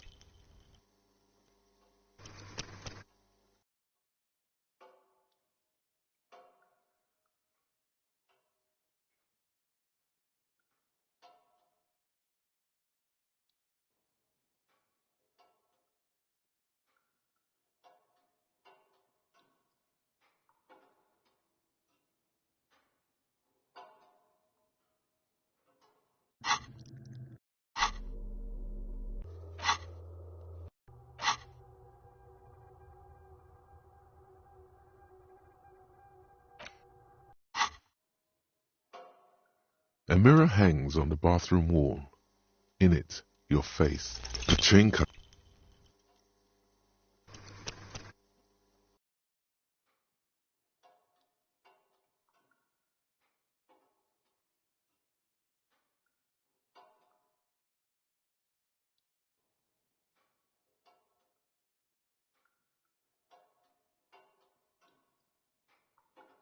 A mirror hangs on the bathroom wall.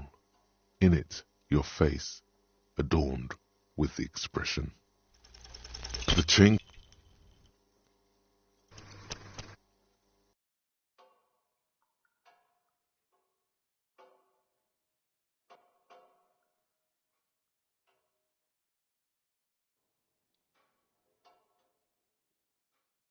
A mirror hangs on the bathroom wall. The faucet is quite terribly mangled, but you just might be able to twist its parts into place. You handle the chain cutters deftly, applying just enough pressure. The faucet regains a recognizable shape. The steam stops. Told you that you needed those chain cutters. Everything is connected. Everything has a purpose. The mirror begins to clear slowly without you having to wipe it.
Morning.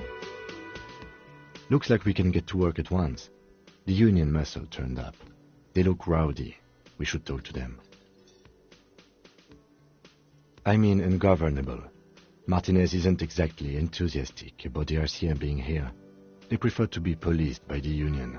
These men here, men who drink beer for breakfast, there's talk of an armed wing of the Union called the Hardy Boys, who are responsible for state policing. I think it's them. A lot of things point to the Dock Workers Union. The circumstances in Martinez, my preliminary information...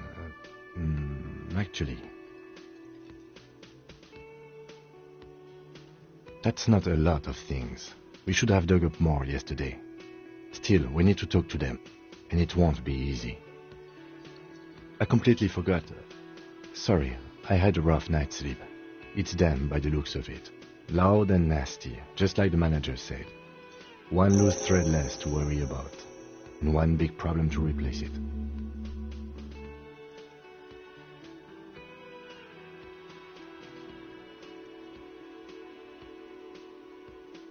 That would just escalate tensions.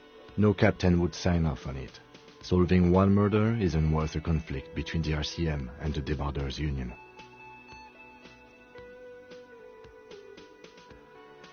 In fact, even the death of 2 detectives might not warrant an all-out war, so let's keep a cool head, okay? One more thing before we do. We don't have to talk to them immediately. We can walk right past them, continue with our business. Good. A power move. Purposefully concentrate on something else first. But aren't you curious to know what they have to say about the murder?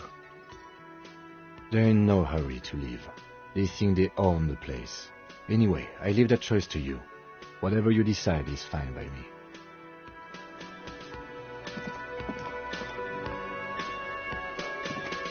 Just a moment. She's agitated, judging from the way she keeps pulling at the frayed edge of her blanket. And there's no public phones nearby? The closest phone booth is down the coast. Sorry for the inconvenience, ma'am. It's fine, I understand. Thank you anyway. I'm glad to see you again, dear. Please don't trouble yourself about me, sweetie. I was just hoping to make a call, but the Whirling's phone line isn't working. The union office probably has a phone, but I can't really get there, or to the phone booth down the coast. And Gary's phone is dead, too.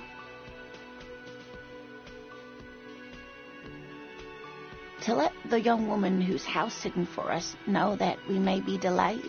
Morel, my husband, and our friend Gary were supposed to get back by Monday night, but they're still missing, and I haven't heard from them. I was also hoping she'd heard from Morel. That's just it. This isn't like him at all. He always plans his expeditions so carefully. But you have more important things to worry about. Just some field work, sweetie. Morel is a highly trained scientist. He and his assistant Gary are studying an extremely rare species of insect. But they should have returned by now. They were just going down the coast across the waterlock to set a few traps. He said they'd be back on Monday. What could be keeping them?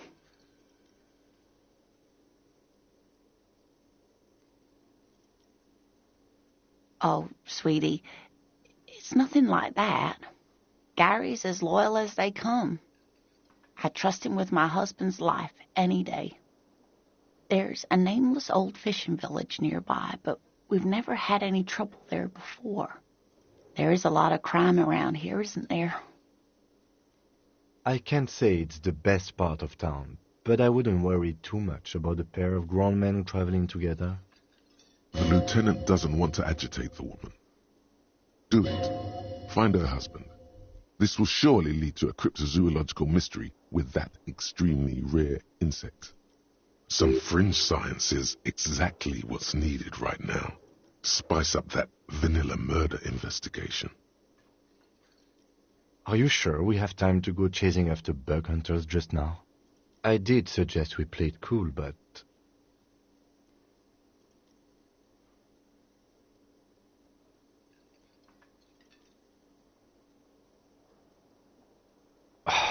If you say so.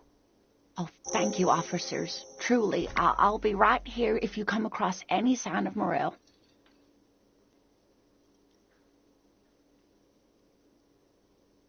Oh, my. What happened to the waterlock? Well, whatever the cause, I'm thankful. To both of you. You've spared me another sleepless night. You're welcome, ma'am. I hate to ask, but if your investigation takes you to the other side of the coast, please do keep an eye out for my husband. And if you see him, let him know Lena is waiting for him here at the Whirling.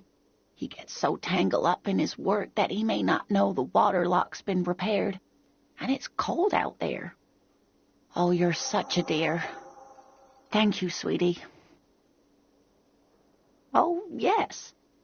A zoologist. A cryptozoologist, to be more precise. It's a pseudoscience that attempts to legitimize research into mythological beasts and urban legends. That's one opinion, yes. And people are entitled to their opinions. She's used to playing off such insults casually, but they still affect her. My apologies, ma'am. I did not mean to undermine your hobby. It's not a hobby, dear. It's a subfield of zoology, one specializing in animal species that are so exceedingly rare that many assume them to be extinct or even fictitious. Searching for such species called cryptids is difficult and often thankless, and frankly, many scientists are too lazy to do it. Universities these days are rarely interested in supporting real research. The quality of research at Revacholian universities has been on the decline, but you doubt there was ever a time when cryptozoology was embraced by the academic elite. She's completely internalized her husband's struggles. They are her own. Oh dear, I'm not sure where to begin. Well, his expression is slightly grumpy, but his eyes are always bright and curious, like a small boy's, and his palms are quite coarse from all the field work, but he's quite gentle. It's always a challenge to describe the person you know best in the world. Oh, well, he's a bit shorter than you, but with a larger frame, and he has longish white hair, usually a bit uncombed. You might say wild, even. The lieutenant pulls out his notebook and begins jotting down the woman's description. One other thing, he'll likely have all kinds of field gear on him, even if he's not out in the reeds, just in case. We'll be celebrating our 16th anniversary this autumn. Not the most numerically satisfying anniversary, but I like the less obvious milestones even more somehow. Via dating agency, I'm ashamed to say. I was looking to get back into the scene after recovering from my accident, and he'd just divorced. We hit it off, and, well, here we are. She's skipping over some important parts. Perhaps you'll find out more later. I hope I've been useful. Oh, sweetie, it's fascinating, but I shouldn't bore you with entomological minutiae. The lieutenant gives you a sideways glance. Well, it's a phasmid, technically, but... Ah, yes, Phasmatodia, a diverse group of insects whose bodies resemble twigs, leaves, that sort of thing. Ghost insects, colloquially. Oh, yeah. Here comes the interesting. Where other phasmids imitate sticks or leaves, this one's a living reed. It disguises itself among the reeds here on the Insulindian coast. Hence its name, the Insulindian phasmid. Perhaps you'll end up co-discovering the phasmid with us, officers. I knew it. We're gonna be chasing made-up insects with cryptozoologists. It's not made up, officer. I can assure you. It's simply elusive, so much so that most establishment zoologists doubt it exists at all. Well, some teenagers making out in the reeds saw one. They didn't know what it was, of course, but there was a brief article in a local newspaper about their encounter with a ghost insect that looks like the reeds. Gary sent us the clipping. Of course, most phasmid sightings turn out to be false alarms, but their description matched the Insulindian phasmid perfectly, and they didn't even know what they were looking at. Enthusiasm has wiped the worry from her face. Her eyes sparkle behind her glasses.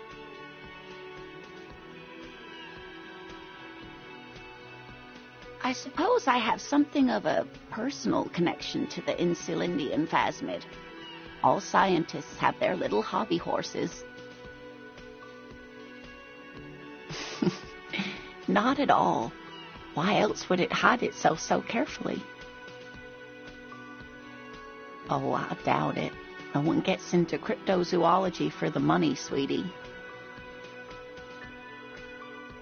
Yes, it can blend in almost perfectly among the reeds. It's how it stayed hidden all these years, centuries even.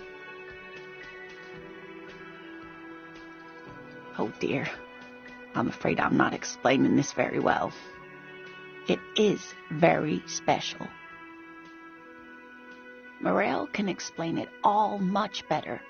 I wish you could hear him describe it. Then you'd understand, I'm sure.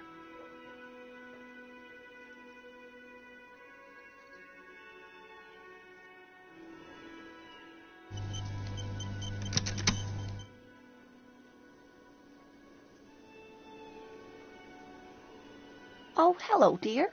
There you are again. There's really no point in manipulating anyone. She'd be only too pleased to tell you about her work. Go on and ask.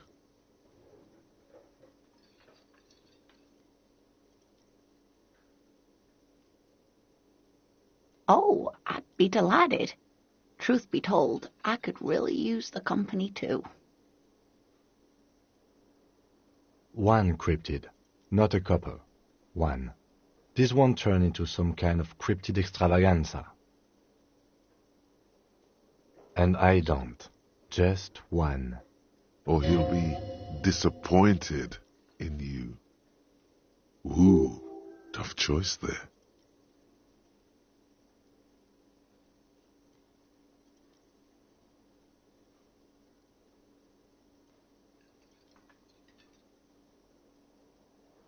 Yes, it's the kind green ape, half war story, half undiscovered species in the genus Homo. Yes, it was reported by soldiers in South Safra during the war. The kind green ape would visit bunkers during the night, healing wounded soldiers with its saliva.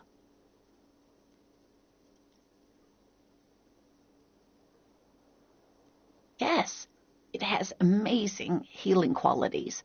Some soldiers reported growing back limbs, regaining their sight.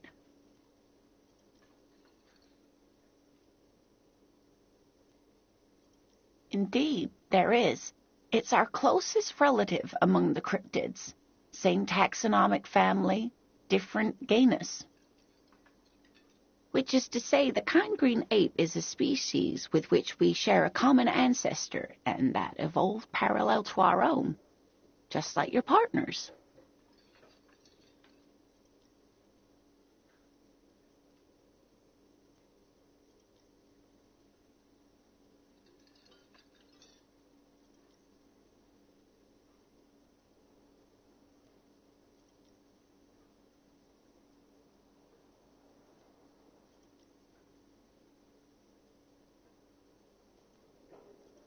The lieutenant looks at you, pleasantly surprised. Oh, no, I didn't mean to imply that Saolites are inferior to us in many ways. You are superior. For example, your earwax doesn't have a foul odor like ours does. A tremendous evolutionary advantage, I'm sure. But perhaps we've had enough speculative biology for today? Hey, you promised you'd only ask about one cryptid.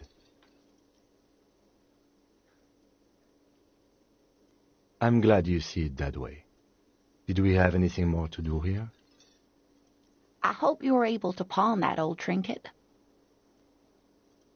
Of course, dear. I just wish I could have done more.